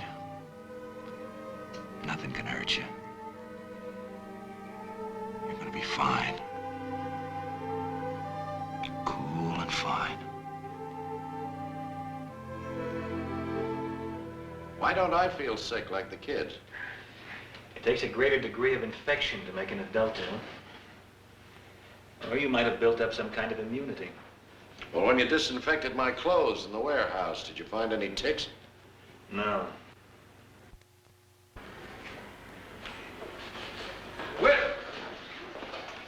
Coming, you get the tramp? Now, George. You gonna arrest him? Now, we got a right to know. I've come to find Andy Ferguson. That bum's not gonna get away with it, Whit. What are you gonna do, George? Lynch him? I don't see a rope. How are you gonna lynch him without a rope? Andy?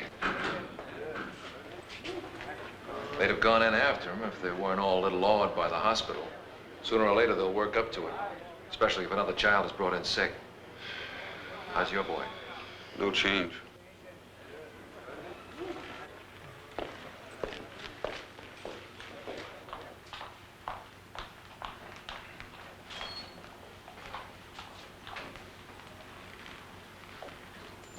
You through with him? You going to arrest me? My orders are to take you into the next town and dump you. If we don't get him out of town, Todd, there's gonna be trouble. Mr. Ferguson, you're talking about me, and I'm right here, so why not talk to me? McNeil, this is not an easy situation. Oh, but you're looking for an easy solution, is that it? The important thing is to get him out of town without any trouble, right? Right. Well, those men in the lobby that saw you come in will be waiting for you to go out with him. Why don't you let me take him out the back way? I don't know. No, Whit, that's a good idea. You'll take him on out of town? Yeah. I guess it's all right. Is it all right with you, Emmett?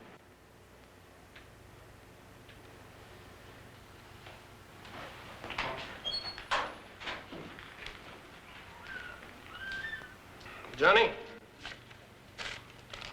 Go get everybody some coffee.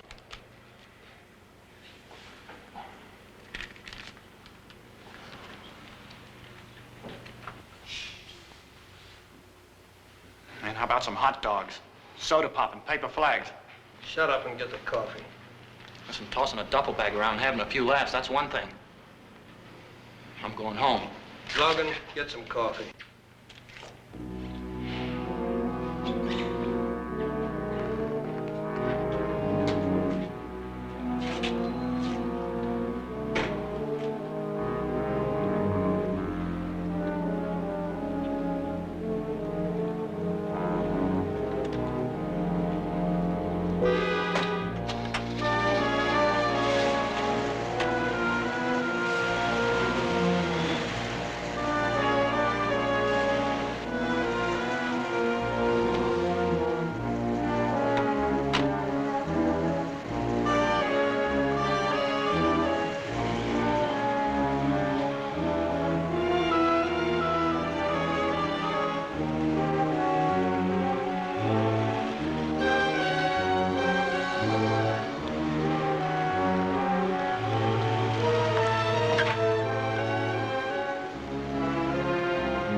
Hurry it up, McNeil.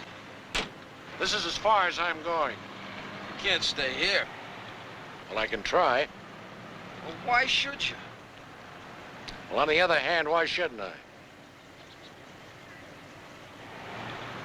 McNeil, you've got to try and understand these people. They were born inside, cozy and warm in this tight little cocoon of a town, and they've stayed inside, snug and clean and warm, pretending there's nobody and nothing outside.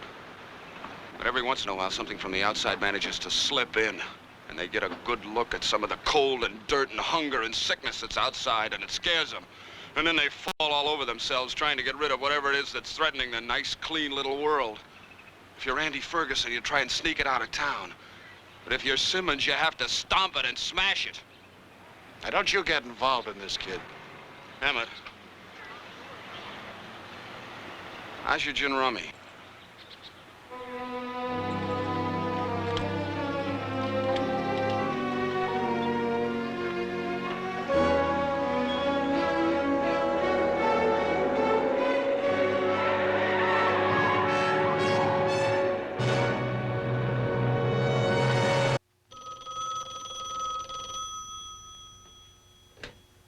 Hello?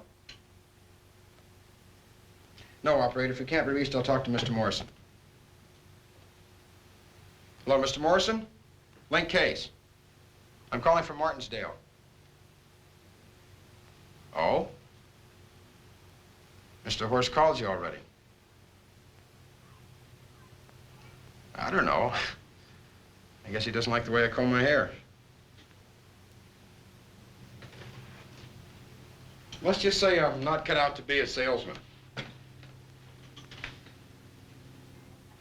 Mr. Morrison, I'm going to be leaving in a couple of minutes. Would you tell my buddy Todd Stiles in processing that I'll be in on the 346? I can't seem to raise him. Thank you, sir. Goodbye. I ran away from another town once, a long time ago. Only there I wasn't a stranger. I was the least important member of the most important family. But I had hopes. It's easy to seem important in a small town, especially when your family happens to run the bank.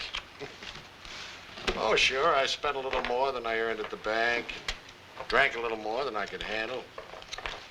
But everybody was most tolerant. They said, well, give them time. But as it turned out, they didn't. You see, there was this shortage at the bank. Nothing criminal, just bad management, stupidity. But you don't admit this and go on being the leading banker in a small town. Oh.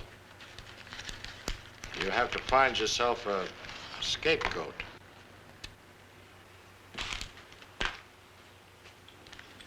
And once you pitch your pigeon, you publicly denounce him. And you publicly promise to make good the shortage. And then you privately tell him to clear out, to run, and to keep on running. Your own family did that to you. Yeah, my Uncle Mike and my dear, dear brother-in-law, Gilbert. Why'd you let him get away with it? Well, I was still young enough to be shocked by what decent men will do to save their own hides. And getting away from that bunch of cannibals seemed the most sensible thing to do. Besides, they were shrewd, you know. Sure. They had me boxed and they knew it. And you've never been back? No. Once you run, you don't go back. So here I'm staying. Oh, it doesn't really matter whether or not I brought the tick in here. What matters is, whatever they're going to do, this time I've got to face it.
Please don't let him do it.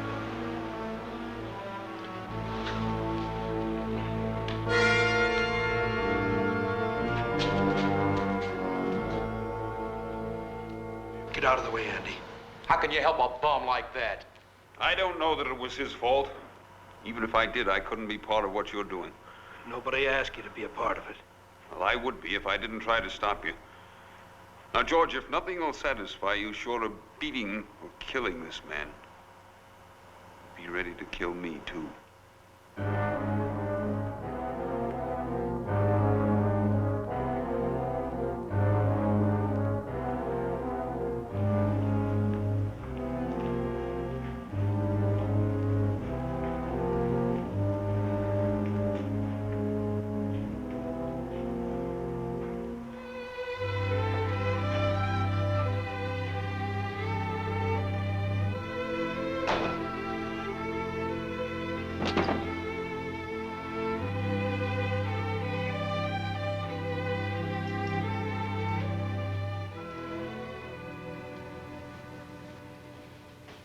Just when I got the feeling better, you gotta leave. Yeah, isn't that always the way it is?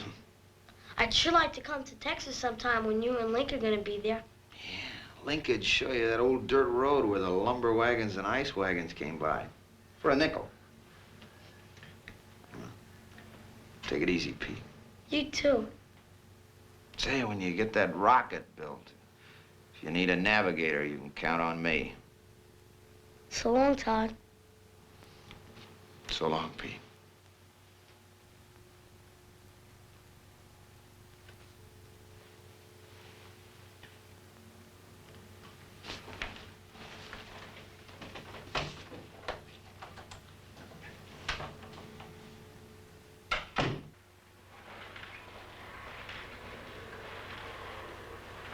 Ah, they found the carrier.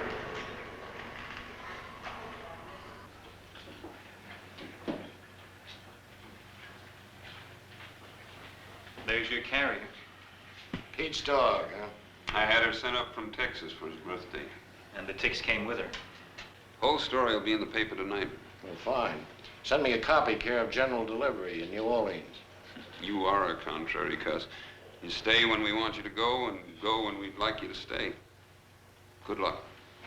Same to you. I'll see you around, Todd. So long, Emmett. Now, if you're ready to settle down... Yeah. I'll remember.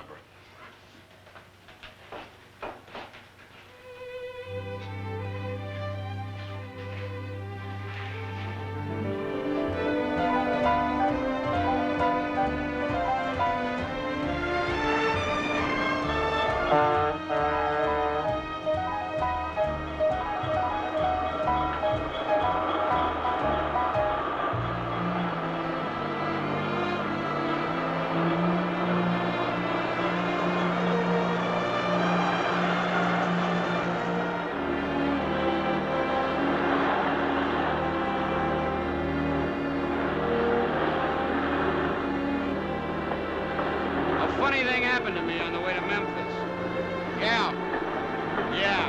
It was this rubber processing plant. Yeah, I know. They make hot water bottles and ice bags.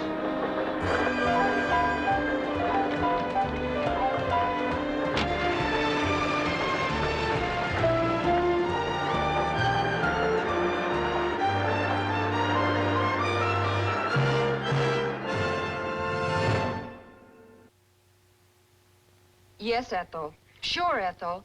Thanks for the advice. Bye. Boy, if there's one thing I get plenty of, it's advice. I wish somebody really knew what to do about irregularity. Ask your doctor. He knows.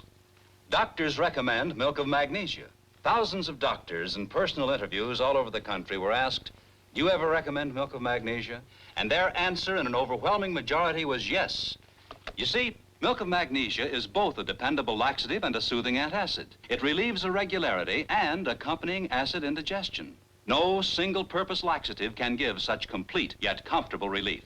In fact, general practitioners, obstetricians, pediatricians, even surgeons recommend milk of magnesia for their patients. I took my doctor's advice, Ethel, and now my irregularity worries are over. Honestly, no household should be without Phillips milk of magnesia. Regular or mint flavored. This is Glenn Corbett. Now Martin Milner takes you on a preview of our next Route 66.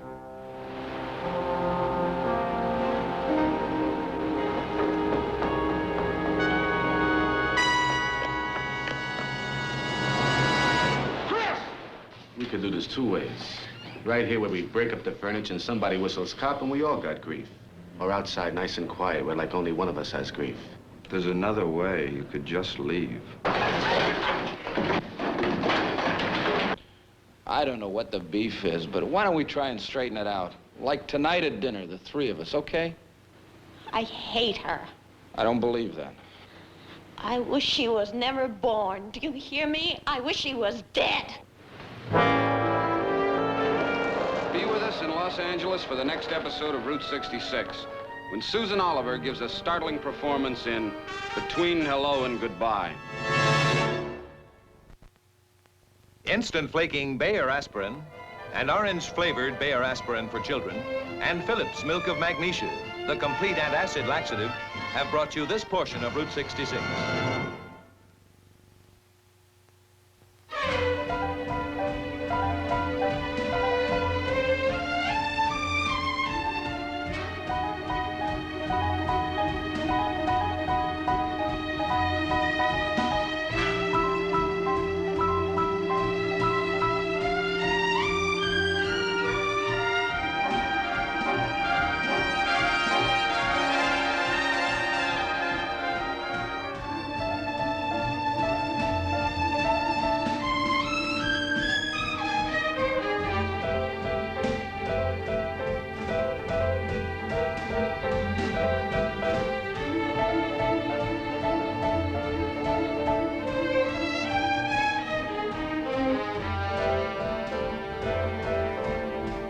This has been a Screen Gems film presentation. Herbert B. Leonard, executive producer.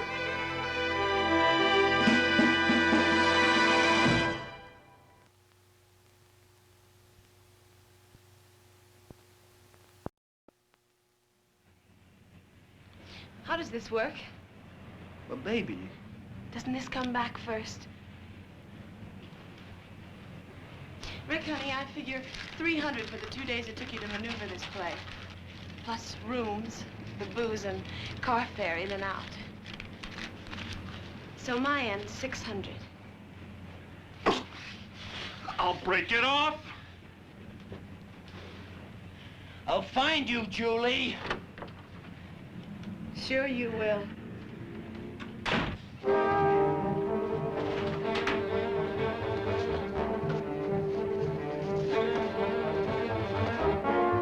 Keep him here.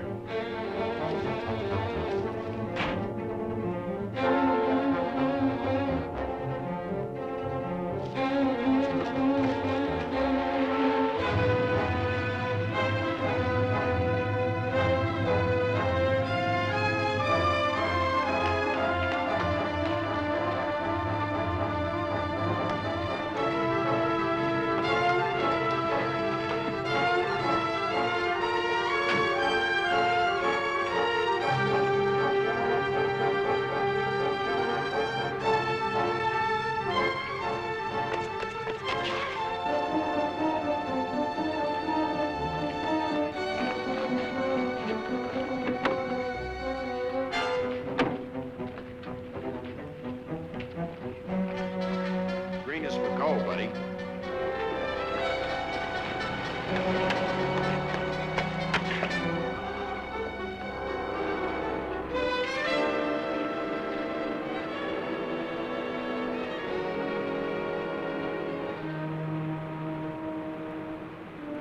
Mind if I fly now, pay later? Who hit you? 100 years from now, what difference will it make?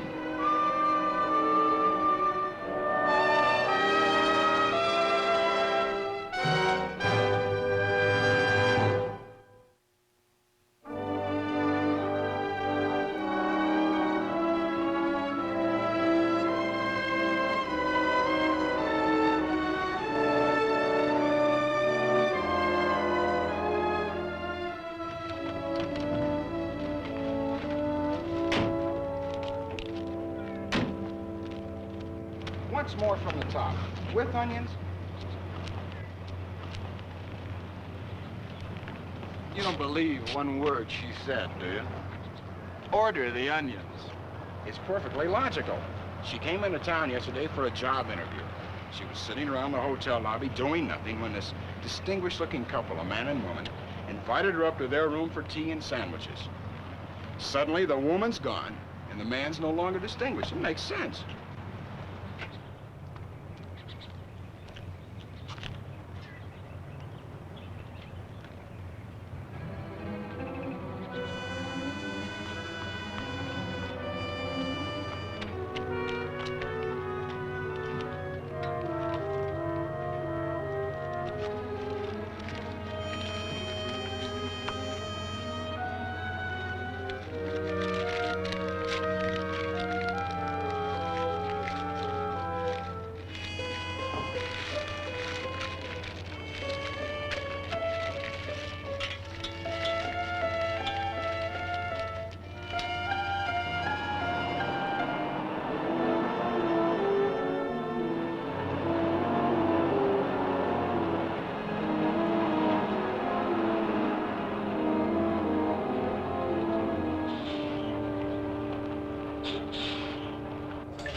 It's the way it goes. Bossa Nova in the Rockies.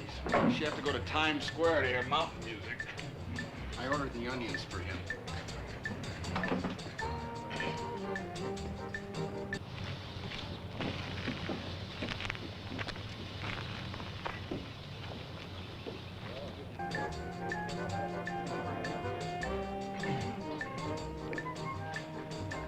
Well, not that it's 100 years from now, but is anybody interested in the facts, like maybe names? Me, Link. Him, Todd. Me, Jane.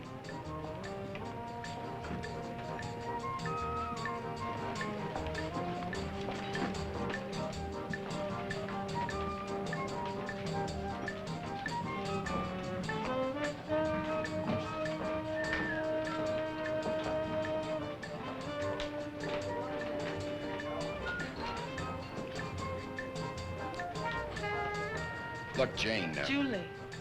Okay, Julie. For the record, we believe you. If you mean it, why do you have to say it?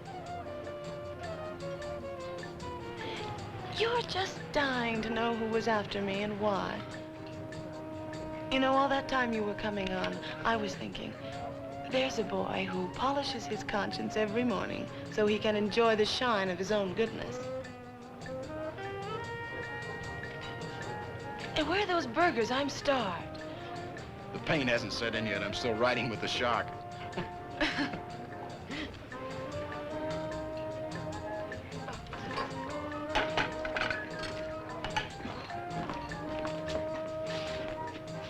That's her. Which one has the onions? This one.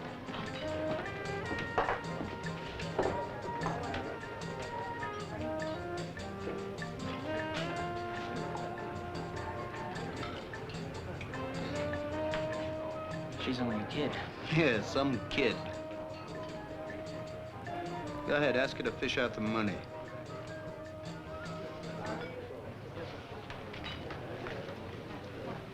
Miss, do you mind if the waitress searches you?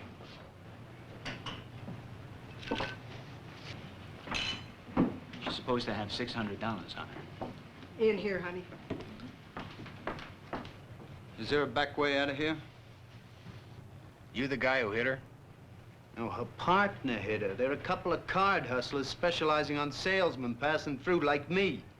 She pulled a gun on a crooked game and walked out with $600.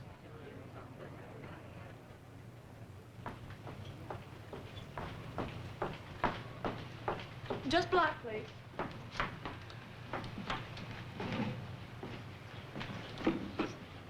Okay. Are you kidding? She had $1 and some change in her purse, and her ribs were showing. She passed it to them.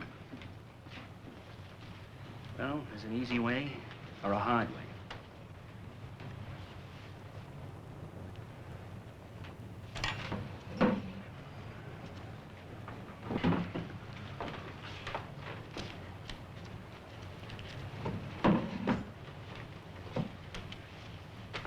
The car. They put it in the car.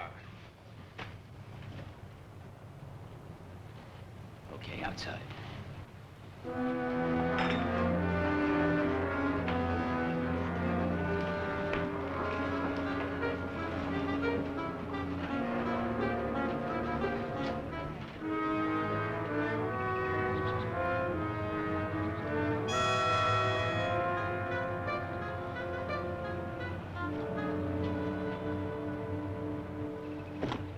Well, there's nothing more we can do, Mrs. Decatur. Unless we find some evidence or locate some witnesses. I told you, when I got back to the room from chasing her, the guy she was with and the others were all gone with the rest of the money. That's your word against hers, Mr. Decatur. Look, sister, come up with the money and I'll drop the charges. Better come along with us, miss, and we'll get this thing cleared up. Now, that'll be just fine with me. I told you this would happen, Julie.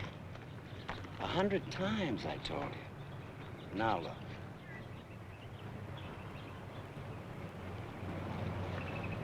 You ought to be locked up.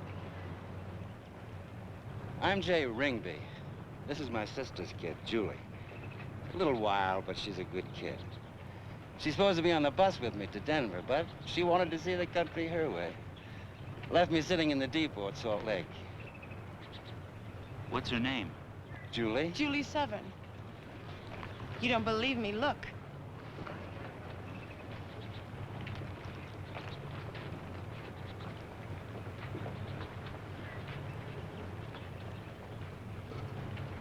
You were just 19? Last week. I told him about it, too. I said, sure, I'm hungry, and I'd love a dinner. But did he think it was right for a girl to be alone with him in his hotel room? He said the room service was the best in town. I don't want to talk about it anymore.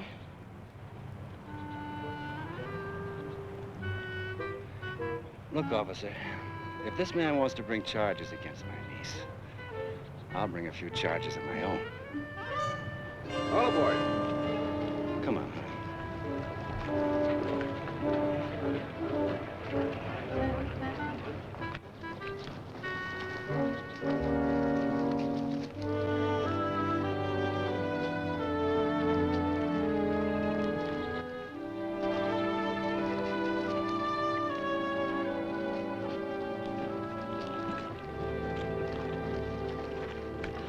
Look, you're a dear, but I'm going with the boys. Shut up and get on the bus. You got some way to make me? Look, this thing can blow right up in your face. Play out the string.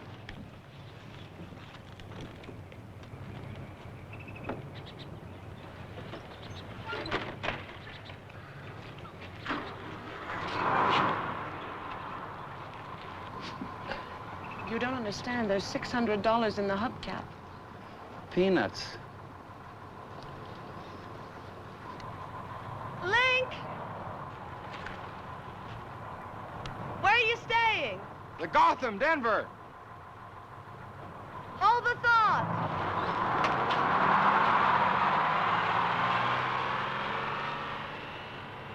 Okay, so you're disenchanted. That's all the more for me.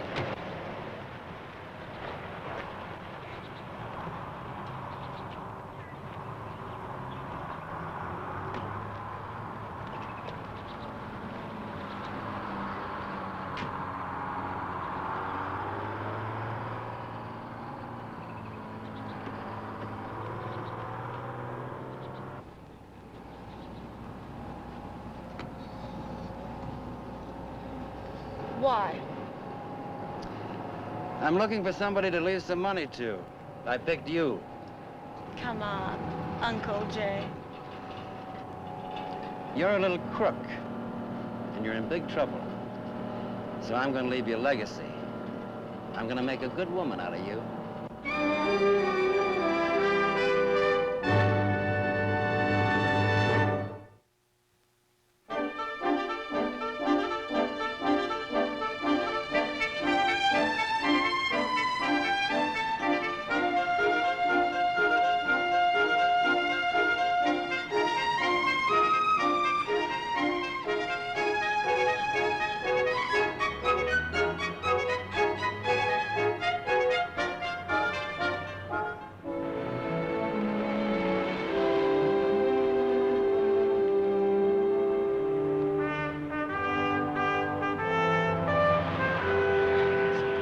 Comes along, move it, okay?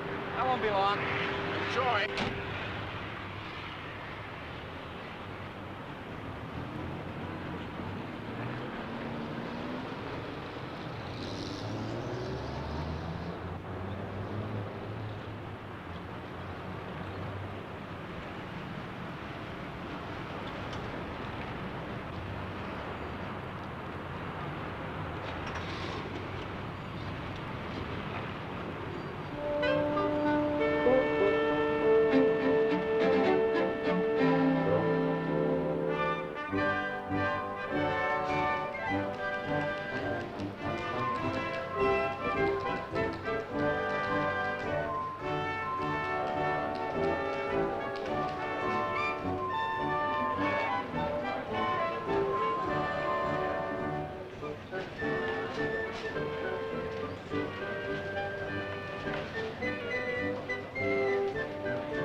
I don't know.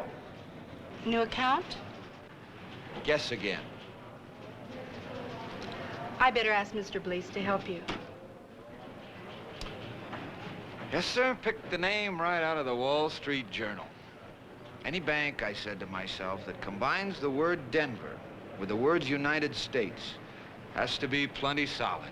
Yes, sir, plenty solid. Well, if you have good taste, why fight it? Yes, sir. May I be of service to you? You don't recognize me. 96402. Todd Stiles, faithful out-of-town depositor. For 3 years, I've been shipping you money once a week, so I decided I'd stop by and give it a sniff. Well, how about some coffee, 96402, in the boardroom? And then if you like, we'll have a tour. My name is Blease. I'd like that, Mr. Blease. You know, I haven't felt this secure since my mother stopped tucking me in.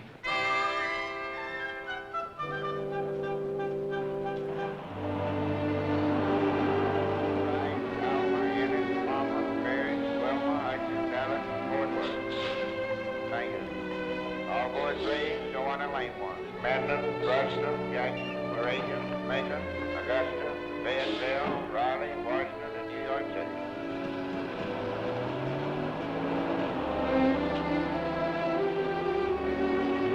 Randall, the one in lane 1, with Dallas and Fort Worth.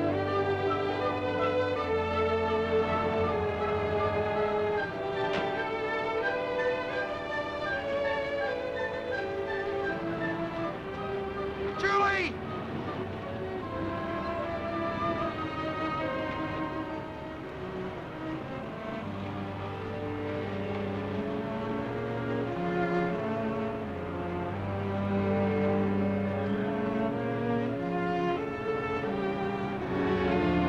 I wanted to come back last winter, but then I thought about the trees. Without leaves, they're like skeletons, you know? Did you ever hear about a bird called a rock? I'm having enough trouble with a bird called a jay. Uncle Jay. Well, the rock is extinct, you know. I mean, out. But the buffalo came back. Why can't a rock? Why can't a man?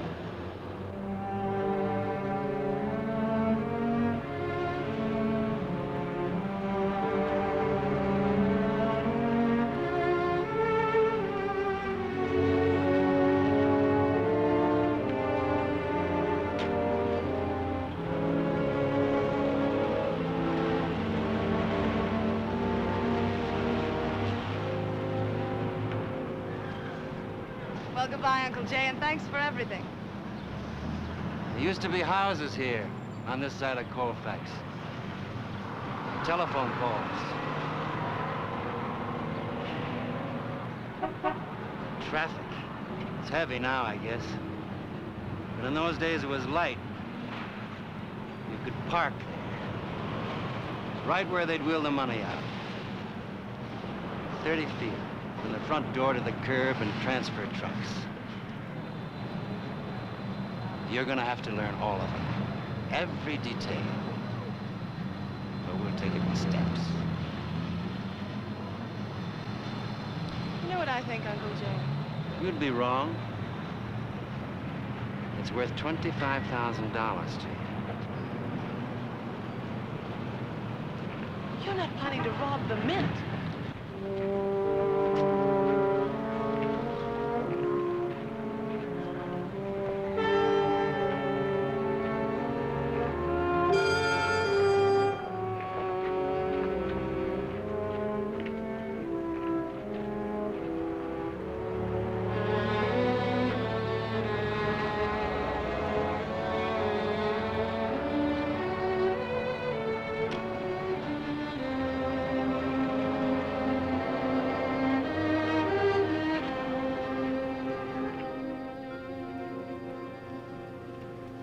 She called? Sorry, Mr. Case.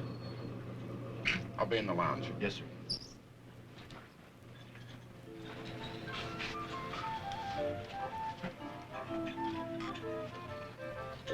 She didn't call. I ordered for you. I shouldn't let her go with him. What do we know about him? What do we know about her? Well, if she doesn't call pretty soon, I think maybe I'll rent one of those trucks with the loudspeakers on it. You know, the kind they use before elections. I'll drive around town. Julie, come out, wherever you are. And I was with this Mr. Blease in the bank today. Very nice guy. And I said to him, kidding, of course, wow, $4,000. Maybe I ought to just draw it out and touch it. And he said that won't be necessary, and he called a cashier over and whispered, and in a minute the cashier came back with 4 brand new bills, $1,000 each. And Mr. Blease said, here, touch these. So I did. Which hand? Both. The sweet smell of success. See, I always thought if I came to Denver and I looked at the Rockies and went to the bank and visited my money, I'd come up with a special kind of feeling, you know? It didn't work. I feel just like I did before. Welcome to the club.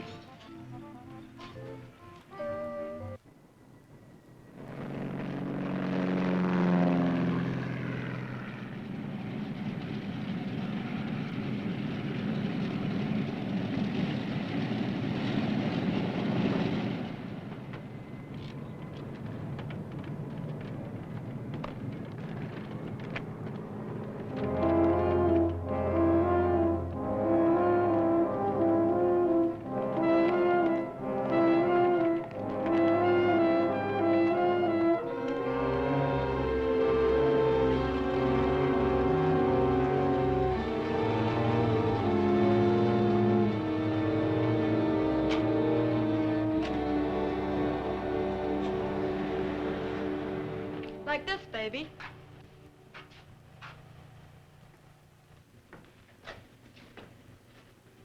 Thank you very much. Next.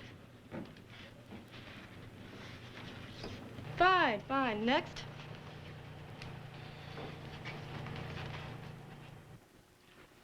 Raleigh?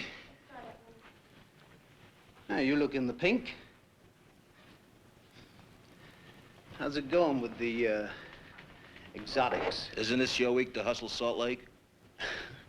Raleigh, you never get the schedule straight. Sometimes I think you do it just to needle me. Julie been in?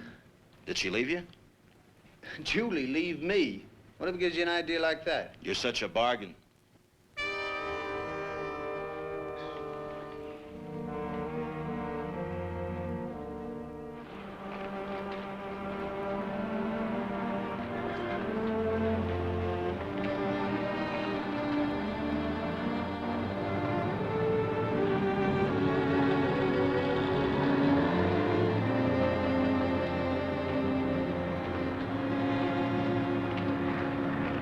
Where's the Windsor Hotel?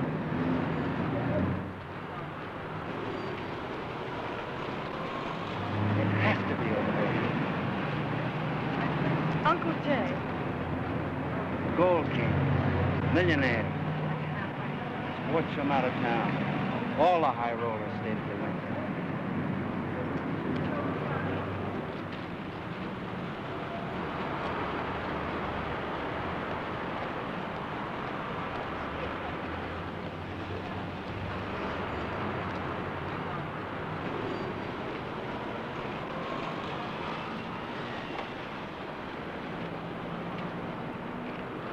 You said something about $25,000. Leon and Freddie and Al and I met up there in room 419, and we put a pencil to it. All it's going to be is sweet reminiscence, Uncle Jay. I have a date with the hubcap. I'll show you.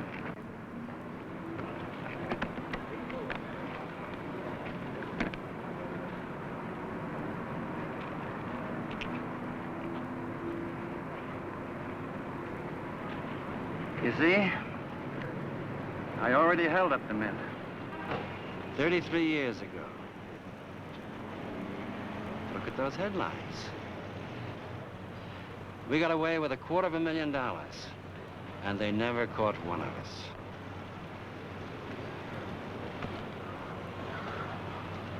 But Leon's dead, Freddie's dead, Al's dead. You're gonna turn me in, Julie. You're gonna collect the reward. $25,000. From me to you.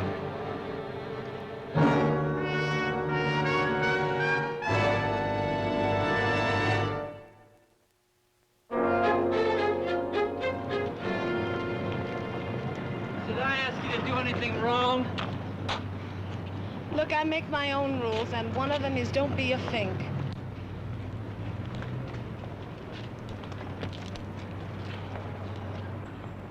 Do you think it's easy to turn down $25,000?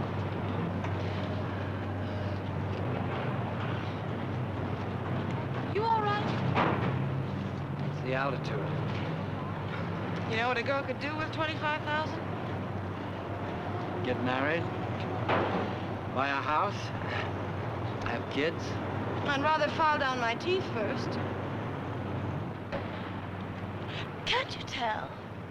I'm a fugitive from too much happiness. Mother and I always spend Saturday at home with a good book. Sundays we discuss vital issues to keep my mind sharp. Mother always said a girl needs a sharp mind. Monday I took harpsichord lessons, and Tuesday I spent the afternoon on my toes. Wednesday, oh yes, Wednesday I wrote verse, usually in French. Thursday was Happiness Through Things Day. We'd polish the silverware and watch the silkworms spin. Friday? Friday, I'd wake up.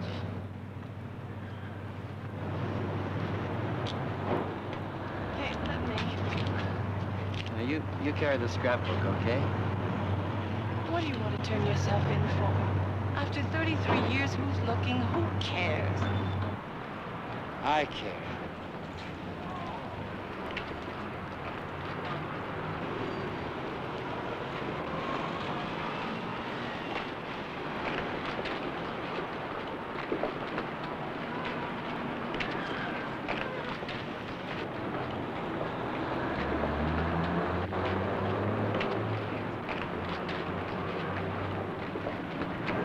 A lot of notes in there.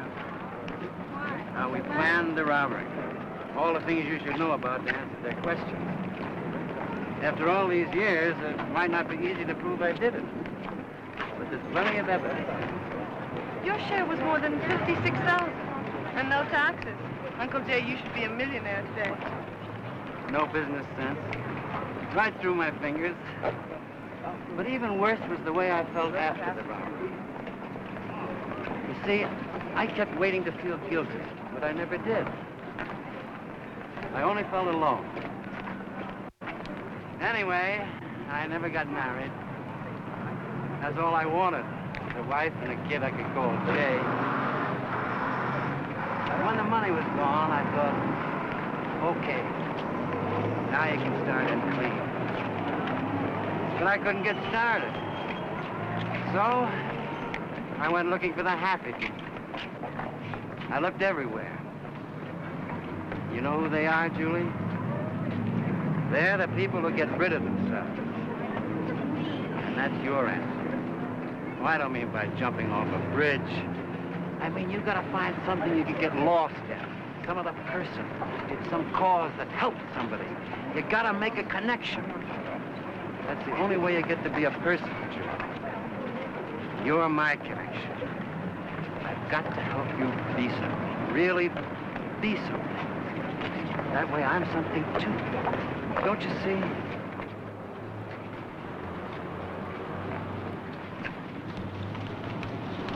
Don't cry, Julie. Who's crying? You're stupid. You don't even know me, and you're trying to build a whole thing. Well, don't. I don't want anyone building on me. Look at those people.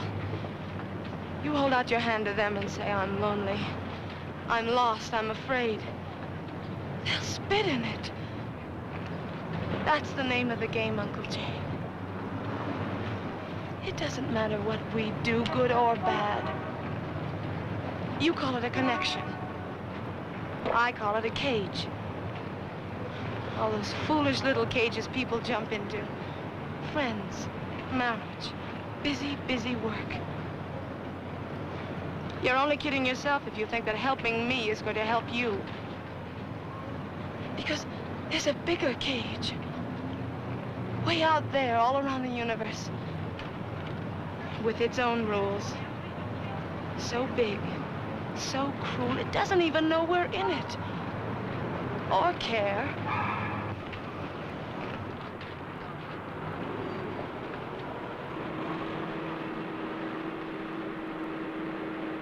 Hey, pull over, right here.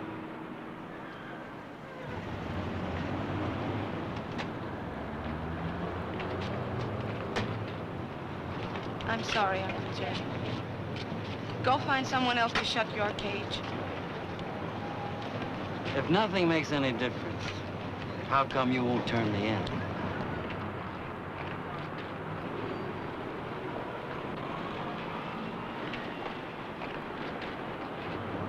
All right.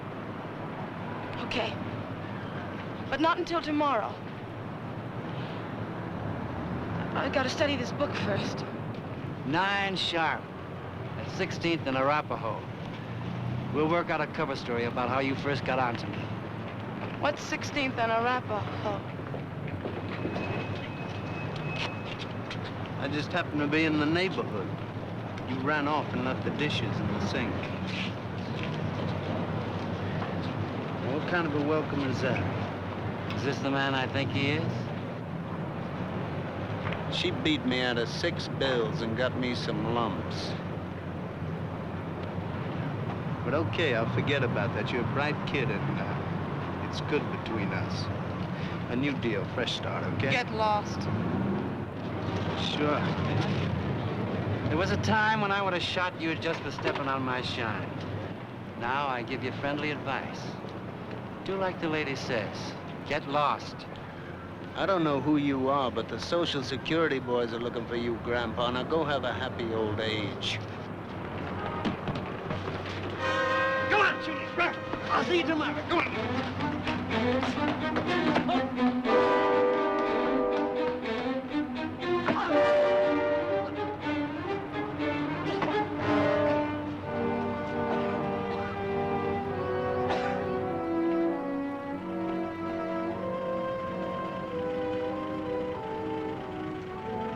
Here's $1.40. Thank you.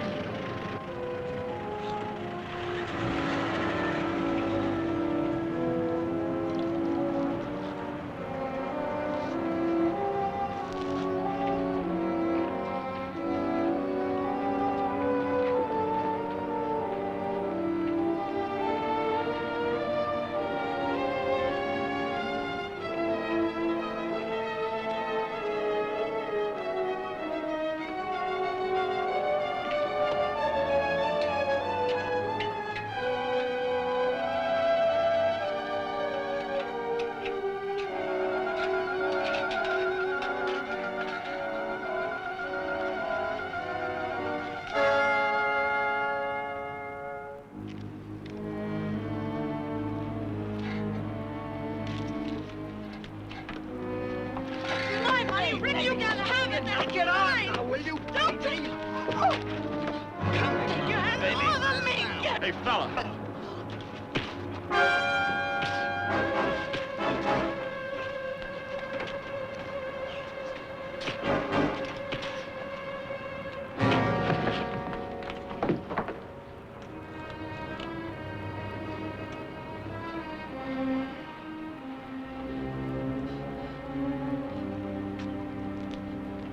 If you were your friend Link and I said to you, Link, take me away. Take me somewhere there's a crowd and noise. You'd take me. What do I say to you? Why don't you try the same question? I wouldn't get the same answer. I know you haven't believed one word I've said from the start. You measure and compare and question everything, don't you?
You want to get married?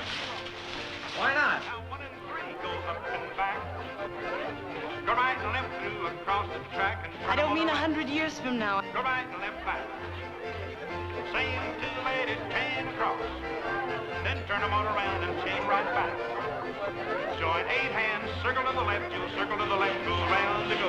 All the way around on a heel and toe, all the way home around the land. All of a sudden, I don't want to hear the punchline or the big yak at the end. All of a sudden, I want to feel warm and safe. Couldn't be what Uncle Jay said, could it? No, we never change. Only get more so. Couldn't be that.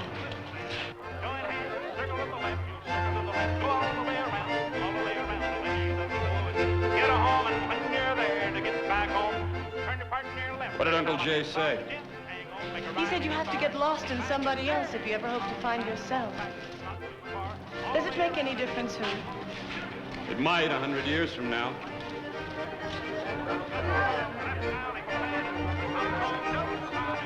They say my father was a French officer on a mission to Washington during the war.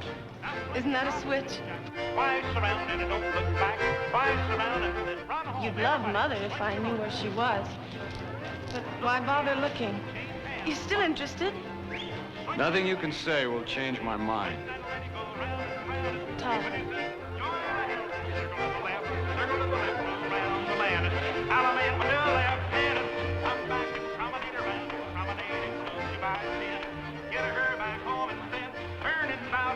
The scrapbook.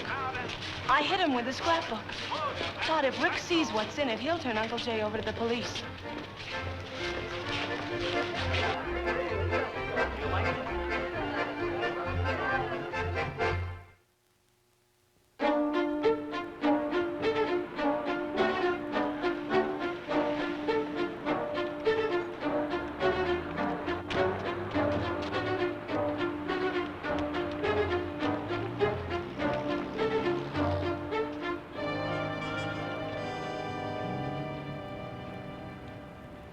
If you're looking for me, I'm over here.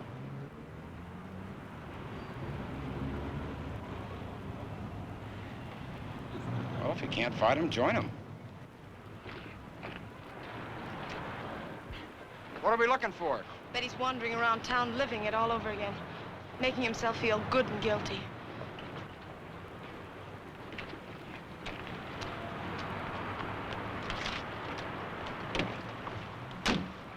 Let's all feel guilty together. Which way? West Colfax.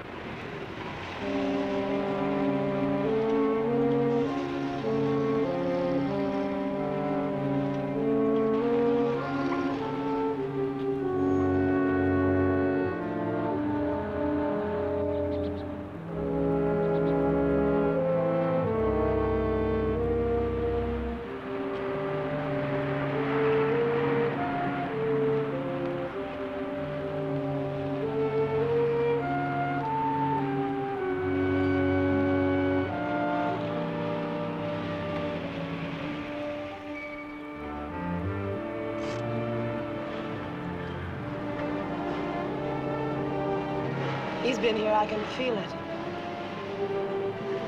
He's finished it over there and lived it all again.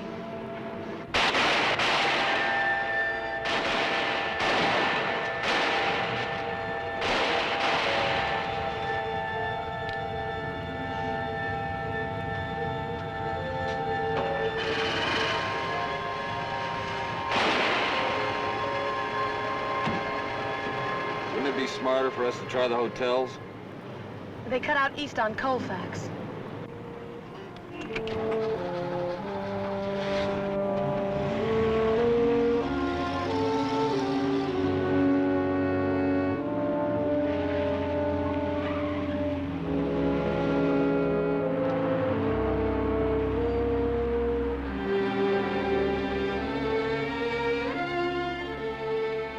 That's where they spent their first night. I'll see if he's here. I'll check it. What about me making a contribution?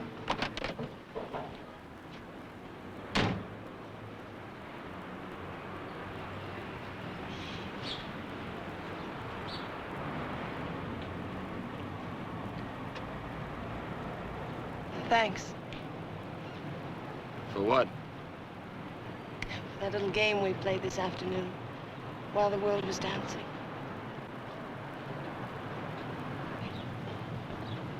Left here an hour ago. I went that way.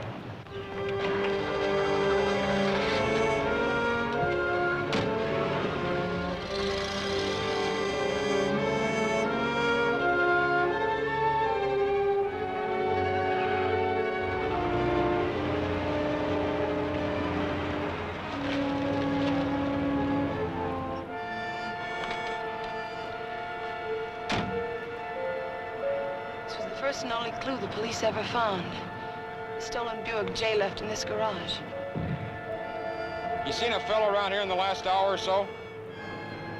Man about 50, 55? Yeah. Stood around for a while, but he didn't say what he wanted. Then he left. You see which way? Sorry, Mac. Thanks.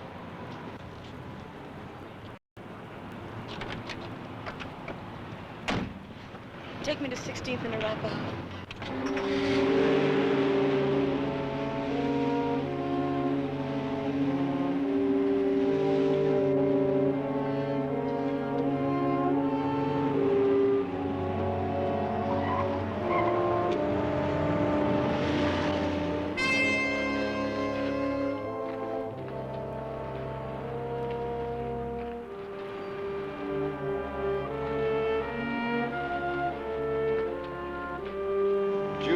Just wait here on the corner all night. We'll bring you back in the morning. You go ahead, I'll wait.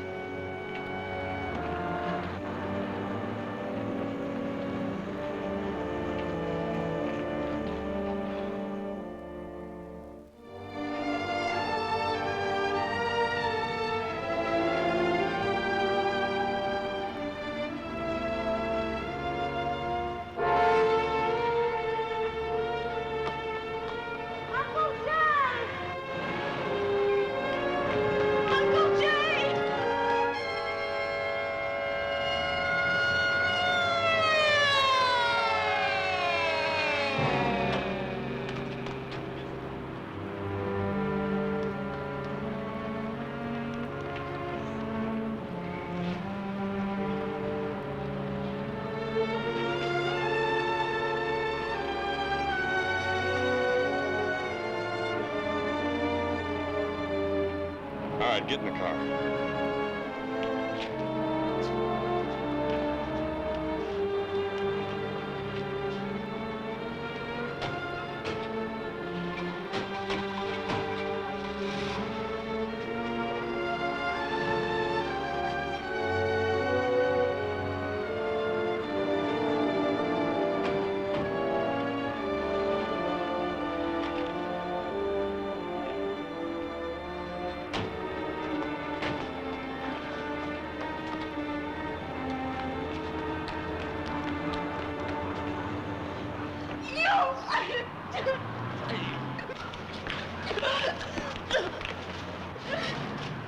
What are you so mad about? He's not worth 25 cents.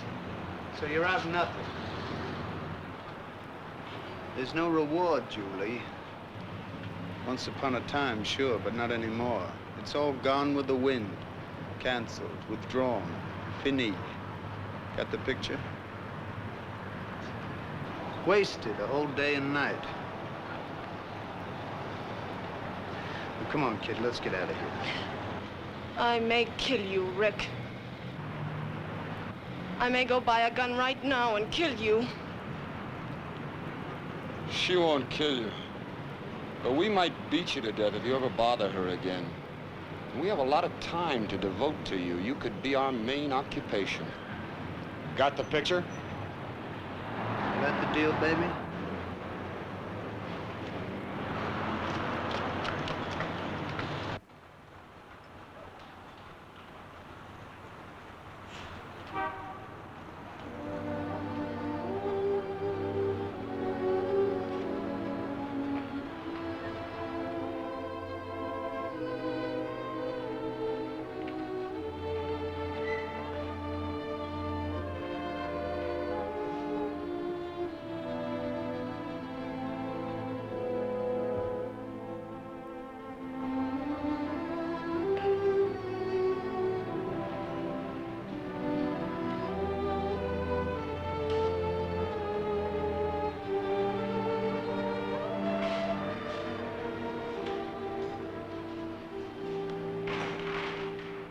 I'm not supposed to look happy when I see you.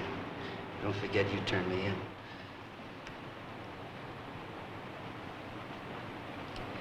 What do you want to see me about? I'm the one who turned you in. What do you want? Congratulations? I wanted to tell you what I'm going to do with the money. I thought it might make you feel a little better. She's gonna be kidding. Like people who leave their eyes when they die to the blind. I thought if you could learn to look at it like that, you might not hate me so much. Sure, sure.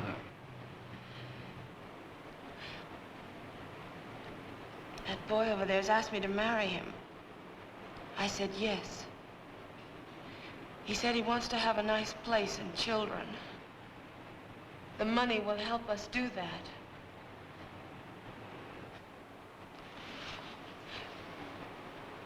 If we have any boys, I'd like to name them all Jay. Would you mind?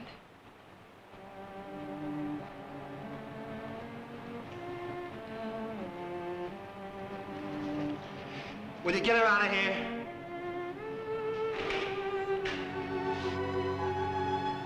Goodbye.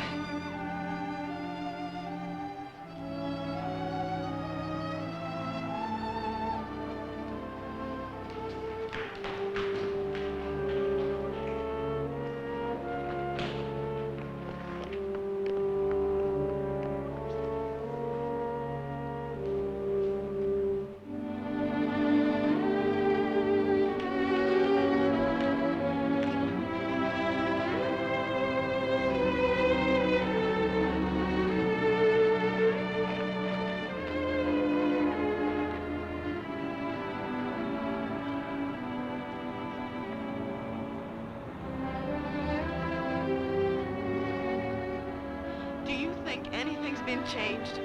Anybody? Mm-hmm. You have. Check with me later, Todd. Check with me 100 years from now.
Screen Gems presentation. Herbert B. Leonard, executive producer.